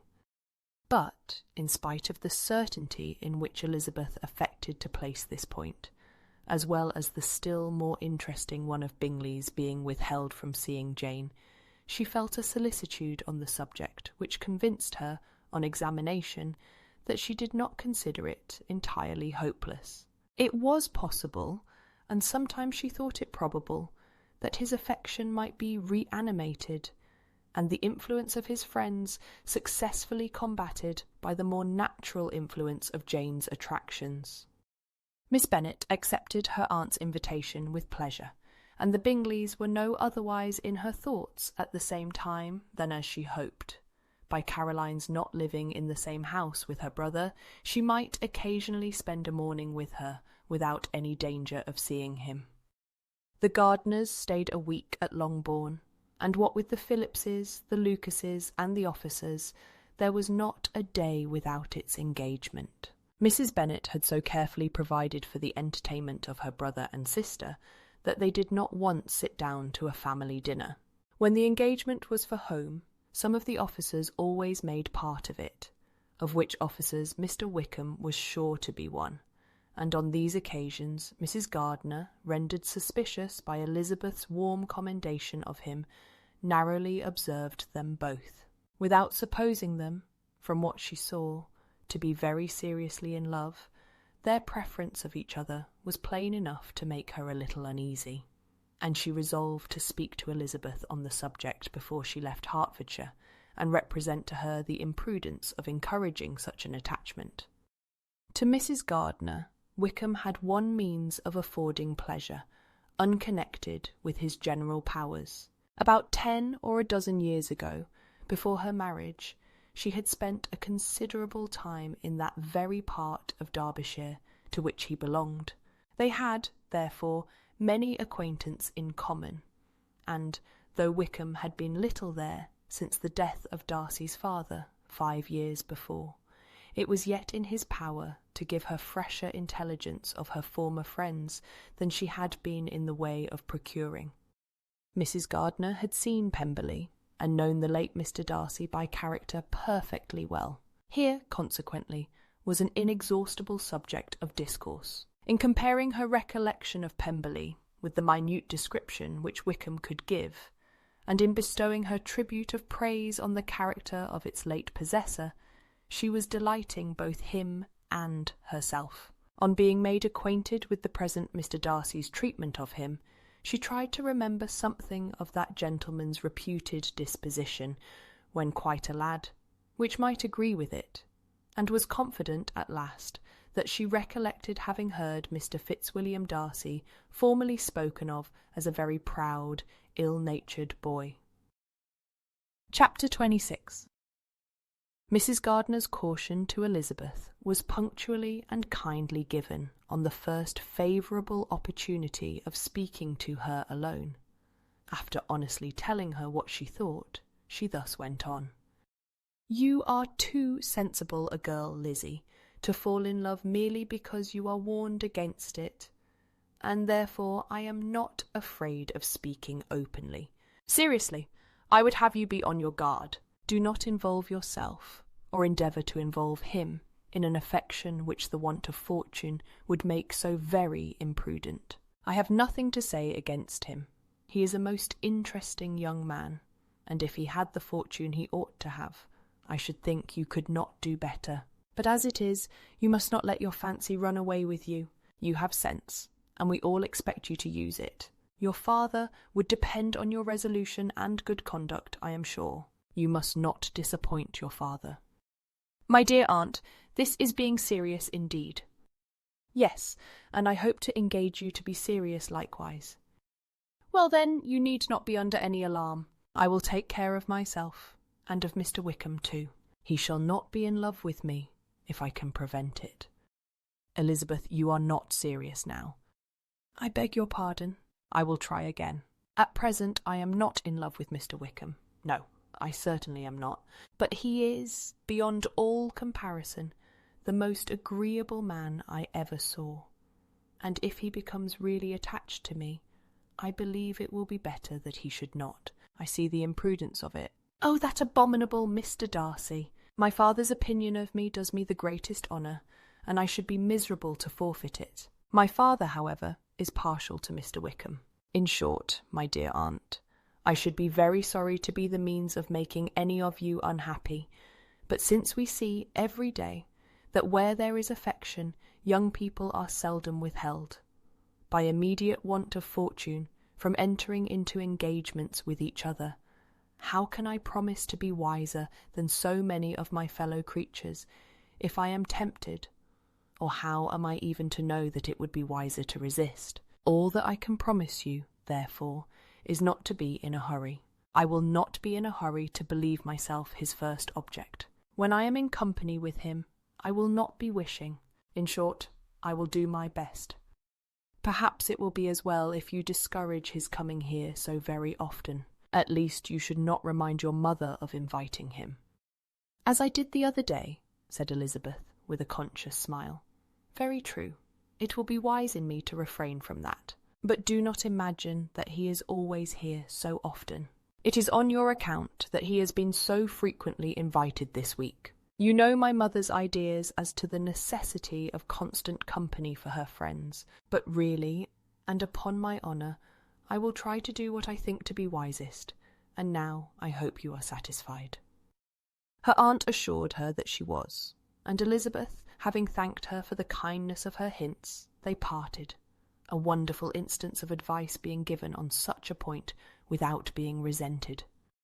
Mr. Collins returned into Hertfordshire soon after it had been quitted by the Gardiners and Jane, but as he took up his abode with the Lucases, his arrival was no great inconvenience to Mrs. Bennet. His marriage was now fast approaching, and she was at length so far resigned as to think it inevitable, and even repeatedly to say, in an ill-natured tone, that she wished they might be happy.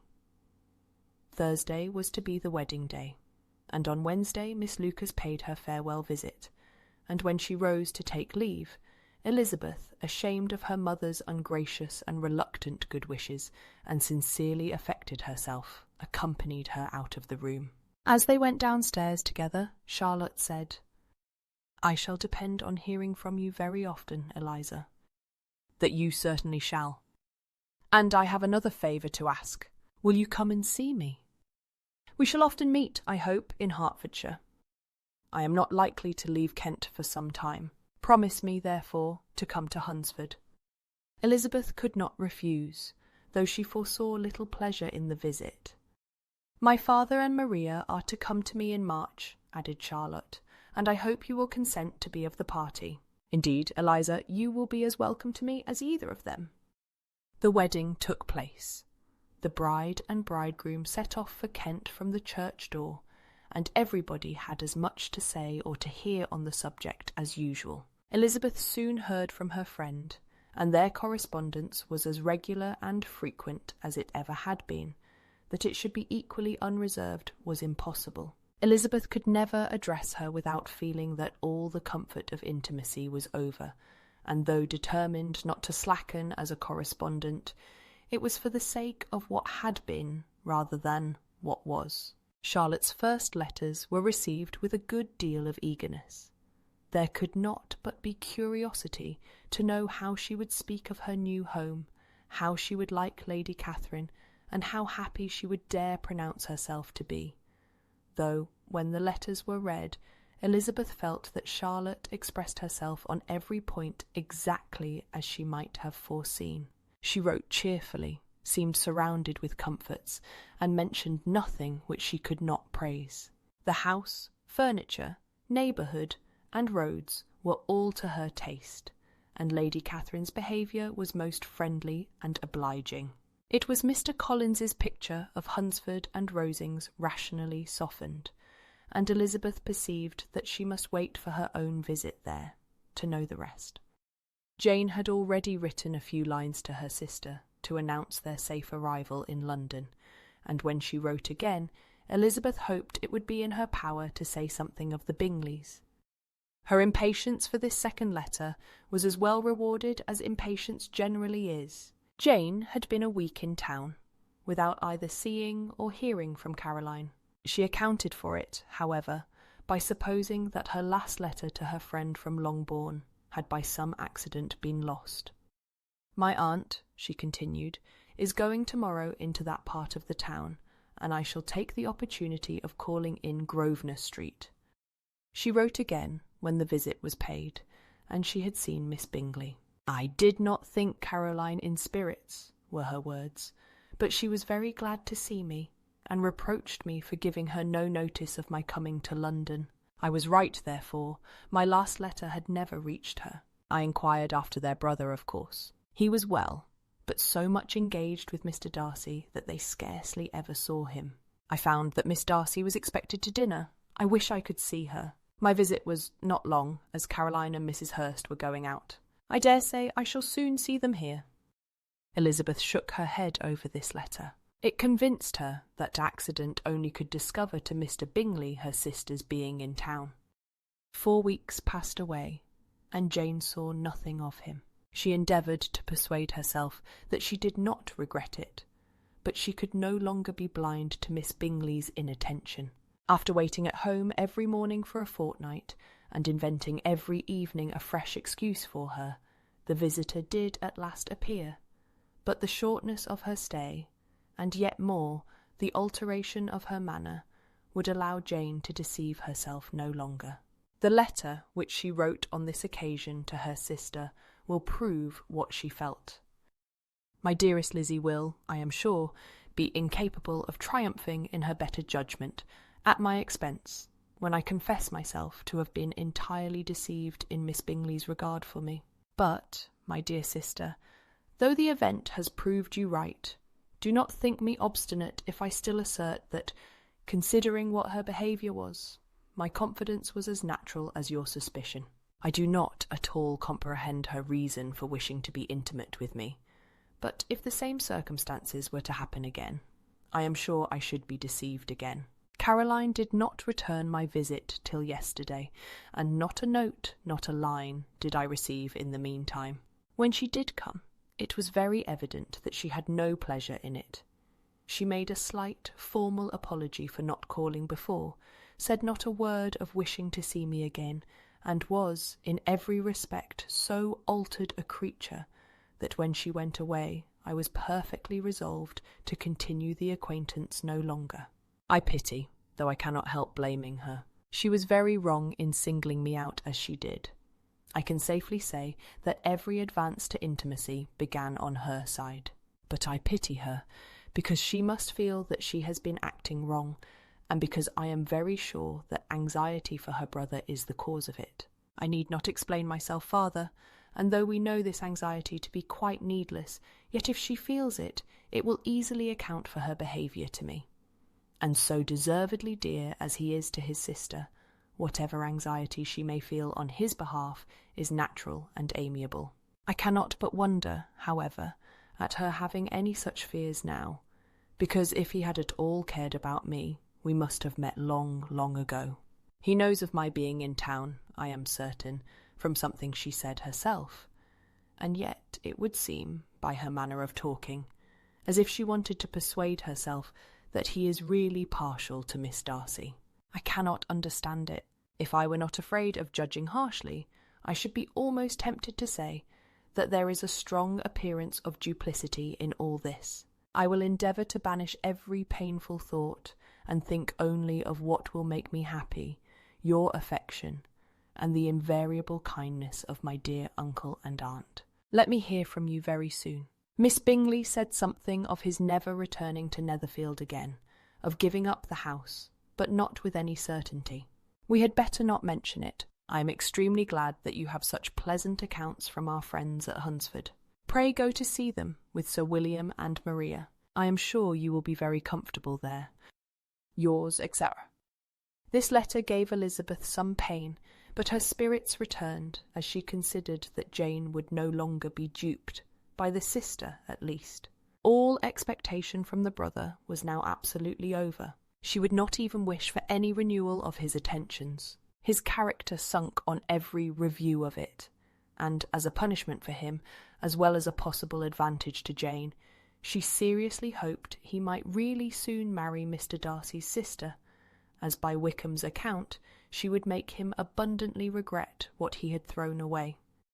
Mrs. Gardiner about this time reminded Elizabeth of her promise concerning that gentleman, and required information, and Elizabeth had such to send as might rather give contentment to her aunt than to herself. His apparent partiality had subsided, his attentions were over, he was the admirer of someone else. Elizabeth was watchful enough to see it all, but she could see it and write of it without material pain. Her heart had been but slightly touched, and her vanity was satisfied with believing that she would have been his only choice, had fortune permitted it. The sudden acquisition of £10,000 was the most remarkable charm of the young lady to whom he was now rendering himself agreeable. But Elizabeth, less clear-sighted perhaps in this case than in Charlotte's, did not quarrel with him for his wish of independence. Nothing, on the contrary, could be more natural, and, while able to suppose that it cost him a few struggles to relinquish her, she was ready to allow it a wise and desirable measure for both, and could very sincerely wish him happy. All this was acknowledged to Mrs. Gardiner, and after relating the circumstances, she thus went on. "I am now convinced, my dear aunt, that I have never been much in love, for had I really experienced that pure and elevating passion, I should at present detest his very name, and wish him all manner of evil. But my feelings are not only cordial towards him, they are even impartial towards Miss King. I cannot find out that I hate her at all, or that I am in the least unwilling to think her a very good sort of girl. There can be no love in all this. My watchfulness has been effectual, and though I should certainly be a more interesting object to all my acquaintance, were I distractedly in love with him, I cannot say that I regret my comparative insignificance. Importance may sometimes be purchased too dearly. Kitty and Lydia take his defection much more to heart than I do. They are young in the ways of the world, and not yet open to the mortifying conviction that handsome young men must have something to live on, as well as the plain." Chapter 27. With no greater events than these in the Longbourn family, and otherwise diversified by little beyond the walks to Meryton, sometimes dirty and sometimes cold, did January and February pass away. March was to take Elizabeth to Hunsford. She had not at first thought very seriously of going thither, but Charlotte, she soon found, was depending on the plan, and she gradually learned to consider it herself with greater pleasure as well as greater certainty. Absence had increased her desire of seeing Charlotte again, and weakened her disgust of Mr. Collins. There was novelty in the scheme, and as, with such a mother and such uncompanionable sisters, home could not be faultless, a little change was not unwelcome for its own sake. The journey would, moreover, give her a peep at Jane, and in short, as the time drew near, she would have been very sorry for any delay. Everything, however, went on smoothly, and was finally settled according to Charlotte's first sketch. She was to accompany Sir William and his second daughter. The improvement of spending a night in London was added in time, and the plan became as perfect as plan could be. The only pain was in leaving her father, who would certainly miss her, and who, when it came to the point, so little liked her going, that he told her to write to him, and almost promised to answer her letter. The farewell between herself and Mr. Wickham was perfectly friendly, on his side even more.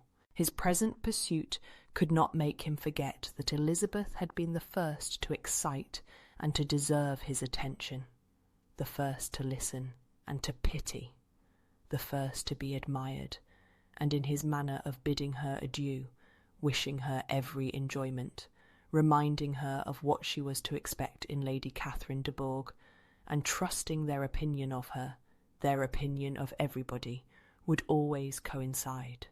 there was a solicitude, an interest, which she felt must ever attach her to him with a most sincere regard, and she parted from him convinced that, whether married or single, he must always be her model of the amiable and pleasing. Her fellow travellers the next day were not of a kind to make her think him less agreeable. Sir William Lucas and his daughter Maria, a good-humoured girl, but as empty-headed as himself, had nothing to say that could be worth hearing, and were listened to with about as much delight as the rattle of the chaise. Elizabeth loved absurdities, but she had known Sir William's too long. He could tell her nothing new of the wonders of his presentation and knighthood, and his civilities were worn out like his information. It was a journey of only 24 miles, and they began it so early as to be in Gracechurch Street by noon. As they drove to Mr. Gardiner's door, Jane was at a drawing-room window watching their arrival. When they entered the passage, she was there to welcome them, and Elizabeth, looking earnestly in her face, was pleased to see it healthful and lovely as ever. On the stairs were a troop of little boys and girls, whose eagerness for their cousin's appearance would not allow them to wait in the drawing-room, and whose shyness, as they had not seen her for a 12-month, prevented their coming lower. All was joy and kindness. The day passed most pleasantly away, the morning in bustle and shopping, and the evening at one of the theatres. Elizabeth then contrived to sit by her aunt. Their first subject was her sister, and she was more grieved than astonished to hear, in reply to her minute inquiries, that though Jane always struggled to support her spirits, there were periods of dejection. It was reasonable, however, to hope that they would not continue long. Mrs. Gardiner gave her the particulars also of Miss Bingley's visit in Gracechurch Street, and repeated conversations occurring at different times between Jane and herself, which proved that the former had, from her heart, given up the acquaintance.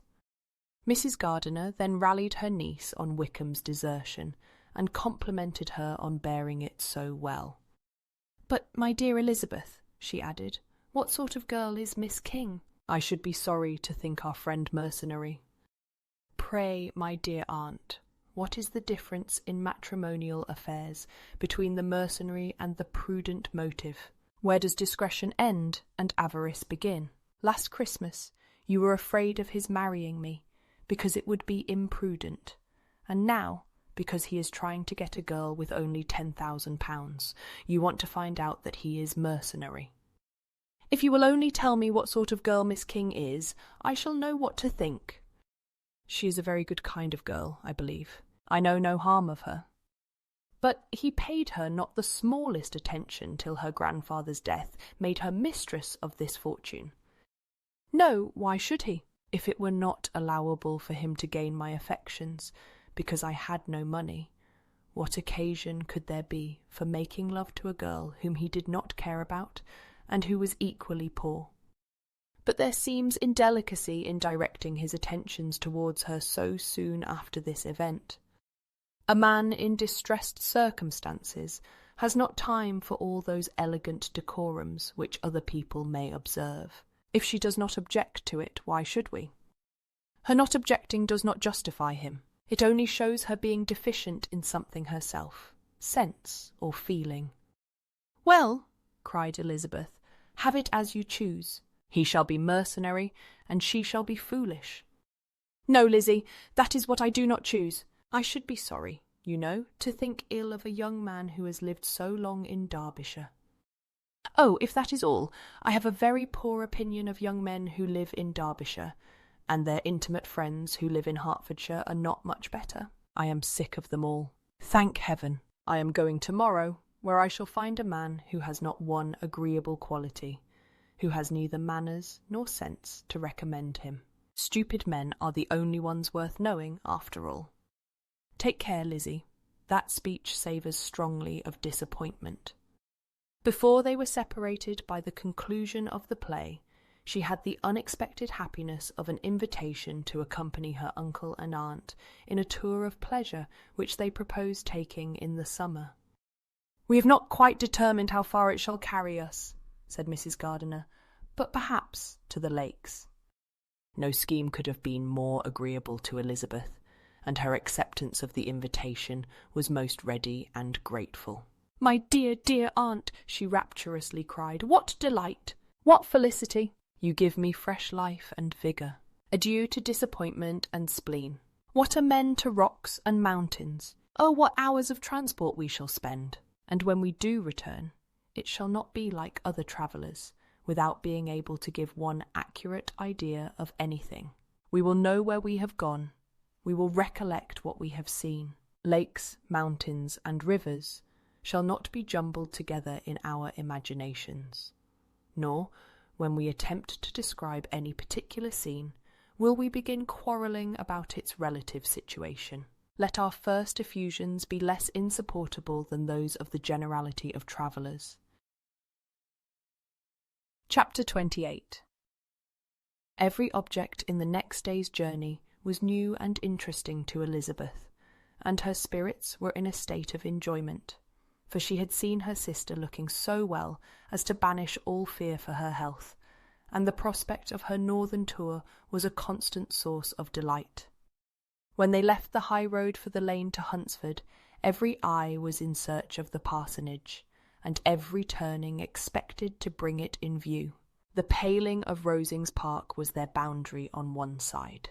Elizabeth smiled at the recollection of all that she had heard of its inhabitants. At length the parsonage was discernible, the garden sloping to the road, the house standing in it, the green pales and the laurel hedge, everything declared they were arriving. Mr. Collins and Charlotte appeared at the door, and the carriage stopped at the small gate, which led by a short gravel walk to the house, amidst the nods and smiles of the whole party. In a moment they were all out of the chaise, rejoicing at the sight of each other. Mrs. Collins welcomed her friend with the liveliest pleasure, and Elizabeth was more and more satisfied with coming when she found herself so affectionately received. She saw instantly that her cousin's manners were not altered by his marriage. His formal civility was just what it had been, and he detained her some minutes at the gate to hear and satisfy his inquiries after all her family. They were then, with no other delay than his pointing out the neatness of the entrance, taken into the house, and as soon as they were in the parlour, he welcomed them a second time, with ostentatious formality, to his humble abode, and punctually repeated all his wife's offers of refreshment. Elizabeth was prepared to see him in his glory, and she could not help fancying that in displaying the good proportion of the room, its aspect and its furniture, he addressed himself particularly to her, as if wishing to make her feel what she had lost in refusing him. But though everything seemed neat and comfortable, she was not able to gratify him by any sigh of repentance, and rather looked with wonder at her friend, that she could have so cheerful an air with such a companion. When Mr. Collins said anything of which his wife might reasonably be ashamed, which certainly was not seldom, she involuntarily turned her eye on Charlotte. Once or twice she could discern a faint blush, but in general Charlotte wisely did not hear. After sitting long enough to admire every article of furniture in the room, from the sideboard to the fender, to give an account of their journey, and of all that had happened in London, Mr. Collins invited them to take a stroll in the garden, which was large and well laid out, and to the cultivation of which he attended himself.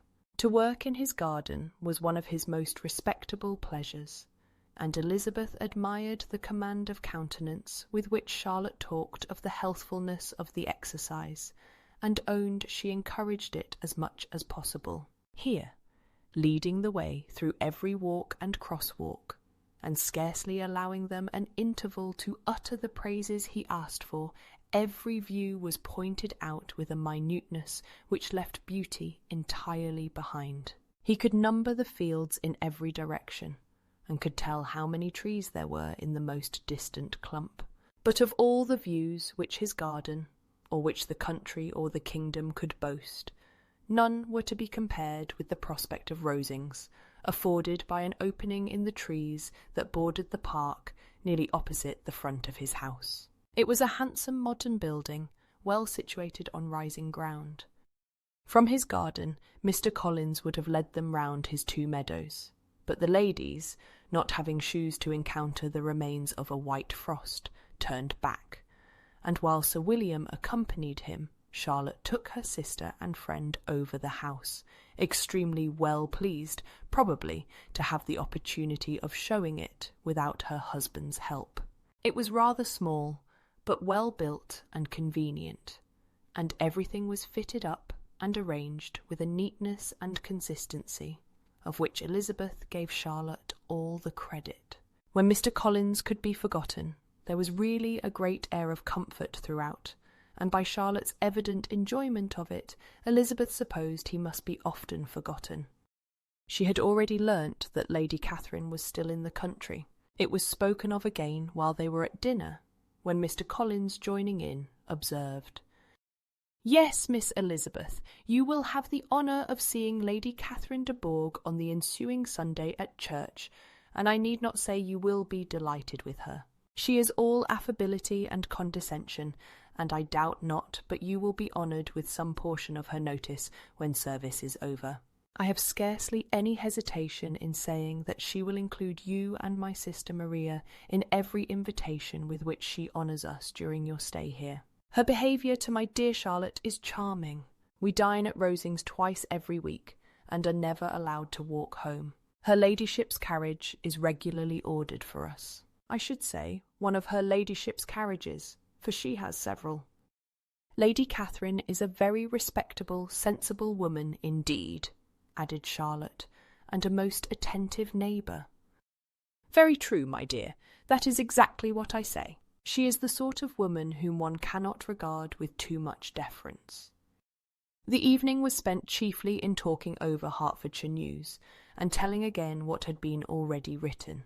And when it closed, Elizabeth, in the solitude of her chamber, had to meditate upon Charlotte's degree of contentment, to understand her address in guiding, and composure in bearing with, her husband, and to acknowledge that it was all done very well.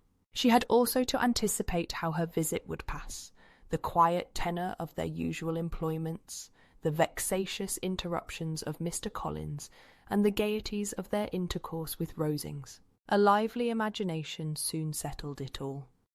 About the middle of the next day, as she was in her room getting ready for a walk, a sudden noise below seemed to speak the whole house in confusion, and after listening a moment, she heard somebody running upstairs in a violent hurry, and calling loudly after her. She opened the door, and met Maria in the landing-place, who, breathless with agitation, cried out, "Oh, my dear Eliza, pray make haste and come into the dining-room, for there is such a sight to be seen. I will not tell you what it is. Make haste and come down this moment." Elizabeth asked questions in vain.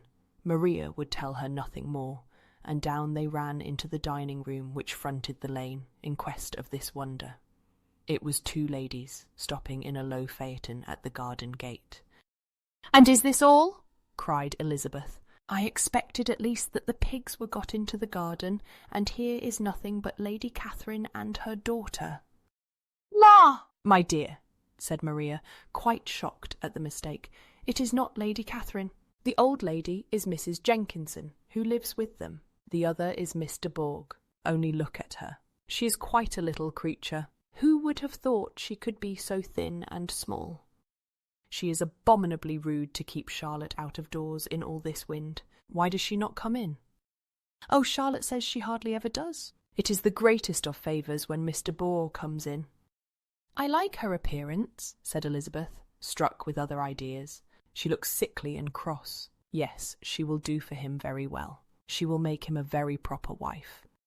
Mr. Collins and Charlotte were both standing at the gate in conversation with the ladies, and Sir William, to Elizabeth's high diversion, was stationed in the doorway, in earnest contemplation of the greatness before him, and constantly bowing whenever Mr. de Bourgh looked that way. At length there was nothing more to be said. The ladies drove on, and the others returned into the house. Mr. Collins no sooner saw the 2 girls than he began to congratulate them on their good fortune, which Charlotte explained by letting them know that the whole party was asked to dine at Rosings the next day. Chapter 29. Mr. Collins's triumph, in consequence of this invitation, was complete. The power of displaying the grandeur of his patroness to his wondering visitors, and of letting them see her civility towards himself and his wife, was exactly what he had wished for. And that an opportunity of doing it should be given so soon was such an instance of Lady Catherine's condescension as he knew not how to admire enough. "I confess," said he, "that I should not have been at all surprised by her ladyship's asking us on Sunday to drink tea and spend the evening at Rosings. I rather expected, from my knowledge of her affability, that it would happen. But who could have foreseen such an attention as this? Who could have imagined that we should receive an invitation to dine there, an invitation, moreover, including the whole party, so immediately after your arrival?" "I am the less surprised at what has happened," replied Sir William, "from that knowledge of what the manners of the great really are, which my situation in life has allowed me to acquire. About the court, such instances of elegant breeding are not uncommon.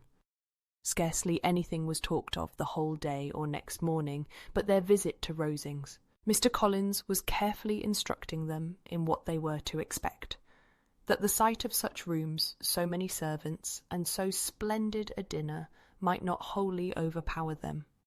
When the ladies were separating for the toilette, he said to Elizabeth, "Do not make yourself uneasy, my dear cousin, about your apparel. Lady Catherine is far from requiring that elegance of dress in us which becomes herself and daughter. I would advise you merely to put on whatever of your clothes is superior to the rest.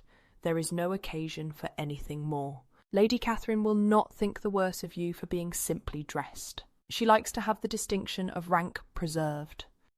While they were dressing, he came 2 or 3 times to their different doors, to recommend their being quick, as Lady Catherine very much objected to be kept waiting for her dinner. Such formidable accounts of her ladyship and her manner of living quite frightened Maria Lucas, who had been little used to company, and she looked forward to her introduction at Rosings with as much apprehension as her father had done to his presentation at St. James's.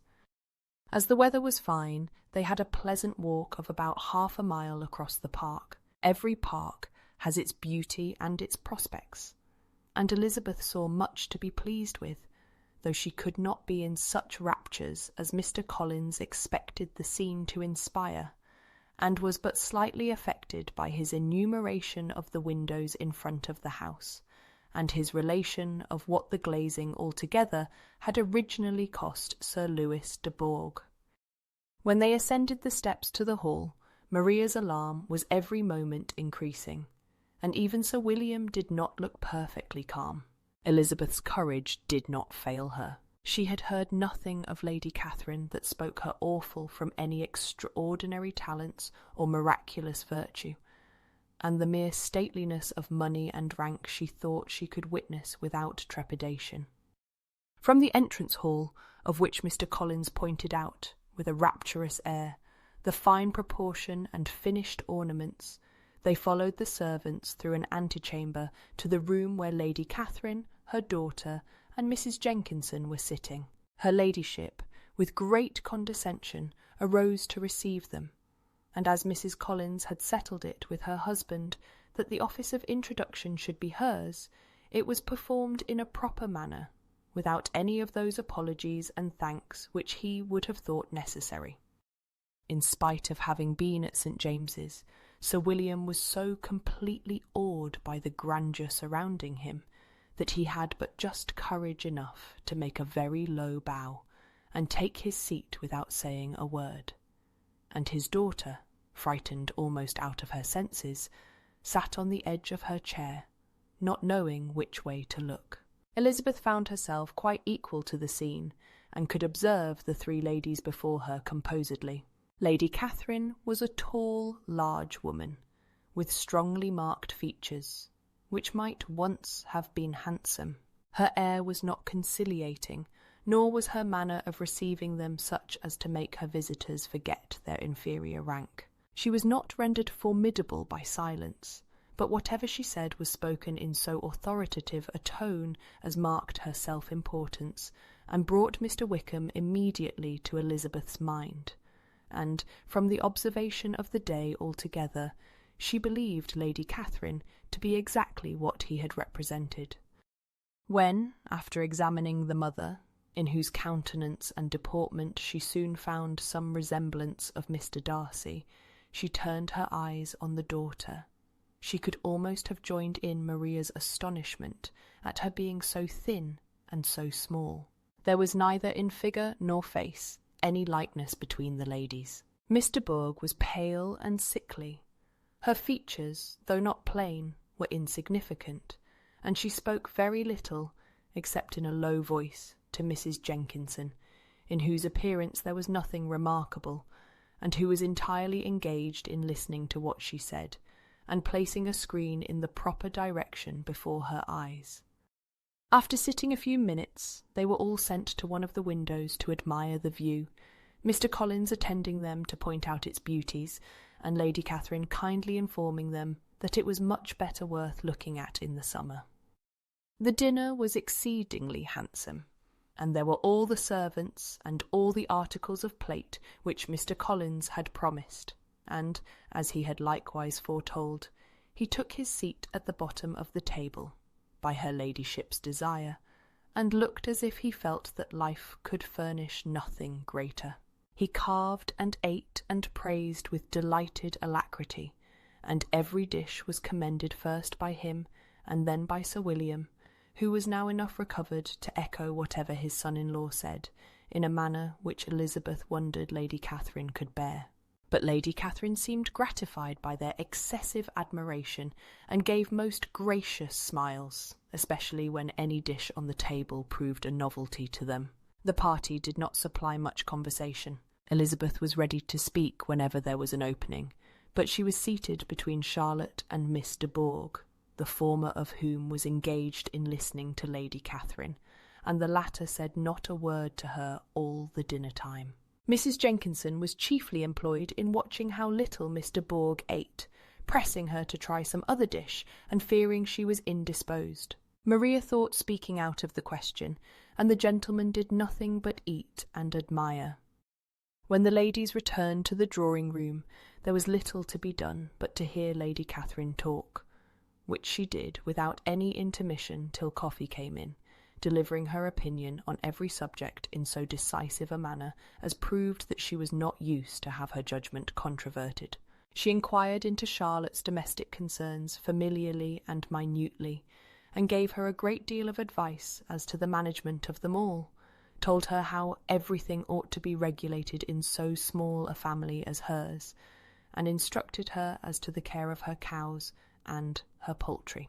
Elizabeth found that nothing was beneath this great lady's attention which could furnish her with an occasion for dictating to others. In the intervals of her discourse with Mrs. Collins, she addressed a variety of questions to Maria and Elizabeth, but especially to the latter, of whose connections she knew the least, and who, she observed to Mrs. Collins, was a very genteel, pretty kind of girl. She asked her at different times how many sisters she had, whether they were older or younger than herself, whether any of them were likely to be married, whether they were handsome, where they had been educated, what carriage her father kept, and what had been her mother's maiden name. Elizabeth felt all the impertinence of her questions, but answered them very composedly. Lady Catherine then observed, "Your father's estate is entailed on Mr. Collins, I think. For your sake," turning to Charlotte, "I am glad of it, but otherwise I see no occasion for entailing estates from the female line." It was not thought necessary in Sir Lewis de Bourgh's family. "Do you play and sing, Miss Bennet?" "A little." "Oh, then, some time or other we shall be happy to hear you. Our instrument is a capital one, probably superior to— you shall try it some day." "Do your sisters play and sing?" "One of them does." "Why did not you all learn?" "You ought all to have learned. The Miss Webbs all play, and their father has not so good an income as yours." "Do you draw?" "No, not at all." "What, None of you? Not one.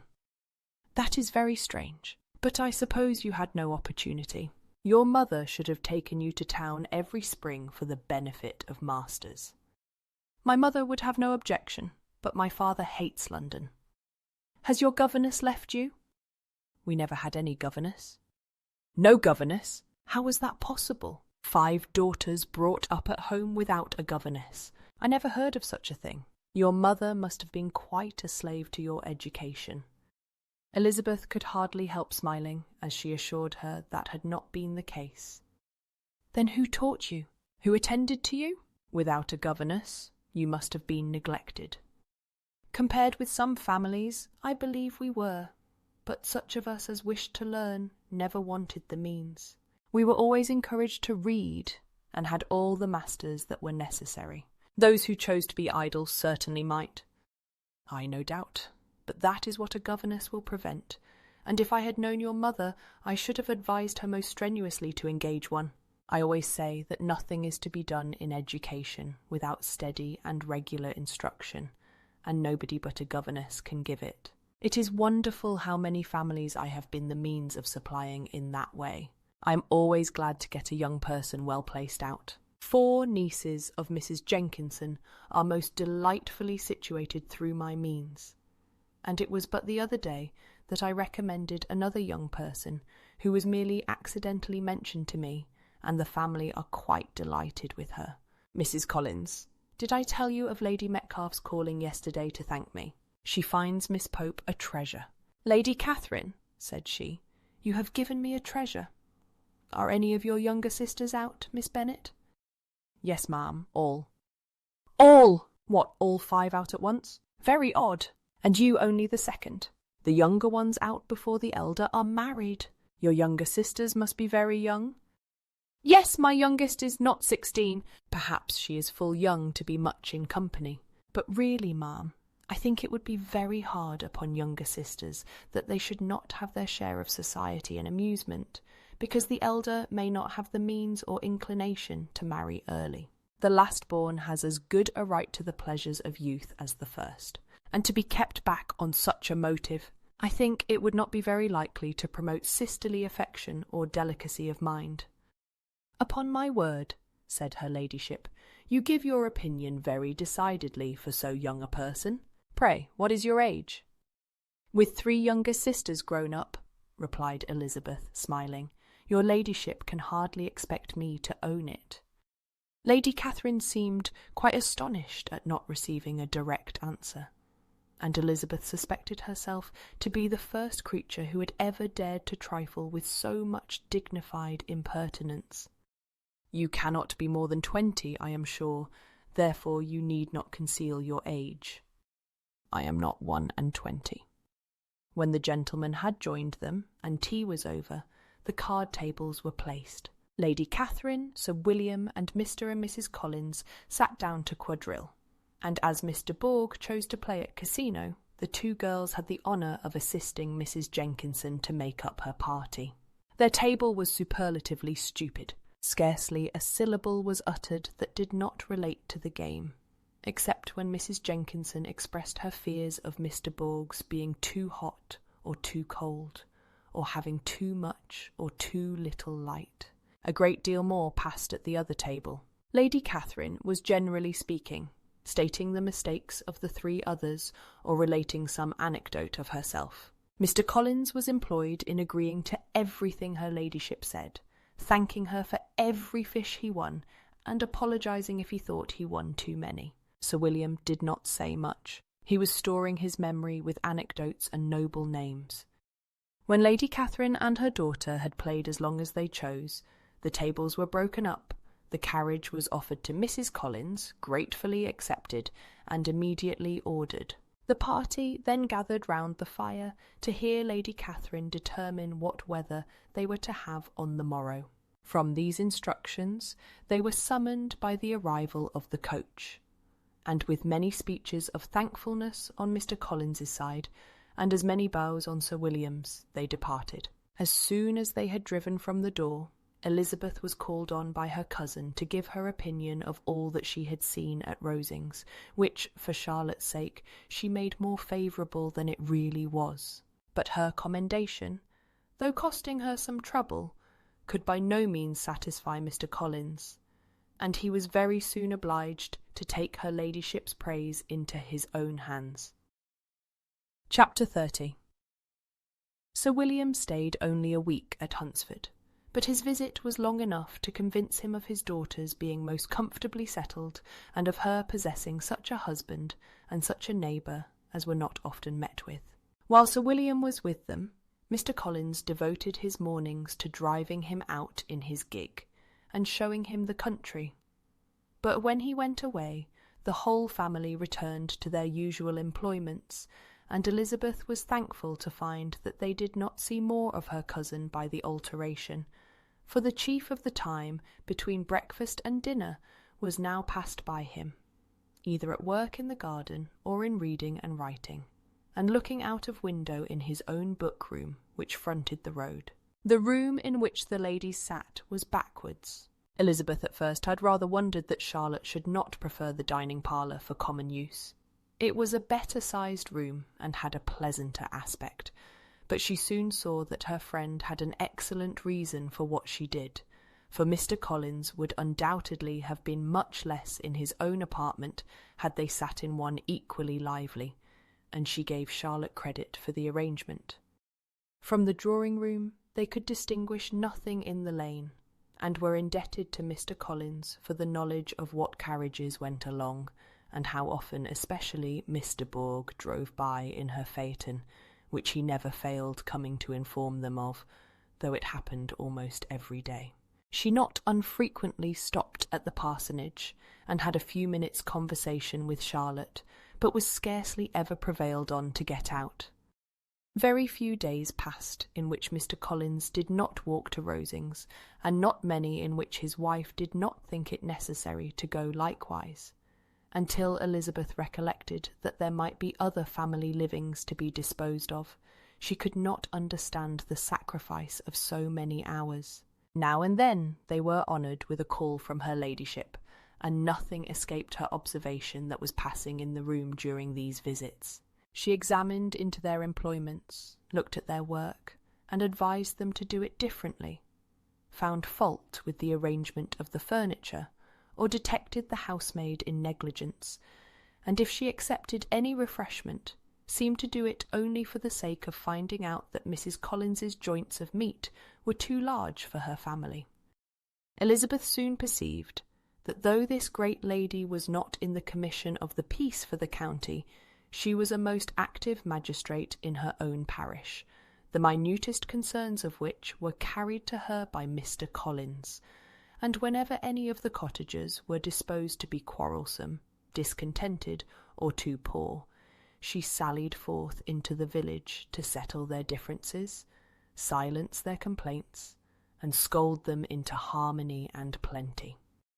The entertainment of dining at Rosings was repeated about twice a week, and, allowing for the loss of Sir William, and there being only one card-table in the evening, every such entertainment was the counterpart of the first. Their other engagements were few, as the style of living of the neighbourhood in general was beyond the Collinses' reach. This, however, was no evil to Elizabeth, and upon the whole she spent her time comfortably enough. There were half-hours of pleasant conversation with Charlotte, and the weather was so fine for the time of year that she had often great enjoyment out of doors. Her favourite walk, and where she frequently went while the others were calling on Lady Catherine, was along the open grove which edged that side of the park, where there was a nice sheltered path, which no one seemed to value but herself, and where she felt beyond the reach of Lady Catherine's curiosity. In this quiet way, the first fortnight of her visit soon passed away.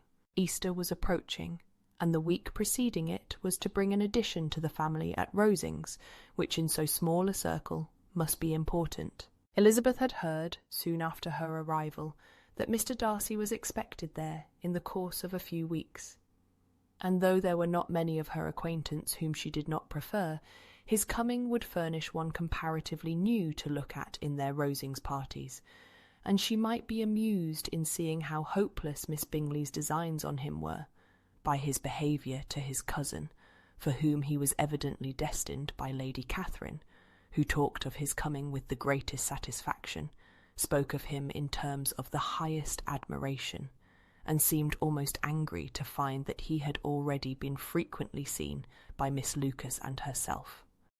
His arrival was soon known at the parsonage, for Mr. Collins was walking the whole morning within view of the lodges opening into Hunsford Lane, in order to have the earliest assurance of it, and, after making his bow as the carriage turned into the park, hurried home with the great intelligence. On the following morning he hastened to Rosings to pay his respects. There were 2 nephews of Lady Catherine to require them, for Mr. Darcy had brought with him a Colonel Fitzwilliam, the younger son of his uncle, Lord, and, to the great surprise of all the party, when Mr. Collins returned, the gentleman accompanied him. Charlotte had seen them from her husband's room, crossing the road, and immediately running into the other, told the girls what an honour they might expect, adding, "I may thank you, Eliza, for this piece of civility. Mr. Darcy would never have come so soon to wait upon me." Elizabeth had scarcely time to disclaim all right to the compliment before their approach was announced by the door-bell, and shortly afterwards the 3 gentlemen entered the room. Colonel Fitzwilliam, who led the way, was about 30, not handsome, but in person and address most truly the gentleman. Mr. Darcy looked just as he had been used to look in Hertfordshire, paid his compliments with his usual reserve to Mrs. Collins, and whatever might be his feelings towards her friend, met her with every appearance of composure. Elizabeth merely courtesied to him without saying a word. Colonel Fitzwilliam entered into conversation directly, with the readiness and ease of a well-bred man, and talked very pleasantly. But his cousin, after having addressed a slight observation on the house and garden to Mrs. Collins, sat for some time without speaking to anybody. At length, however, his civility was so far awakened as to inquire of Elizabeth after the health of her family. She answered him in the usual way, and after a moment's pause added, "My eldest sister has been in town these 3 months. Have you never happened to see her there?"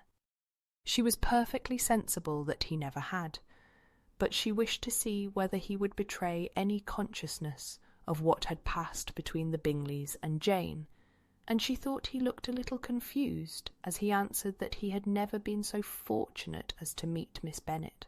The subject was pursued no further, and the gentleman soon afterwards went away. Chapter 31.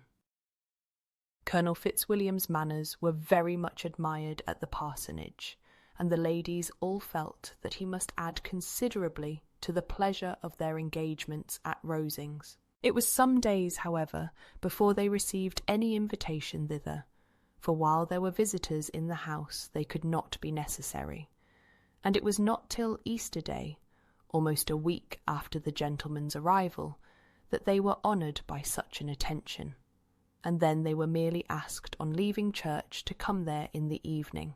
For the last week they had seen very little of either Lady Catherine or her daughter. Colonel Fitzwilliam had called at the parsonage more than once during the time, but Mr. Darcy they had only seen at church. The invitation was accepted, of course, and at a proper hour they joined the party in Lady Catherine's drawing-room. Her ladyship received them civilly, but it was plain that their company was by no means so acceptable as when she could get nobody else, and she was, in fact, almost engrossed by her nephews, speaking to them, especially to Darcy, much more than to any other person in the room. Colonel Fitzwilliam seemed really glad to see them. Anything was a welcome relief to him at Rosings, and Mrs. Collins's pretty friend had, moreover, caught his fancy very much. He now seated himself by her, and talked so agreeably of Kent and Hertfordshire, of travelling and staying at home, of new books and music, that Elizabeth had never been half so well entertained in that room before, and they conversed with so much spirit and flow as to draw the attention of Lady Catherine herself, as well as of Mr. Darcy. His eyes had been soon and repeatedly turned towards them with a look of curiosity, and that her ladyship, after a while, shared the feeling, was more openly acknowledged, for she did not scruple to call out, "What is that you are saying, Fitzwilliam? What is it you are talking of? What are you telling Miss Bennet? Let me hear what it is." "We were talking of music, madam," said he, when no longer able to avoid a reply. "Of music? Then pray speak aloud. It is of all subjects my delight. I must have my share in the conversation, if you are speaking of music. There are few people in England, I suppose, who have more true enjoyment of music than myself, or a better natural taste. If I had ever learnt, I should have been a great proficient, and so would Anne, if her health had allowed her to apply. I am confident that she would have performed delightfully. How does Georgiana get on, Darcy?" Mr. Darcy spoke with affectionate praise of his sister's proficiency. "I am very glad to hear such a good account of her," said Lady Catherine, "and pray tell her from me that she cannot expect to excel if she does not practice a great deal." "I assure you, madam," he replied, "that she does not need such advice. She practises very constantly." "So much the better. It cannot be done too much, and when I next write to her, I shall charge her not to neglect it on any account. I often tell young ladies that no excellence in music is to be acquired without constant practice. I have told Miss Bennet several times that she will never play really well, unless she practices more, and though Mrs. Collins has no instrument, she is very welcome, as I have often told her, to come to Rosings every day and play on the pianoforte in Mrs. Jenkinson's room. She would be in nobody's way, you know, in that part of the house." Mr. Darcy looked a little ashamed of his aunt's ill-breeding, and made no answer. When coffee was over, Colonel Fitzwilliam reminded Elizabeth of having promised to play to him, and she sat down directly to the instrument. He drew a chair near her. Lady Catherine listened to half a song, and then talked, as before, to her other nephew, till the latter walked away from her, and moving with his usual deliberation towards the pianoforte, stationed himself so as to command a full view of the fair performer's countenance. Elizabeth saw what he was doing, and at the first convenient pause turned to him with an arch smile and said, "You mean to frighten me, Mr. Darcy, by coming in all this state to hear me, but I will not be alarmed, though your sister does play so well. There is a stubbornness about me that never can bear to be frightened at the will of others. My courage always rises with every attempt to intimidate me." "I shall not say that you are mistaken," he replied, "because you could not really believe me to entertain any design of alarming you, and I have had the pleasure of your acquaintance long enough to know that you find great enjoyment in occasionally professing opinions which, in fact, are not your own." Elizabeth laughed heartily at this picture of herself, and said to Colonel Fitzwilliam, "Your cousin will give you a very pretty notion of me, and teach you not to believe a word I say.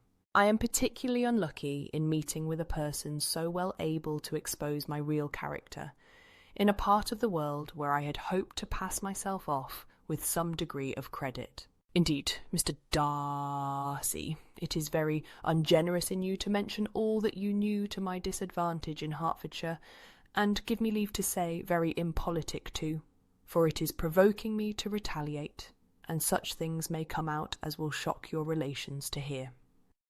"I am not afraid of you," said he smilingly.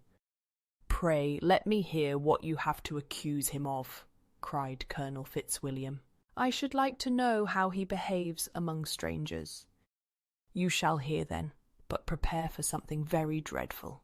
The first time of my ever seeing him in Hertfordshire, you must know, was at a ball, and at this ball what do you think he did? He danced only 4 dances. I am sorry to pain you, but so it was. He danced only 4 dances, though gentlemen were scarce, and, to my certain knowledge, more than one young lady was sitting down in want of a partner. Mr. Darcy, you cannot deny the fact. I had not at that time the honour of knowing any lady in the assembly beyond my own party. True, and nobody can ever be introduced in a ball-room. Well, Colonel Fitzwilliam, what do I play next? My fingers wait your orders. Perhaps, said Darcy, I should have judged better had I sought an introduction, but I am ill qualified to recommend myself to strangers. Shall we ask your cousin the reason of this? Said Elizabeth, still addressing Colonel Fitzwilliam. Shall we ask him why a man of sense and education, and who has lived in the world, is ill qualified to recommend himself to strangers? I can answer your question, said Fitzwilliam, without applying to him. It is because he will not give himself the trouble. I certainly have not the talent which some people possess, said Darcy, of conversing easily with those I have never seen before. I cannot catch their tone of conversation or appear interested in their concerns, as I often see done. My fingers, said Elizabeth, do not move over this instrument in the masterly manner which I see so many women's do. They have not the same force or rapidity, and do not produce the same expression. But then I have always supposed it to be my own fault, because I would not take the trouble of practising. It is not that I do not believe my fingers as capable as any other woman's of superior execution. Darcy smiled and said, You are perfectly right. You have employed your time much better. No one admitted to the privilege of hearing you can think anything wanting. We neither of us perform to strangers. Here they were interrupted by Lady Catherine, who called out to know what they were talking of. Elizabeth immediately began playing again. Lady Catherine approached, and after listening for a few minutes, said to Darcy, Miss Bennet would not play at all amiss if she practised more, and could have the advantage of a London master. She has a very good notion of fingering, though her taste is not equal to Anne's. Anne would have been a delightful performer, had her health allowed her to learn. Elizabeth looked at Darcy to see how cordially he assented to his cousin's praise, but neither at that moment nor at any other could she discern any symptom of love. And from the whole of his behaviour to Mr. Borg she derived this comfort for Miss Bingley, that he might have been just as likely to marry her had she been his relation. Lady Catherine continued her remarks on Elizabeth's performance, mixing with them many instructions on execution and taste. Elizabeth received them with all the forbearance of civility, and at the request of the gentleman remained at the instrument till her ladyship's carriage was ready to take them all home. Chapter 32. Elizabeth was sitting by herself the next morning and writing to Jane, while Mrs. Collins and Maria were gone on business into the village, when she was startled by a ring at the door, the certain signal of a visitor. As she had heard no carriage, she thought it not unlikely to be Lady Catherine, and under that apprehension was putting away her half-finished letter, that she might escape all impertinent questions, when the door opened, and to her very great surprise Mr. Darcy, and Mr. Darcy only, entered the room. He seemed astonished too on finding her alone, and apologised for his intrusion by letting her know that he had understood all the ladies to be within. They then sat down, and when her inquiries after Rosings were made, seemed in danger of sinking into total silence. It was absolutely necessary, therefore, to think of something, and in this emergency, recollecting when she had seen him last in Hertfordshire, and feeling curious to know what he would say on the subject of their hasty departure, she observed, "How very suddenly you all quitted Netherfield last November, Mr. Darcy. It must have been a most agreeable surprise to Mr. Bingley to see you all after him so soon, for, if I recollect right, he went but the day before. He and his sisters were well, I hope, when you left London?" "Perfectly so, I thank you." She found that she was to receive no other answer, and after a short pause added, I think I have understood that Mr. Bingley has not much idea of ever returning to Netherfield again. I have never heard him say so, but it is probable that he may spend very little of his time there in future. He has many friends, and he is at a time of life when friends and engagements are continually increasing. If he means to be but little at Netherfield, it would be better for the neighbourhood that he should give up the place entirely, for then we might possibly get a settled family there. But perhaps Mr. Bingley did not take the house so much for the convenience of the neighbourhood as for his own, and we must expect him to keep or quit it on the same principle. I should not be surprised, said Darcy, if he were to give it up as soon as any eligible purchase offers. Elizabeth made no answer. She was afraid of talking longer of his friend, and having nothing else to say, was now determined to leave the trouble of finding a subject to him. He took the hint, and soon began with, "This seems a very comfortable house. Lady Catherine, I believe, did a great deal to it when Mr. Collins first came to Hunsford." "I believe she did, and I am sure she could not have bestowed her kindness on a more grateful object. Mr. Collins appears very fortunate in his choice of a wife." "Yes, indeed. His friends may well rejoice in his having met with one of the very few sensible women who would have accepted him, or have made him happy if they had. My friend has an excellent understanding, though I am not certain that I consider her marrying Mr. Collins as the wisest thing she ever did. She seems perfectly happy, however, and in a prudential light it is certainly a very good match for her. It must be very agreeable to her to be settled within so easy a distance of her own family and friends." "An easy distance, do you call it?" "It is nearly 50 miles. "And what is 50 miles of good road?" "Little more than half a day's journey." "Yes, I call it a very easy distance." "I should never have considered the distance as one of the advantages of the match," cried Elizabeth. "I should never have said Mrs. Collins was settled near her family. It is a proof of your own attachment to Hertfordshire. Anything beyond the very neighbourhood of Longbourn, I suppose, would appear far." As he spoke, there was a sort of smile, which Elizabeth fancied she understood. He must be supposing her to be thinking of Jane and Netherfield, and she blushed as she answered, "I do not mean to say that a woman may not be settled too near her family. The far and the near must be relative, and depend on many varying circumstances. Where there is fortune to make the expense of travelling unimportant, distance becomes no evil. But that is not the case here. Mr. and Mrs. Collins have a comfortable income, but not such a one as will allow of frequent journeys, and I am persuaded my friend would not call herself near her family under less than half the present distance." Mr. Darcy drew his chair a little towards her and said, "You cannot have a right to such very strong local attachment. You cannot have been always at Longbourn." Elizabeth looked surprised. The gentleman experienced some change of feeling. He drew back his chair, took a newspaper from the table, and glancing over it said, in a colder voice, "Are you pleased with Kent?" A short dialogue on the subject of the country ensued, on either side calm and concise, and soon put an end to by the entrance of Charlotte and her sister, just returned from their walk. The tête-à-tête surprised them. Mr. Darcy related the mistake which had occasioned his intruding on Miss Bennet, and, after sitting a few minutes longer, without saying much to anybody, went away.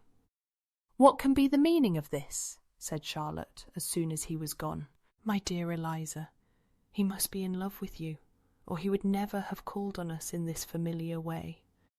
But when Elizabeth told of his silence, it did not seem very likely, even to Charlotte's wishes, to be the case, and, after various conjectures, they could at last only suppose his visit to proceed from the difficulty of finding anything to do, which was the more probable from the time of year.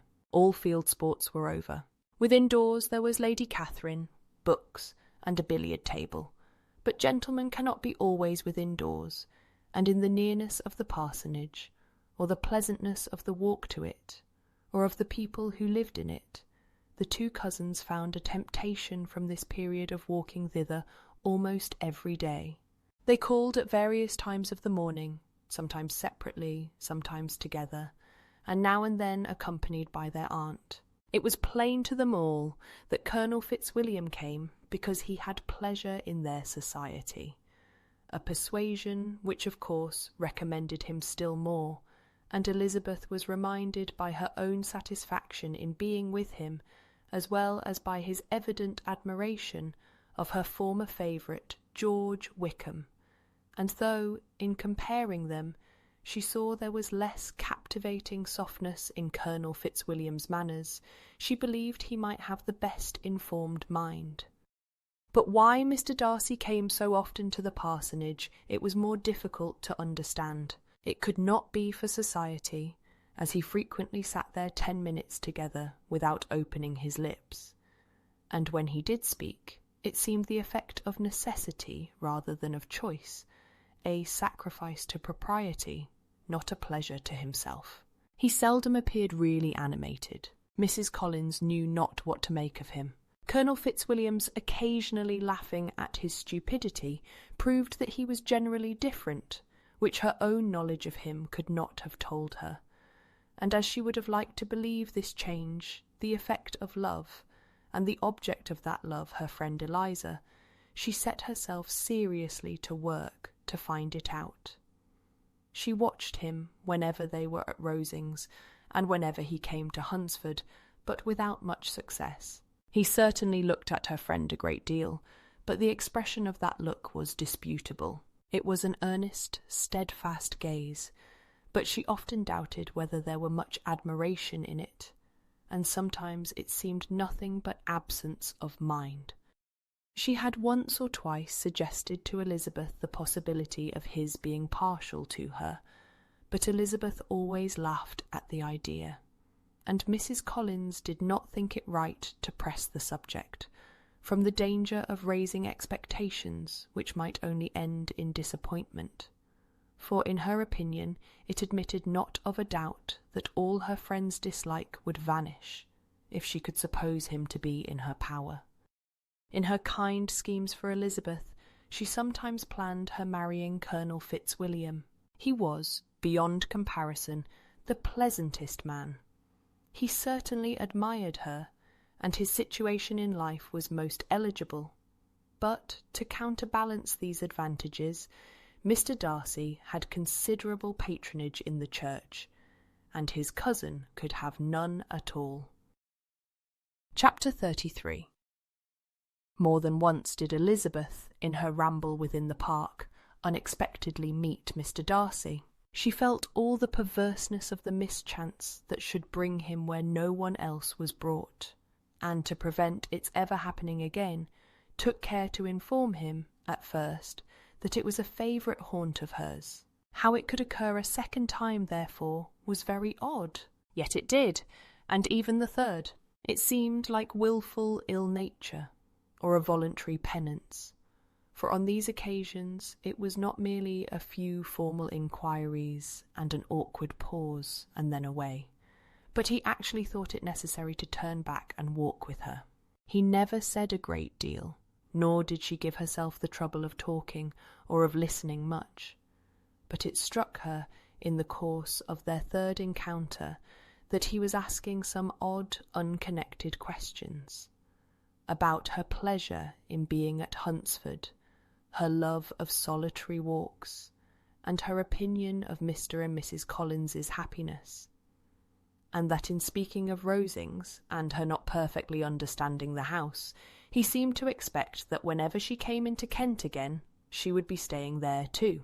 His words seemed to imply it. Could he have Colonel Fitzwilliam in his thoughts? She supposed, if he meant anything, he must mean an allusion to what might arise in that quarter.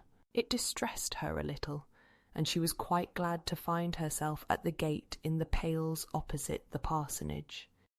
She was engaged one day, as she walked, in reperusing Jane's last letter, and dwelling on some passages which proved that Jane had not written in spirits, when, instead of being again surprised by Mr. Darcy, she saw, on looking up, that Colonel Fitzwilliam was meeting her. Putting away the letter immediately, and forcing a smile, she said, "I did not know before that you ever walked this way."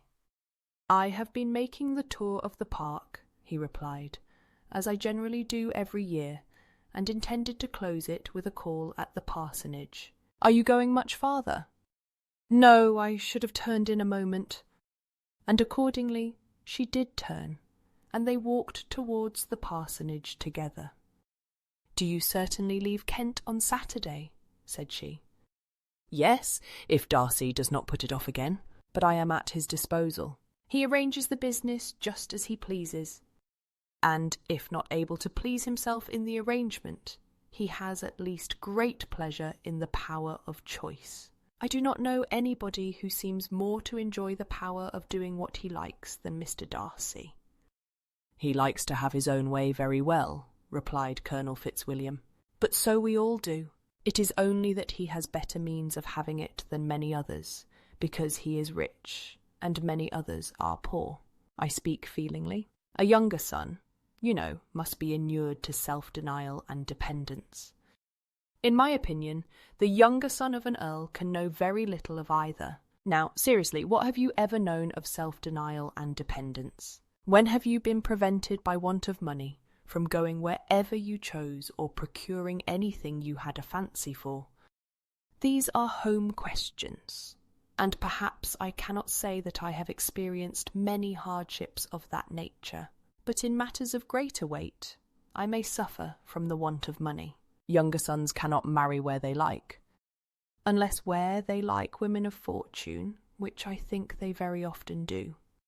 Our habits of expense make us too dependent, and there are not many in my rank of life who can afford to marry without some attention to money." "Is this," thought Elizabeth, "meant for me?" And she coloured at the idea, but, recovering herself, said in a lively tone, "And pray, what is the usual price of an earl's younger son? Unless the elder brother is very sickly, I suppose you would not ask above £50,000. He answered her in the same style, and the subject dropped. To interrupt a silence which might make him fancy her affected with what had passed, she soon afterwards said, "I imagine your cousin brought you down with him chiefly for the sake of having somebody at his disposal. I wonder he does not marry, to secure a lasting convenience of that kind. But perhaps his sister does as well for the present, and as she is under his sole care, he may do what he likes with her." "No," said Colonel Fitzwilliam, "that is an advantage which he must divide with me. I am joined with him in the guardianship of Miss Darcy." "Are you, indeed? And pray, what sort of a guardian do you make? Does your charge give you much trouble? Young ladies of her age are sometimes a little difficult to manage, and if she has the true Darcy spirit, she may like to have her own way."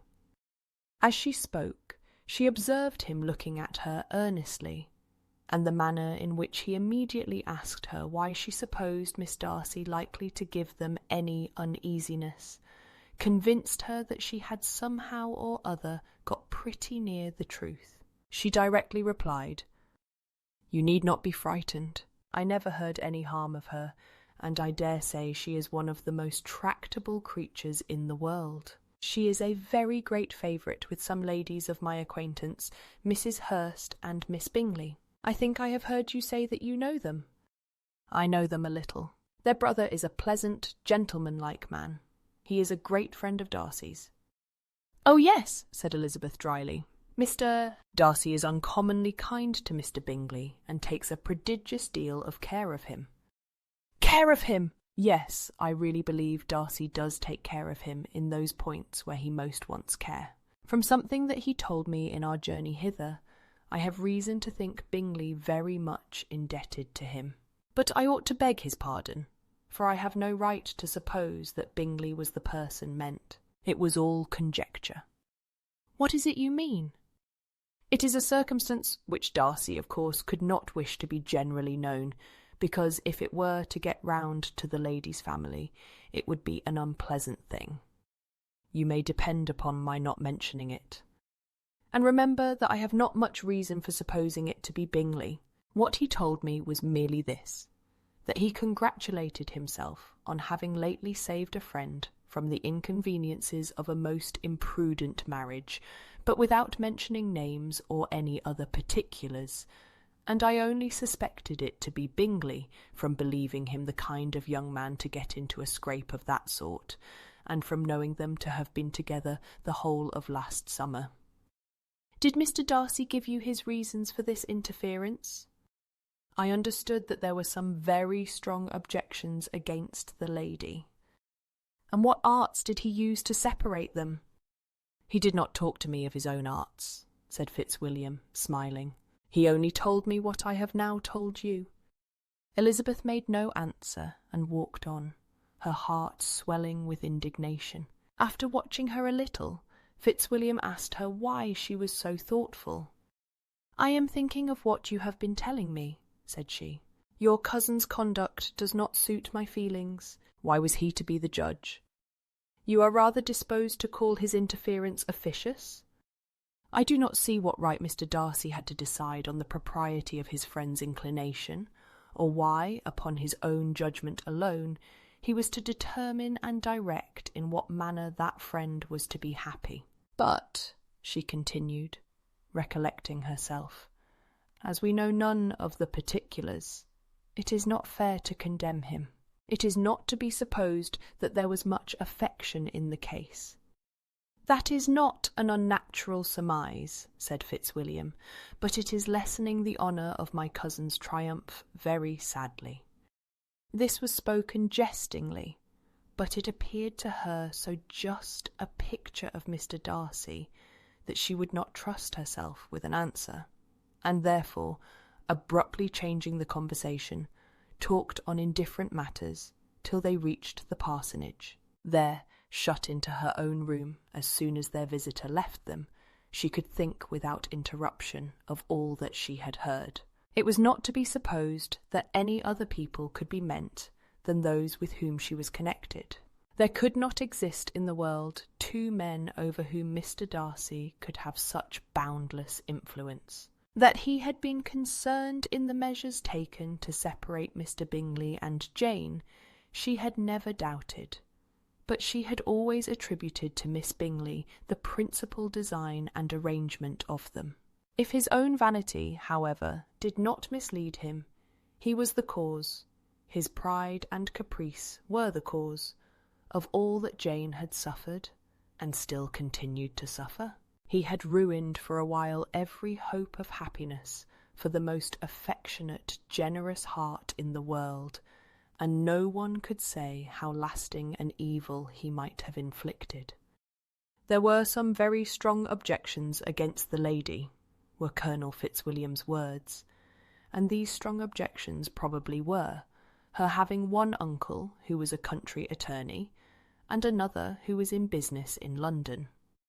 To Jane herself, she exclaimed, there could be no possibility of objection, all loveliness and goodness as she is, her understanding excellent, her mind improved, and her manners captivating. Neither could anything be urged against my father, who, though with some peculiarities, has abilities which Mr. Darcy himself need not disdain, and respectability which he will probably never reach. When she thought of her mother, indeed, her confidence gave way a little, but she would not allow that any objections there had material weight with Mr. Darcy, whose pride, she was convinced, would receive a deeper wound from the want of importance in his friends' connections than from their want of sense, and she was quite decided, at last, that he had been partly governed by this worst kind of pride, and partly by the wish of retaining Mr. Bingley for his sister. The agitation and tears which the subject occasioned brought on a headache, and it grew so much worse towards the evening that, added to her unwillingness to see Mr. Darcy, it determined her not to attend her cousins to Rosings, where they were engaged to drink tea. Mrs. Collins, seeing that she was really unwell, did not press her to go, and as much as possible prevented her husband from pressing her. But Mr. Collins could not conceal his apprehension of Lady Catherine's being rather displeased by her staying at home.